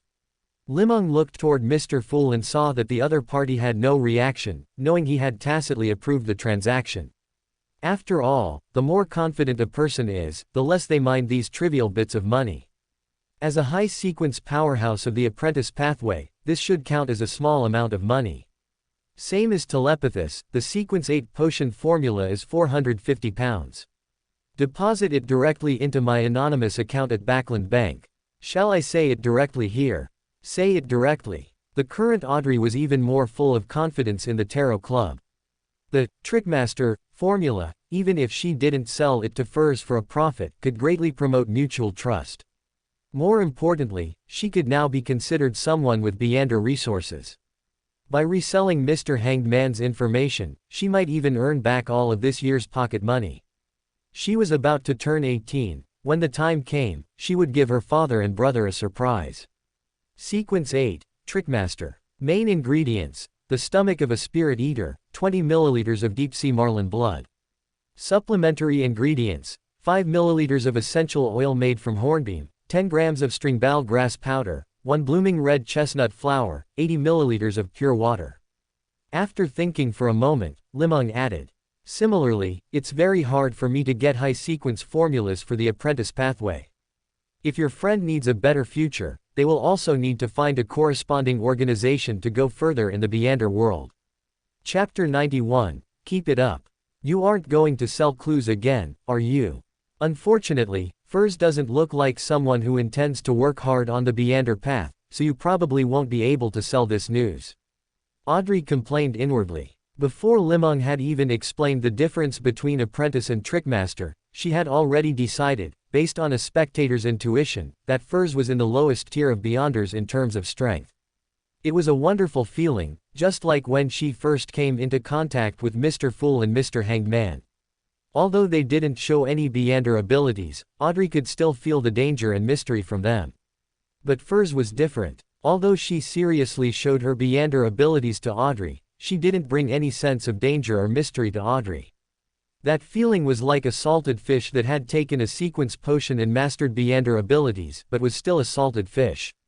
When Li Meng talked about the abilities of the apprentice pathway, she had already decided that the other party must be sequence 9 and didn't have the subsequent potion formula. Simply put, in a few years, with Furs as income, if there were a formula, she would have gathered enough materials to advance long ago. Even if she didn't understand the acting method, she would have endured until it was digested. After all, Furs had the habit of walking through walls to enter the house just to walk less, which could be considered acting invisibly. So she was quite confident in selling this formula to Furs. As for how she would walk her path in the future, Audrey decided to let her choose for herself. "I will deposit £880 into your account within a week." With several meetings of the Tarot Club, now that the transaction was over, everyone had nothing left to talk about. As Mr. Fool's low voice sounded, the Tarot Club was officially declared over. West District of Tingen City, Narcissus Street. Klein drew back the curtains, letting the golden sunlight shine into the bedroom. After Justice and Hanged Man left, he turned his gaze to a crimson star. After the last Tarot Club meeting ended, he vaguely heard prayers coming from it and saw the scene reflected on the star. It was a young man wearing tight black clothing with brownish-yellow hair, kneeling on the ground, facing a pure crystal ball, with his clasped hands pressed against his forehead, his body leaning forward, constantly praying for something. His surroundings were dark, the tables and chairs were old, and he was occasionally illuminated by sudden flashes of light. Klein thought it was lightning in the sky, but he didn't hear the sound of thunder or rain. Unfortunately, Klein could not understand the boy's language. He had originally planned to use this language to test Mr. Hanged Man at the next tarot club meeting to see if he could understand it, but in the end, he gave up on the idea. The risk was too great, it wasn't worth being exposed. But after Mr. Hanged Man's reminder this time, he suddenly had a new idea and was about to put it into practice, but the sound of prayer had disappeared. Forget it, I'll pull him up when he's praying. He couldn't have such good luck every time, happening to meet a rich second generation like Miss Justice, and an overthinking expert like Mr. Hanged Man. Even if he had no ill intentions, providing help in a time of need was better than adding flowers to a bouquet. However, the tarot club indeed should add new members. For one, as his digestion of the seer potion progressed, he now had enough spirituality to support bringing in another person. Secondly, always watching Mr. Hanged Man and Miss Justice go back and forth, he felt that his control over the tarot club was no longer that strong. Although he had successfully established the image of a mysterious powerhouse, apart from Emperor Russell's diary and some news, he hadn't obtained what he wanted most: pounds. They all flowed to Mr. Hanged Man. After all his jumping around and making a fuss, he still felt like a worker, the kind without even a salary. If another newcomer came, he would have room to maneuver. He could convene the newcomer alone first and give them some necessary guidance. But what did Mr. Hanged Man mean by that, most loyal angel family of the Truncest dynasty? It shouldn't be just a casual question. Based on Klein's observations during this period, every word Mr. Hanged Man said had its meaning, most of which was to guide Miss Justice toward pounds. Then what did this, most loyal angel family, want to say? Angel, loyalty, family. Klein thought for a long time but couldn't guess the meaning, finally putting it down helplessly. Perhaps after I fully understand the history of the fourth epoch, I will know the answer. Better to digest the seer potion first. Now he was very proficient in the acting method. At this rate, he could completely digest it by the end of August. Now that he had the formula for sequence 8, clown, he could prepare the materials in advance. At this rate, within 10 years, he would definitely become a mid-sequence powerhouse. At that time, I won't have to pretend to be Mr. Fool. Thinking of this, Klein struggled to get out of bed, put on his frock coat and half-top silk hat, and walked straight out to the Seer Club. In Count Hall's luxury villa in Backland Queen District. Audrey opened her eyes and quickly picked up a pen and paper to write down the Trickmaster formula. As one of the greatest nobles in the Loan Kingdom, owning a Sequence 8 formula wouldn't be too strange. She had already thought of several sources for this formula in an instant. The most important thing now was how to logically sell this formula to Furs. After all, Furs had never told her which sequence she was in. Guessing someone else's secret like this was very impolite. I have to find a good opportunity. Didn't she ask me to help rescue that young girl named Zio Derecha? Maybe I can start from this matter. I spent another £880 today, in the future, I have to spend more sparingly. That £55 evening gown, I won't make it for now. Those boring parties, I don't need to go either. I've observed the guests many times, and now I can't feel the potion being digested anymore. Keep it up, Audrey. Set a small goal for yourself, finish digesting the Spectator potion within this month. You can definitely do it, you're the best. No matter what, I absolutely cannot be worse than a dog. Viscount Glaint also seems very interested in becoming a Beander. I can vaguely ask him what sequence of potion formula he needs, but I always feel that his purpose seems a bit impure. Not far away, a large golden retriever sat behind the door, quietly watching all this without making a sound. No. 7 Iron Gate Street. Li Meng opened his eyes, and the snoring of number 9521 came to his ears again.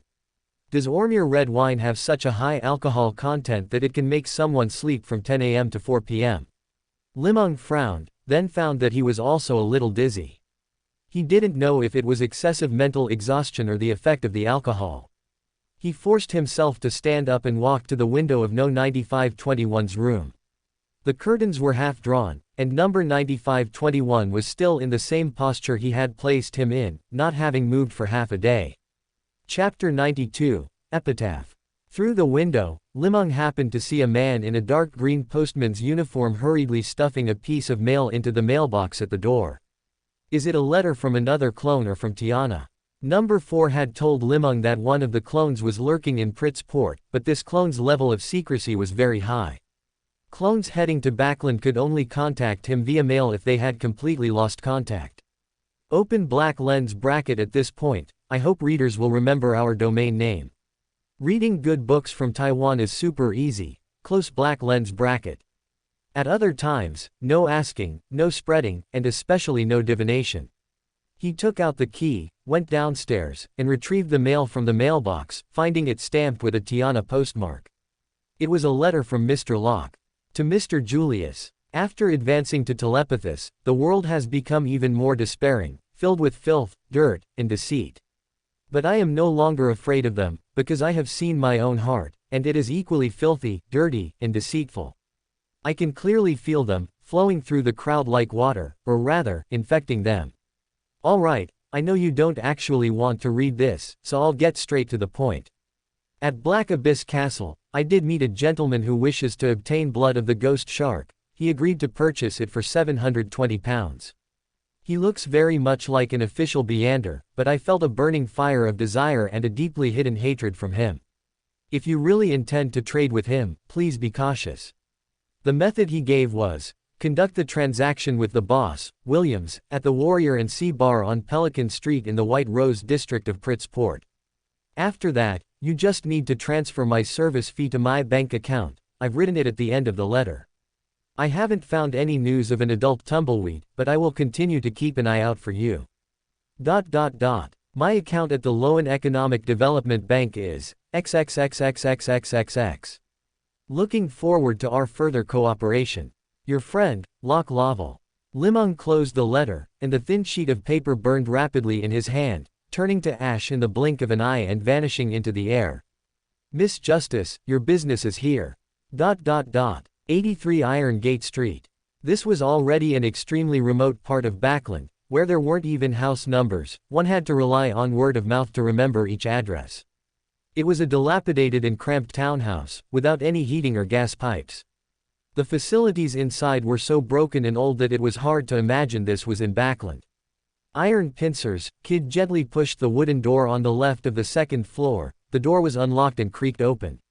Inside, there was only a wooden cabinet with completely peeling paint and an extremely simple wooden bed, where an old man with sparse white hair lay. In the summer at the end of July, the hottest time of the year, the old man was still shivering under a thick quilt as if he were freezing. Seeing someone enter, a bit of life finally appeared in the old man's cloudy eyes, and his lips moved feebly as if trying to make a sound, but Kid heard nothing. Looking at the old man who had completely lost his ability to move, iron pincers, Kid hesitated for a moment before stepping forward to pick up the kettle on the cabinet, intending to pour the old man a bowl of water. He shook the kettle, it was empty. He carried the kettle downstairs, skillfully climbed over the simple fence, and entered the house next door. 3 minutes later, he walked back into the old man's room with the kettle. The water poured from the kettle still held some warmth, emitting a faint white mist. He held the bowl with both hands and gently brought it to the old man's lips. The old man swallowed with difficulty, and a large amount of water soaked the clothes on his chest and the quilt. After a bowl of warm water, the old man seemed to look a bit better and could finally speak. "It's little Kid. Why do you have time to see a dying old man like me? Didn't we say we wouldn't meet again?"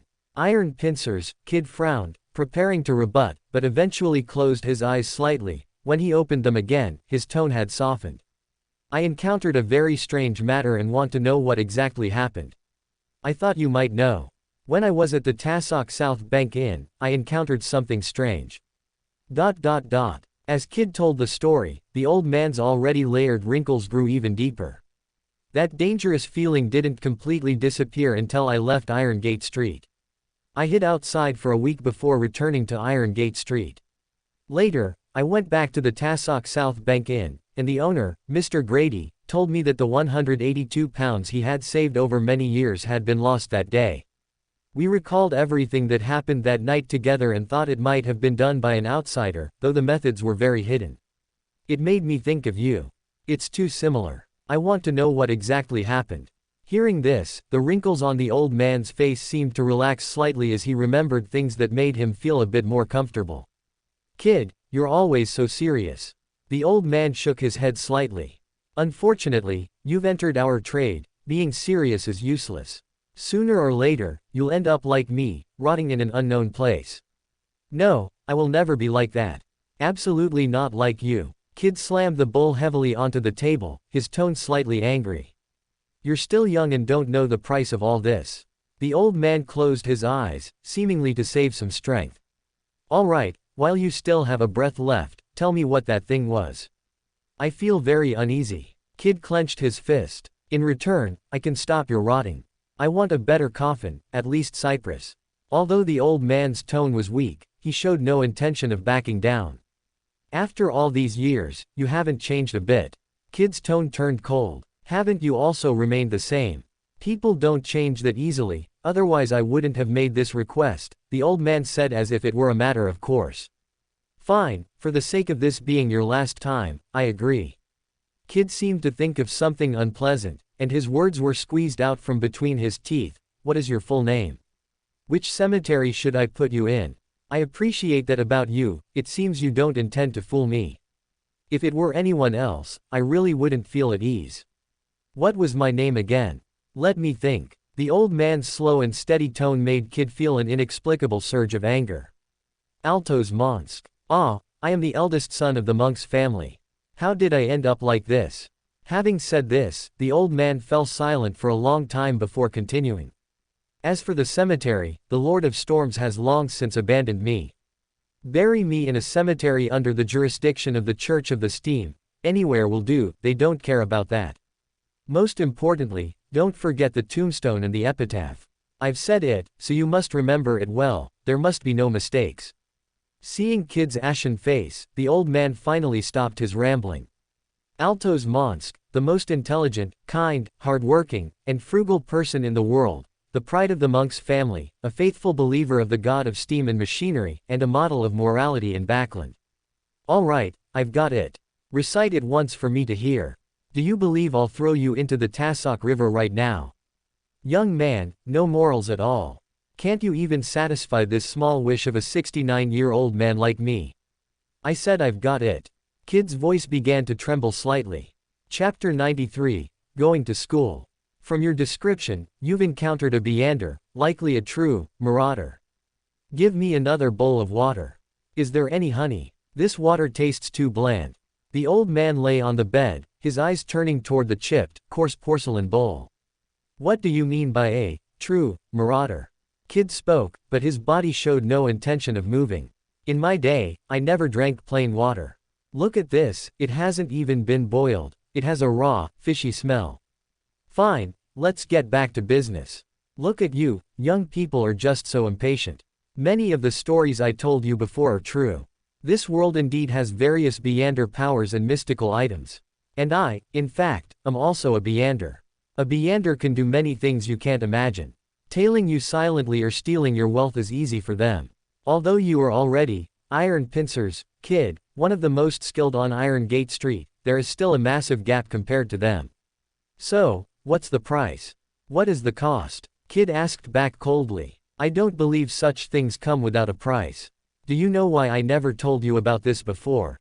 The old man hesitated, seemingly making a momentous decision, but after glancing at Kid's indifferent expression, he gave up entirely. Actually, my Beander power came from a freshly deceased corpse. On that corpse, I found a gray blood sphere. When my hand touched that blood sphere, it disappeared into my finger. From then on, I possessed Beander power. I could steal others' belongings more easily and persuade others to believe my lies more easily. As the price, I must frequently steal, deceive others, and engage in fraudulent activities. Otherwise, my brain feels like it's being torn apart, and I descend into madness. I sought many doctors, but none could cure me, they couldn't even determine the cause. I began to realize that all of this was caused by that blood sphere. Even if I no longer need money, I still cannot stop my stealing and fraud. Because of this, I lost all my relatives. My parents, wife, and children all left me, and my friends no longer trust me. I can only keep stealing and cheating, and then squander the money I get until not a single penny is left." Listening to the old man's constant rambling, Iron Pincers, Kid interrupted him. "You mean after you die, that blood sphere will appear on your corpse, and then I can use it, right? I haven't died before, so how would I know? Are you that eager for me to die? I feel like I can still be saved." The old man seemed to choke on his own saliva, coughing violently. "You should have died long ago. I'll give you 3 hours. After dark, I'll put you in that cypress coffin you wanted. You instigated the children of Iron Gate Street to steal, rob, and cheat, handing the money over to you so you could live a life you didn't deserve. But their lives were ruined by you. They could have gone to a better school and had a decent job. At the very least, they wouldn't have been chased like dogs by those black checkered uniforms. Many of those parents worked themselves to the bone in Backland just to give the next generation a better life and some hope, but you destroyed it all. You instigated those children who were still in school to drop out and follow you in stealing and robbing. In the end, you took the money they earned through hard work to order the most expensive dishes at Backland's high-end restaurants, drink the best wine, find the most beautiful women at the Red Theater, and lose the rest at the casino. In the end, you let them lose their lives to hunger, illness, and cold, dying on the streets with no one to even claim their bodies." As Kid spoke, he strode out of the room, seemingly not wanting the old man to see his facial expression. "I'll bring your coffin tonight. You can make your final confession. Tiana Island, 27 Swordfish Street, afternoon." Melvin Haynes looked at the Nighthawk captain, Loic, who was dressed in a gray trench coat, his voice sounding slightly dissatisfied. "Didn't you say you'd come after 3 days? It's already the 7th day." He pointed at the calendar hanging on the wall. A circle was drawn in red pen around the 17th. Melvin then pointed to today's date, the 23rd. "Sorry, my memory is very poor lately. In fact, the reason I came back today is because..." Captain Loic hesitated for a moment, seemingly weighing his words. "Because there's a patient who needs treatment, so you thought of me." Melvin followed up naturally, "As a doctor, it's quite heartening to be remembered when someone is ill. There's nothing to be cagey about." Nighthawk Captain Loic's voice was slightly awkward. "The situation is urgent. The carriage is outside. We'll talk on the way. Can you introduce the condition beforehand? I need to prepare the necessary medicine and equipment." "No need, they have everything there." Melvin gave an affirmative response, glanced back at the little girl hiding behind the door, reached out to pat her head, took a bunch of keys from his breast pocket to hand to her, and then followed the Nighthawk captain out the door. "Freya is a good child. Isn't she in school?" Loic asked with a hint of confusion. "Ever since her mother left, she's stayed with me and hasn't wanted to leave." Melvin didn't answer directly as he followed Loic into the carriage. "Sorry, you'll be back soon. Since you've stepped into the Beander world, you should have some understanding of us Nighthawks. The Nighthawks and the Punishers of the Church of Storms jointly maintain the order of Tiana's Beander world." Nighthawk Captain Loic sat opposite Melvin and said with an apologetic tone, "Your faith and abilities already meet our Nighthawk requirements. I need to formally ask you once, do you confirm that you want to join the Nighthawks?" "I confirm my joining of the Nighthawks. But why aren't you curious about where my potion came from, or worried that I've already joined some other evil organization?" Melvin's tone also relaxed, as if he were just discussing a medical condition with a patient. "Others might have such trouble, but you won't. I'm quite certain of that." The corners of Loic's mouth curled slightly, his voice sounding a bit more relaxed. "Then after I join the Nighthawks, can I continue my previous work?" "In theory, there's no problem. To avoid attracting unwanted attention, you'll remain the same as before, but you must arrive promptly when we need you. As for the salary, I'll tell you once we reach the Nighthawk office." Loic's tone became somewhat low, as if he had entered another world. Old Neil suffered burns to his body while researching a mystical item. "The burn medicine we prepared wasn't very effective, so I thought of you. That sealed artifact called the Scorching Scar came from a heretic we were pursuing. It possesses extreme corrosiveness toward flesh and blood, and can even easily corrode hard steel."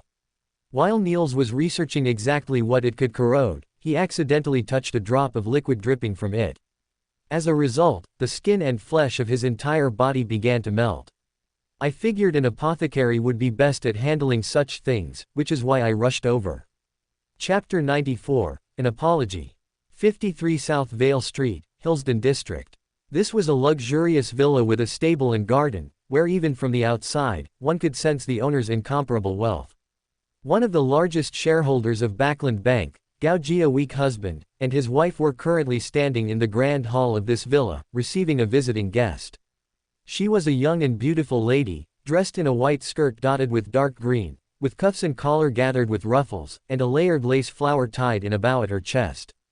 I am deeply sorry for what happened at Duke Nigan's banquet. The girl named Elena pressed her right hand to her chest and bowed deeply, appearing very sincere. However, Mrs. Gao Jia, standing slightly ahead and to the side of the girl, pierced through the other's low-cut gown with her sharp eyes, seeing something deeper and a mysterious flash of red in the unknown territory below. She felt nothing herself, merely turning her head to look at her husband, believing that Gao Jia Weak Husband, standing directly in front, would only see more. Indeed, as she tilted her head slightly, she saw that her husband's eyes were already filled with desire and curiosity. That look had never appeared in the eyes that often met hers with shared understanding in various social settings. Seemingly to demonstrate her sincerity, this lady Elena bowed in a very standard posture, her movements graceful and expansive, perfectly exposing what should be shown and what shouldn't, all laid bare before them. In Mrs. Gao Jia's still quite good memory, she recalled that the other had worn this very dress when attending Duke Nigan's banquet. Watching her husband stare unblinkingly, even forgetting to return the courtesy as noble etiquette demanded, Mrs. Gao Jia's anger surged instantly, as if a torrent of magma began to churn in her mind. "What's wrong, madam? Are you feeling unwell? Would you like to rest for a moment?" It was only then that Gao Jia Weak Husband snapped out of his reverie at the lady's clear voice, noticing his wife seemed somewhat displeased. "I am perfectly fine." Mrs. Gao Jia's face was so gloomy it could wring out water. She desperately wanted to speak up now and tell the other to get out directly. But she couldn't. Elena had come to visit bearing gifts through an introduction from Councilman Morimik's wife, even specifically sending a servant ahead with a formal calling card. From noble etiquette to the unspoken rules of interaction at their level, everything was handled impeccably. To outsiders, although Lady Elena had clashed with Mrs. Gao Jia at Duke Nigan's banquet, she wasn't really at fault. Yet, such an elegant lady was still willing to humble herself, apologize to the Gao Jia Weak Husband family, and present a valuable gift. This already carried the bearing of an old-school aristocrat. In Backland, you could lose anything, but you could not lose face and reputation, especially for a major banker like Gao Jia Weak Husband, for whom honor was everything. Although Lady Elena had the backing of Councilman Morimik, she still proactively lowered her posture to reconcile with the banker Gao Jia Weak Husband. In the eyes of Backland's aristocracy, this already marked her as a noble lady with a broad mind and skilled methods. Even if the Gao Jia family disliked her, they could only entertain her according to noble etiquette and simply cease contact afterwards. Suppressing her fury, Mrs. Gao Jia listened as Elena directed servants to unload gifts from the carriage and even retrieved a box from the vehicle, presenting it with both hands to Mrs. Gao Jia. "This is a dressing mirror I purchased at Backland's Royal Jewelry Store. I don't know if madam will like it." Elena opened the box, revealing a square dressing mirror about 20 centimeters across with a movable handle underneath. The mirror's edges and back were adorned with exquisite pure silver filigree patterns. She picked up the mirror and brought it close to Mrs. Gao Jia's face, causing two visages to appear within the glass. Beside Mrs. Gao Jia's sinister and frightening countenance was Elena's youthful, lively, and vibrant face. For a moment, Mrs. Gao Jia almost didn't recognize herself, feeling the mirror held an evil old witch and a beautiful angel, but reason quickly brought her back to her senses. That old, ugly, wrinkled, and heavily made-up face was her own. She could no longer restrain her emotions. With a forceful push, the mirror fell to the floor and shattered to pieces. Gao Jia Weak Husband, who had been genuinely watching the servants carry the gifts, was startled by his wife's reaction. From his perspective, his wife had been chatting and laughing with Elena and had even received a personal gift, so why had she suddenly flown into a rage? He looked at his wife, watching her stomp on the mirror fragments, with Elena standing beside her, explaining in a slightly trembling voice. Perhaps Madame didn't like the gift I bought. I always thought before that only the finest mirror could match Madame's beautiful visage. Mrs. Gaujia desperately wanted to curse and shout, but as she looked at her husband, who was glancing around cluelessly about what had happened, she suddenly didn't know what to say. She took a deep breath, her voice as biting as the winter wind. I'm feeling a bit unwell. I won't be joining you for dinner tonight. With that, she lifted her skirt and went straight up the stairs to the second floor, disappearing around the corner. Gaujia weak husband glanced at Elena, feeling that perhaps he should go upstairs now to comfort his wife, even though he didn't know why she was angry. Just as he was organizing his words, preparing to speak, Elena's clear voice sounded by his ear. Perhaps I angered her somehow. I'll go apologize to her. Her pure, moist, flawless brown eyes shimmered with a rippling gaze, leaving Gaujia weak husband somewhat stunned. He watched helplessly as she lifted her white skirt and also ascended the stairs to the second floor. 83 Iron Gate Street. Although the orange-red sun had vanished from the sky, Backlund's night remained sweltering. Kid, who was resting atop a cypress coffin placed in the center of the hall, pulled out his pocket watch and checked the time. 8:30 p.m. About time. I even gave an extra half hour. He climbed the stairs via the handrail, walked to the second floor, and pushed open the room door. The old man lay on the bed, motionless. A blood sphere, tinged with some gray and about the size of a thumb, hung suspended above the old man's body in a manner that defied physical laws. So this is the source of the old man's extraordinary ability. Kid looked at the corpse, testing under the nose with his index finger. No airflow passed through anymore. He reached out a finger, preparing to touch the blood sphere, but suddenly recalled the words the old man had spoken in life and hesitated for a moment. The deceased is paramount. Let's bury him first. He extended his arms, hoisted the emaciated, barely human-shaped corpse, and descended the stairs step by step. Chapter 95, Pain. Chapter 95, Pain. Please favorites, recommendations. Feeling the digestion progress of the potion within her body, Elena sat contentedly in the carriage and left No. 53 Southwell Street. It seems the guess was right. Inflicting pain on others is indeed effective. Watching Mrs. Gaujia's face, nearly twisted and deformed by jealousy, and feeling her own potion digesting bit by bit, this sensation, feeding back into her body, allowed Elena to taste a kind of pleasure. It's just that Elena still felt it was too slow. At this rate, it would take at least 5 to 10 years to fully digest the Demoness of Affliction's potion. The high-sequence avatars of Amon have almost no lifespan limit. When they were created, they were imbued with a certain error, slowing their aging and making their natural death nearly impossible.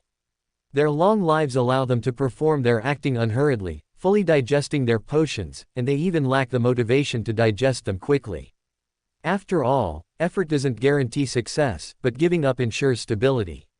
Sequence advancement and digestion at the level of demigod and above often involve games between high-sequence powerhouses.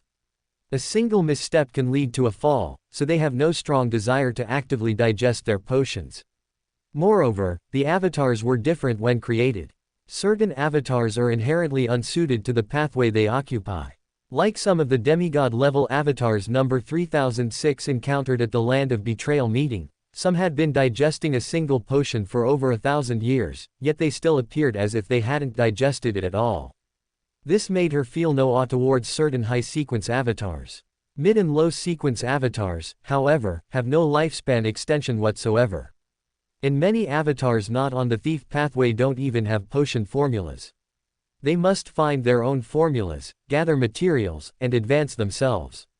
To maximize the efficiency of Beander characteristics, certain avatars in poor condition or who have entered old age are directly eliminated to extract their Beander characteristics and create new avatars. The lifespan of Elena's current body was no longer very abundant. From her creation until now, nearly 20 years had passed. Her own sequence had also changed from Sequence 7, which to Sequence 5, Demoness of Afflictions. It was these Beander characteristics that supported her ageless appearance. But all of this had its limits. She felt that in her current state, if she didn't advance to demigod in time, then in just over a decade, even if she wasn't discovered by the Church of the Seven Gods, there was a high probability she would be directly recycled. But how should a Demoness of Afflictions act and digest to be faster? Inflicting torment and pain on others seemed to have limited effect. There should be a better method. Unfortunately, there were no higher sequence demonesses among the avatars anymore. The one in the Forsaken Land of the Gods was only at sequence 6, offering no experience worth learning from. If it were someone else, they could infiltrate other organizations to gather intelligence. But for a Beyander at the sequence 5 level, joining any organization would inevitably attract the direct attention of that organization's high-sequence powerhouses. Unless shielded by power of the same level, exposure was extremely easy.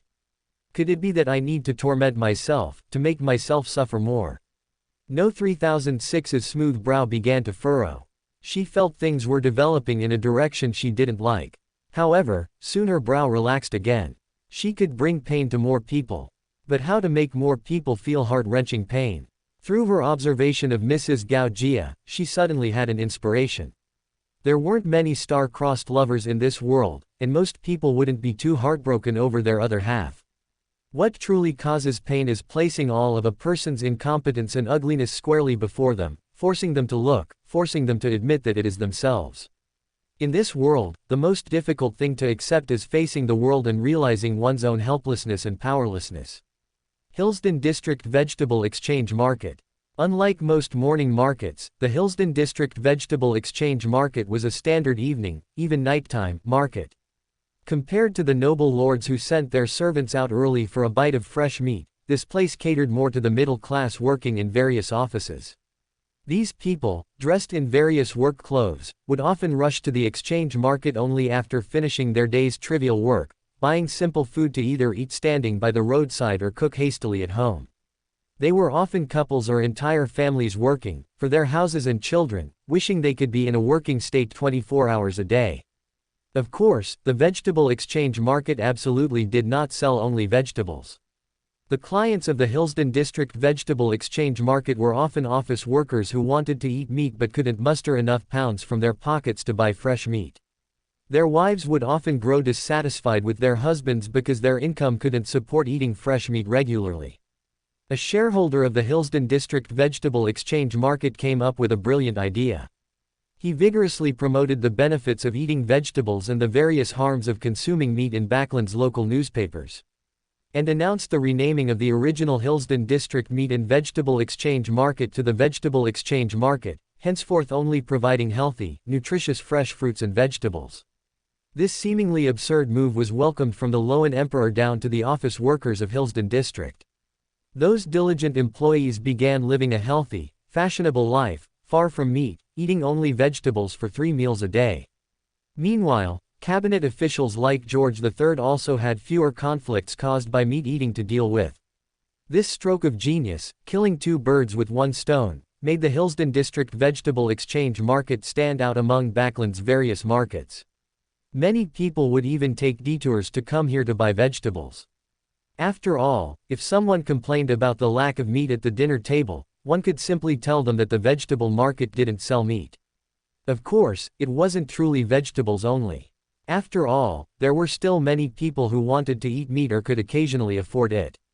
It's just that these vendors were relocated to more discreet places, completely separate from the vegetable sellers. Achieving the ultimate, out of sight, out of mind.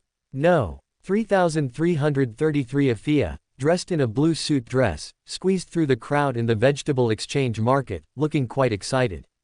The aura of desire here was much denser and more interesting than at Enmad Port. At Enmad Port, those fierce pirates, aside from fighting, killing, and women, had no other thoughts in their minds, each as simple and direct as a newborn child. But here, beneath the colorful, gaudy clothes, were perverted and twisted minds. Like this middle-aged uncle in front of her, in a crisp suit with shiny black leather shoes. Afia saw his eyes constantly lingering on the young women buying vegetables, from chest to hips, from calves to thighs. The lewdness and desire emanating from his very being made this desire apostle feel her power stirring restlessly. And a young man nearby, also carrying a vegetable basket, his face wreathed in smiles.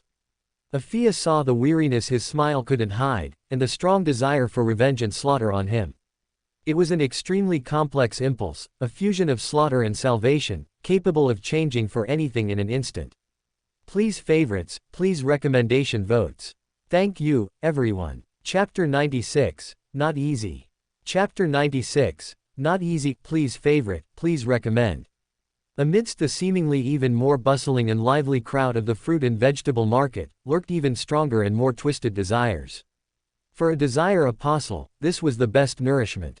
This is the place, perfect for gathering various emotions and desires to digest the desire apostle potion and prepare for the next promotion. No. 3333 Afia glanced around and saw a nearby stall selling fried fish and meat. The vendor was skillfully gutting various small, miscellaneous fish, removing their entrails, and placing them on a large, smooth iron plate.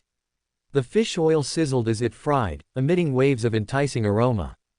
Just as Afia was watching intently, a middle-aged man wearing a white shirt and black trousers, with shoes and hair both gleaming with oil, struggled through the crowd and squeezed his way in front of Afia. His plump, pale face was plastered with a smile. "Beautiful lady, I am Pomp. Are you interested in earning more money in Backland? The cost of living in Backland is very high, it's not easy to settle down here." Sensing the robust desires emanating from the oily Pomp, Afia gently smoothed the hair on her forehead, adopting a shy demeanor. "I've only just arrived in Backland and am looking for a job. By the way, I'm very quick at peeling potatoes, and I'm not slow at gutting fish either. I just wanted to come to the market to see if there were any suitable jobs." The smile on Pomp's face grew even wider, his eyes narrowing into slits. "Beautiful lady, you've come to the right place for work. Jobs like those in the market are exhausting and don't pay much. If you join our line of work, you can earn more in one night than these poor folks make in a whole month. May I ask your name?" "Afia. My name is Afia." As a seasoned pimp, Pomp had a keen eye. He often spotted women with potential in the crowd, igniting their desires for things beyond their reach and guiding them step by step down a path of no return. And this girl before him fit his criteria perfectly. Although her exposed thighs and arms were a bit sturdy, making her look somewhat fierce, overall, her figure was well proportioned and strong, and her facial features were regular and prominent. She was promising material. With some proper grooming and a few nice outfits, she would definitely fetch a good price. As a middleman, Pomp was professional. He never engaged in lowly businesses like human trafficking. The girls he chose were all willing. And this girl before him, who seemed a bit rustic, wandered around the market, curious about everything but buying nothing. He had plenty of experience dealing with this type. "Beautiful Afia, the clothes you're wearing are terribly outdated, they don't highlight your beauty at all. You need a dress, a good set of cosmetics, and some necessary accessories." The girl looked somewhat flustered, her voice so soft it was almost inaudible. "I don't have any money." Pomp inwardly sneered, but his face grew even more amiable. "That's no problem. For a young and beautiful girl like you, earning money is very easy." "Really? Of course it's true. Here's my business card. You can come find me anytime." Pomp took out a stack of colorful business cards from his genuine leather briefcase, pulled the top one, and handed it to the girl. "Beautiful Afia, you deserve better. Remember to come find me." Seeing the girl lower her head without speaking, Pomp smiled faintly and disappeared into the crowd. He was very confident. Once he ignited the flame of desire in someone, it could never be extinguished. After so many years, he had too much experience. Afia held the business card, lost in thought. After a long while, she no longer felt like wandering the market and directly took the subway back to No. 7 Iron Gate Street. Gazing at the faintly visible crimson moon outside the window, Li Meng suddenly remembered his true identity in Backland, a devout believer of the Aurora Order. Because of his piety, he had chosen to venture alone onto the high seas to seek the legendary sanctuary of the Lord. Although he hadn't found the Lord's sanctuary, the fact that he returned alive was also a symbol of piety. However, this Aurora Order believer had traveled to Bayam on a passenger ship from Pritz Harbor. After that, he took various private cargo ships and even pirate raiding vessels, making his whereabouts impossible to verify. Julius's original identity in Backland was merely that of an extremely down-and-out noble. By his father's generation, the noble title had already been lost. But as the only son in the family, this Julius simply couldn't adapt to life after the family's decline. After just a week of wandering the streets, he fortunately became a devout believer of the Aurora Order. After all, the Aurora Order also needed talent. Although their missionary targets were the lowest classes of Baklan's civilian commoners, their leadership consisted of fallen nobles. After becoming leaders within the Aurora Order, their lifestyles returned to noble standards. In this Julius, whether his mind was addled by the voice of the true Creator or he truly believed in the Lord's existence, abandoned his comfortable life in Bakland, sold off all the property he had regained, and even took some internal funding support from the Aurora Order. Finally gathering enough travel expenses, he set sail to seek the legendary sanctuary of the Lord. Of course, this Julius's luck had its limits. After leaving the Gargaz archipelago, he completely lost his bearings and vanished amidst the ruins of the Divine War. After that, he was secretly captured and imprisoned by the Amon No. 13 avatar who resided there year-round. Later, when Li Meng emerged from the forsaken land of the gods, this devout believer of the true Creator completely vanished from the world.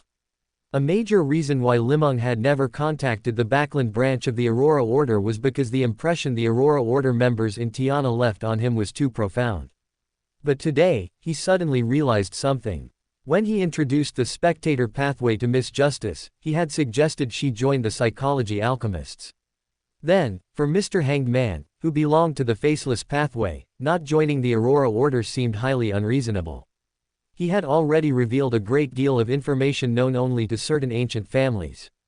If he couldn't provide a reasonable explanation, it would inevitably lead to more speculation, causing people to suspect even more dangerous possibilities. Klein might not be aware now, but after spending enough time among the Nighthawks, he would surely learn the sources of such secret information. And having an identity as an Aurora Order member as a shield made everything logical and justified. An Aurora Order member who knows many things wouldn't invite further deep investigation, making his own identity safer.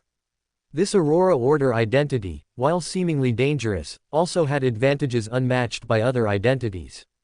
They operated without needing brains, without logic, and without explaining themselves to anyone, embodying a certain carefree, heroic spirit. Having determined his goal, he began considering how to make contact with the Aurora Order members in Bakland. Chapter 97, Memory. Chapter 97, Memory. Please bookmark and subscribe, thank you everyone. Originally, Julius's direct superior was a divine envoy called Mr. K.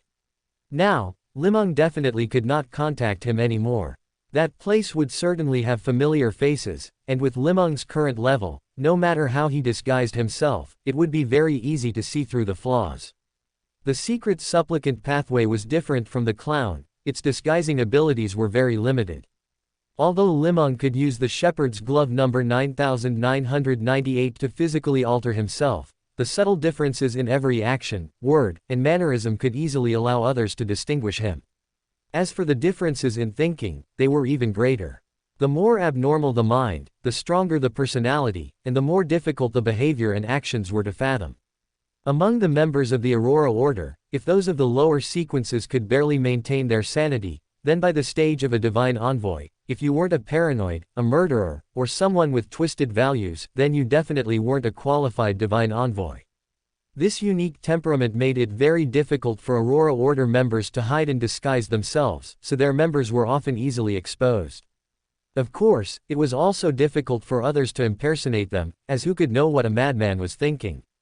Besides, Aurora Order members actually had another very covert but publicly unmentionable use, taking the blame.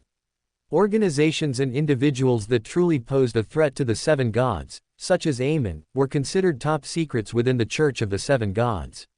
Once discovered, they would be eradicated root and branch without any leniency. But the Aurora Order was different. Although their reputation was terrible, it seemed they were indispensable everywhere. From the assassination of foreign ambassadors down to poor local security, the Aurora Order could logically take responsibility for events.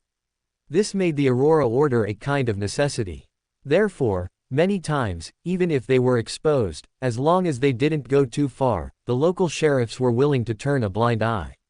After all, an organization that didn't use its brain, paid no attention to hiding, and acted erratically had actually developed into the largest cult organization in Loan. This would have been impossible without others' tacit consent or even covert assistance. As long as he grasped this balance well, on one side the Aurora Order, on another Mr. Fool, on another Amon, plus the Church of the Seven Gods, and balanced them properly, he was sure to reap great rewards. Although turncoats were detestable, their value for co-optation was also immense. While everyone liked loyal subordinates, when it came to buying over the other side's people, they were very willing to pay, often offering prices far exceeding those for their own people.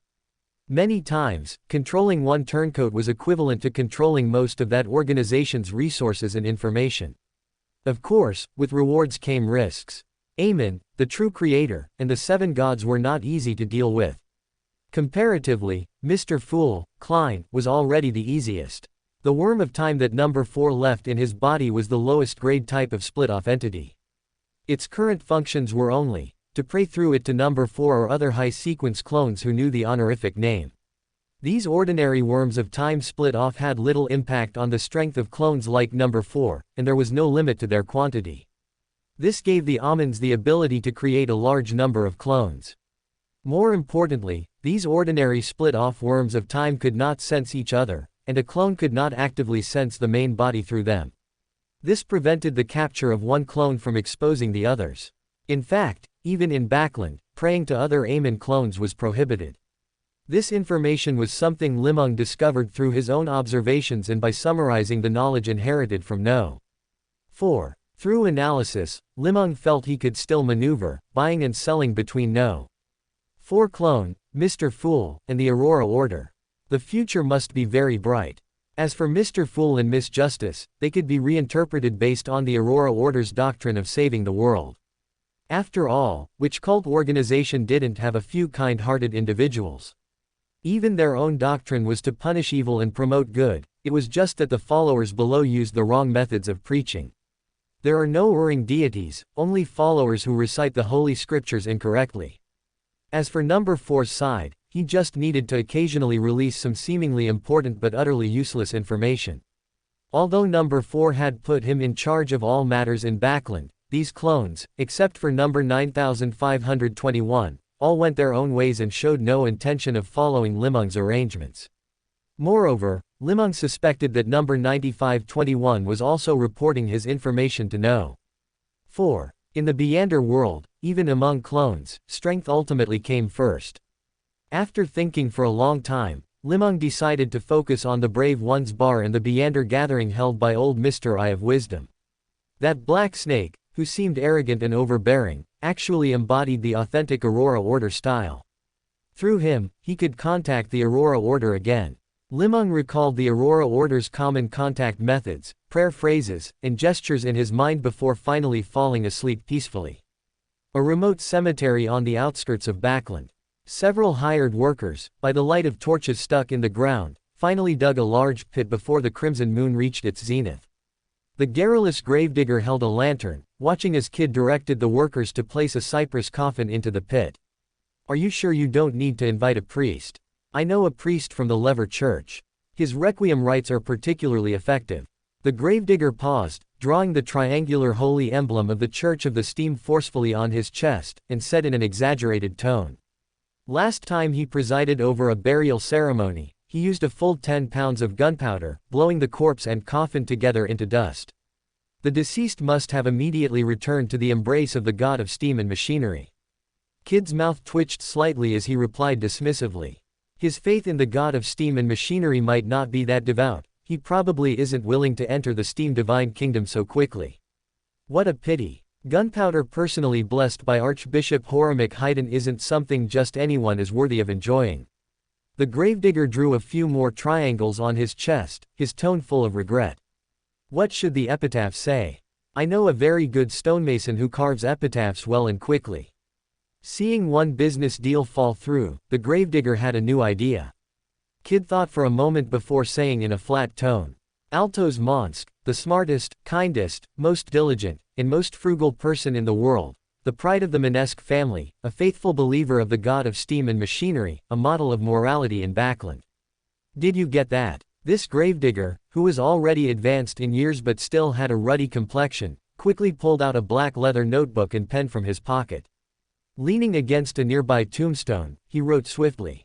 Could you check if these are the words? The gravedigger held the notebook up to Kid's eyes. Kid glanced at it, not a single word was wrong. When you get old, nothing works well except your memory. The gravedigger said with a hint of loneliness. Chapter 98. This is not fair. Staring at the gray blood sphere before him, Kid hesitated for a long time. He had always been quite satisfied with his career as a thief. This was thanks to the lesson he had learned from Altos Monsk. Although he had never spent a day in school or received formal education, his natural intelligence meant that society was his best teacher.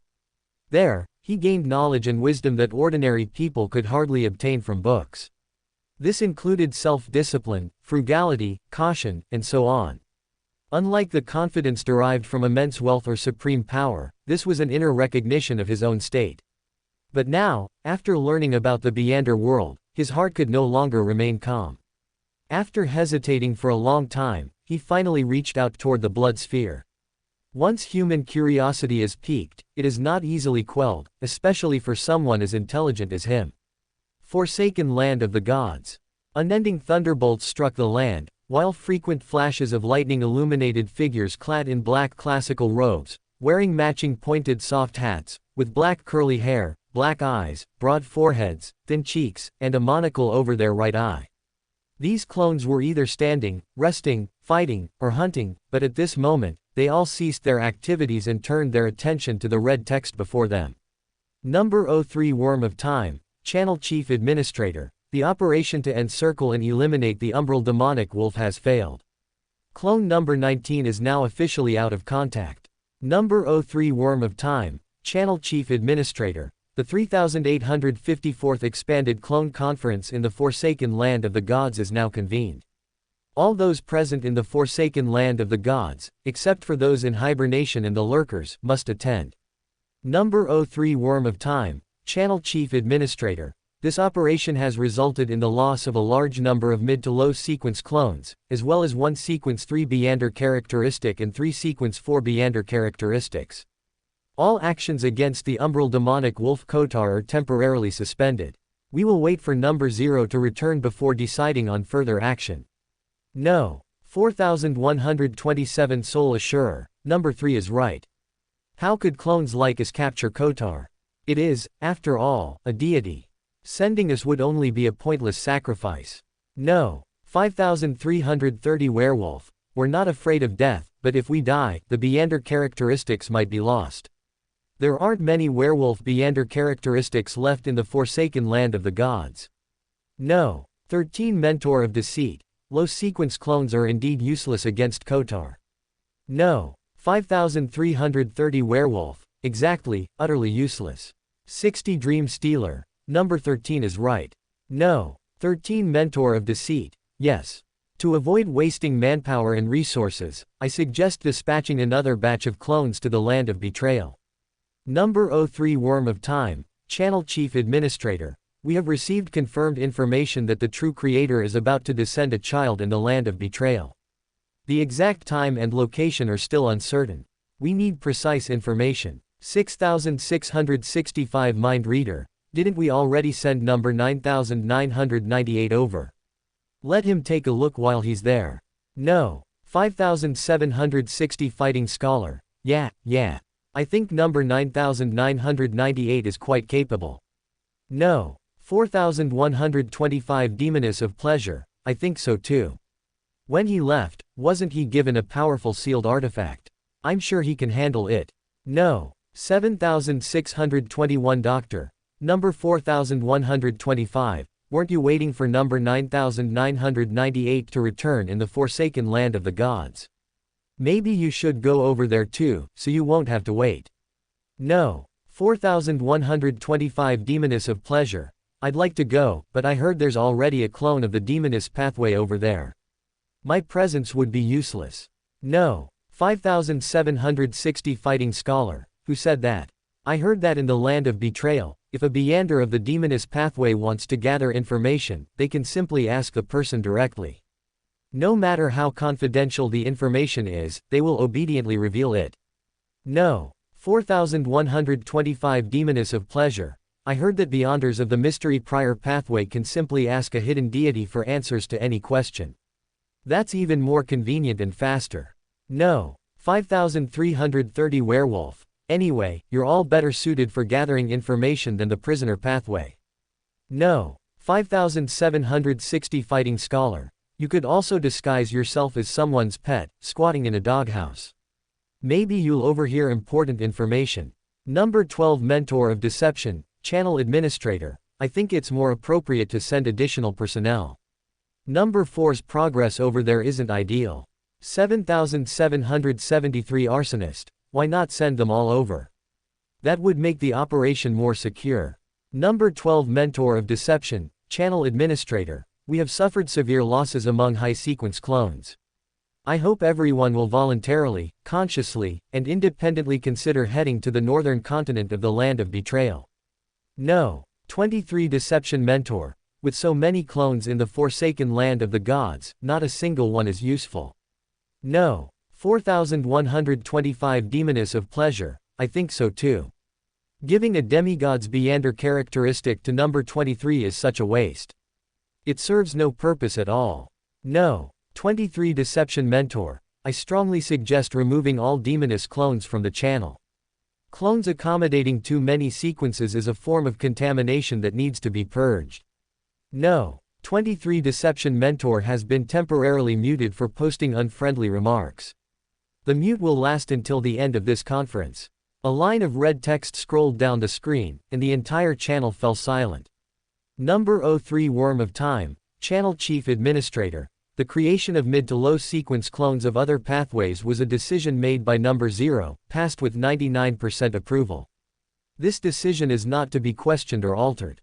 Number 03 Worm of Time, Channel Chief Administrator. If the descent of the true Creator's child succeeds, it will inevitably attract the attention of the Church of the Seven Gods. That will be our opportunity. Number 03 Worm of Time, Channel Chief Administrator. We still have many Beander characteristics held within the Church of the Seven Gods. We must retrieve them as soon as possible, or the number of clones we can create will continue to dwindle. Number 12 Mentor of Deception, Channel Administrator. There are more and more low-sequence clones, and more clones of non-thief pathways. I think this is something none of us want to see. 6665 Mind Reader. We are also Amon's most loyal clones. What do you mean by that? Number 12 Mentor of Deception, Channel Administrator. So, are you willing to go to the Land of Betrayal? 6665 Mind Reader. How about we proceed directly to a vote? Everyone votes for the clone they want to go. 7773 Arsonist. This is not fair. 6665 Mind Reader. Then are you willing to go? 7773 Arsonist.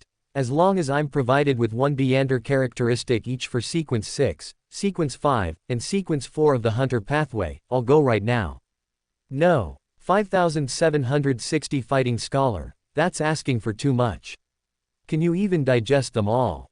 You might be captured by the Church of the Seven Gods as soon as you leave the Forsaken Land of the Gods, turned into a sealed artifact displayed in a church, and eventually used against us.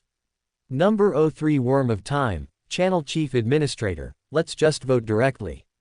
I'm tired. 7773 Arsonist. Give me one Beander characteristic each for Sequence 6 and Sequence 5 of the Hunter pathway, and I'll go now. Number 03 Worm of Time, Channel Chief Administrator. Agreed. No. 5760 Fighting Scholar. If only you had said that earlier. 7773 Arsonist. Even if I become a sealed artifact, I won't let you off.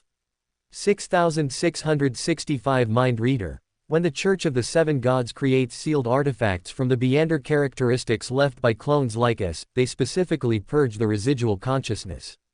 You won't have that chance.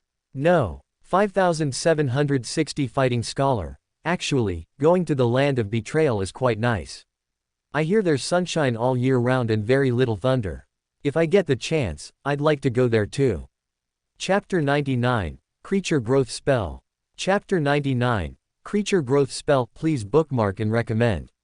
In August, the weather in Backland was no longer so hot. The young Mick brought Li Meng a dried tumbleweed.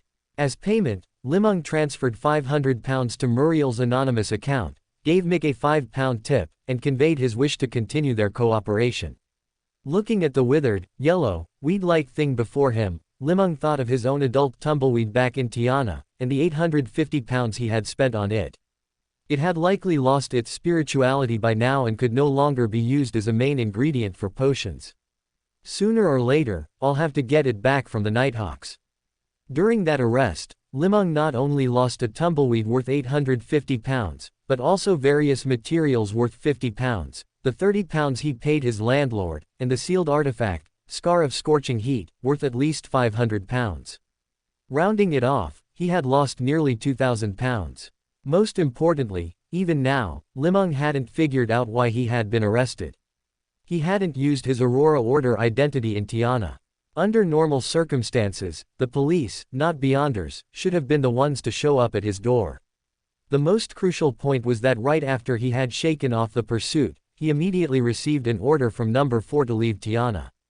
Before, Li Meng had been constantly on the move and hadn't noticed anything unusual. But now, settled down and thinking back carefully, he couldn't shake the feeling that something was off about the whole affair. However, this wasn't something Li Meng could pursue.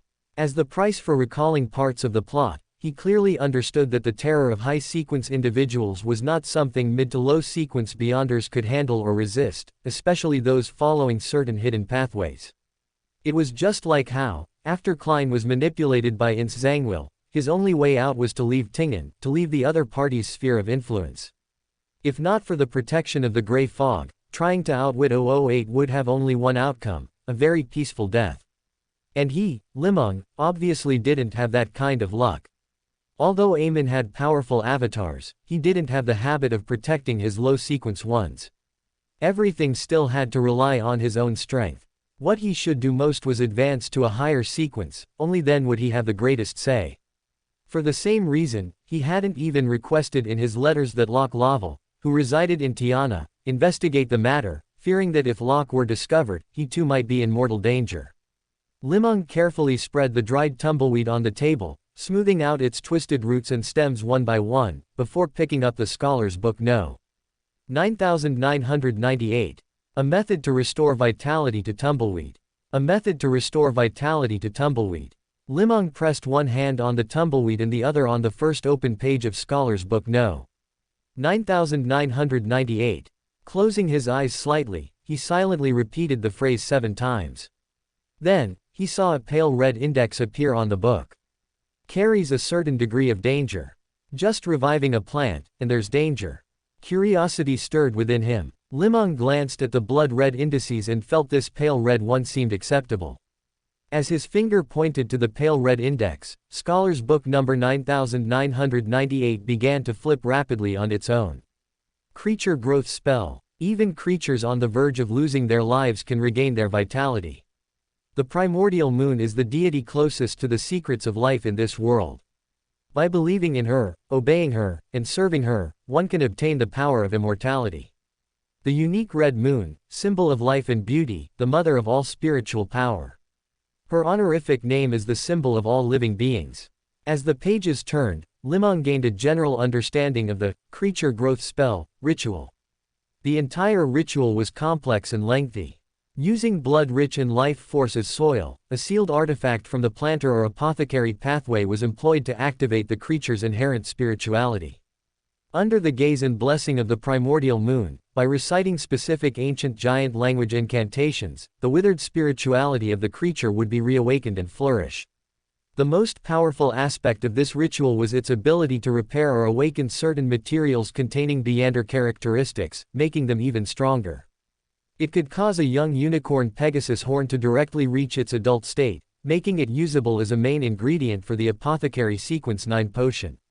That's right. Through the creature growth spell, even after being separated from the unicorn Pegasus, its horn could continue to grow.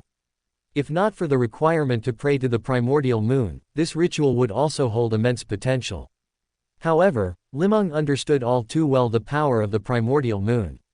This understanding didn't come from his pre-transmigration memories, but from the tragic experiences of Amon's avatars, which served as a stark warning.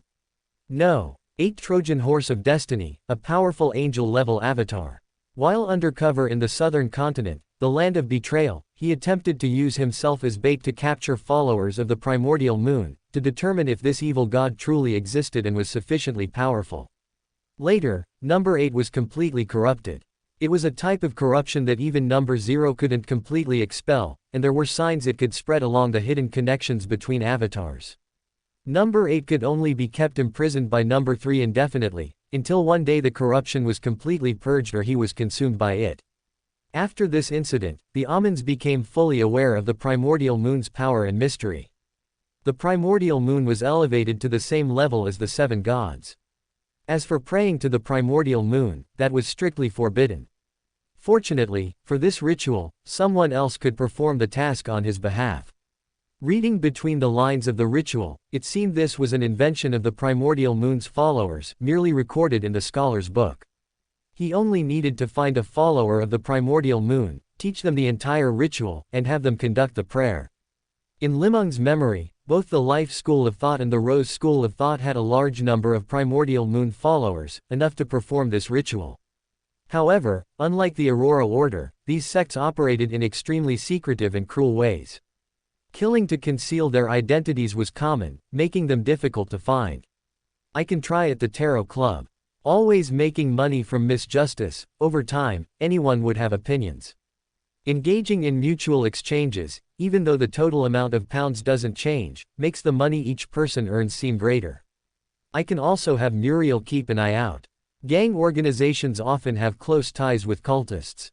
In fact, many gangs are established by cult organizations, just to mask their identities. I can ask Essengard Stanton directly. He likely holds certain information.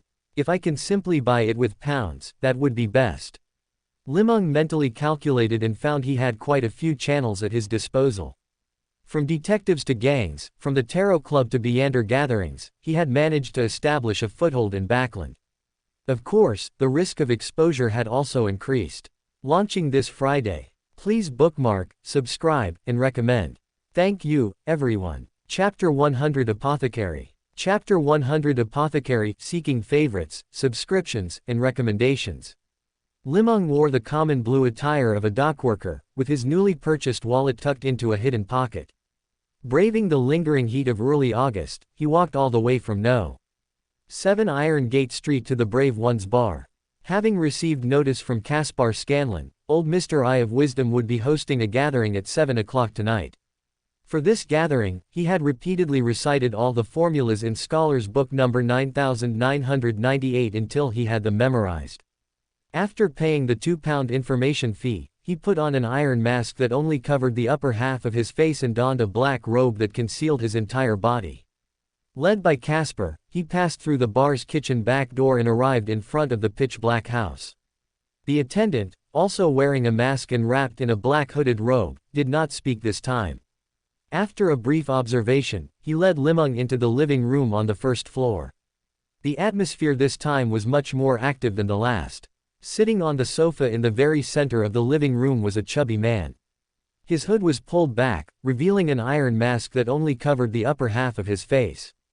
However, since the mask only reached above the bridge of his nose, the fat on his cheeks was clearly visible, appearing to quiver as he spoke.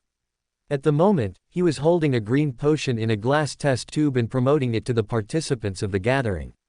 Special potency strengthening medicine, valid for a month and a half. It can help a gentleman rediscover the impulses of a 17 or 18-year-old, turning him into a Beander in bed. Haha, you know what I mean.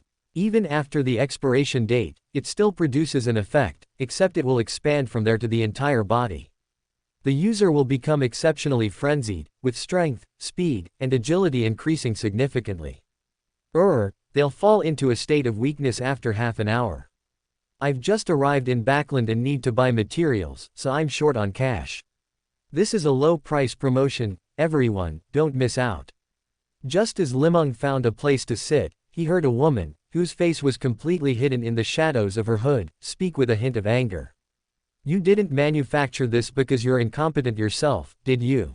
Li Meng recognized her as the lady who had sold the rune steel sword last time. Although her voice was disguised, it was still very easy to distinguish. Moreover, she faintly emitted a sense of danger, the kind of feeling that she would resort to force over the slightest disagreement. She had likely consumed the barbarian potion but hadn't mastered it well, causing her spirituality to scatter and be easily perceived by others. It seemed she had already reached a compromise with the man who bought the formula last time. While speculating about the development of events, Li Meng searched the crowd for the man who had bought the formula. However, since everyone was wearing masks, it was difficult to tell. It would be hard to recognize him if he didn't speak. "You can give it a try." The chubby man let out a lewd chuckle, appearing exceptionally greasy. "All right, let the trade begin." Sitting in the center, old Mr. Eye of Wisdom glanced at the wall clock and interrupted the small talk. "Since you've just arrived today, let's start with you."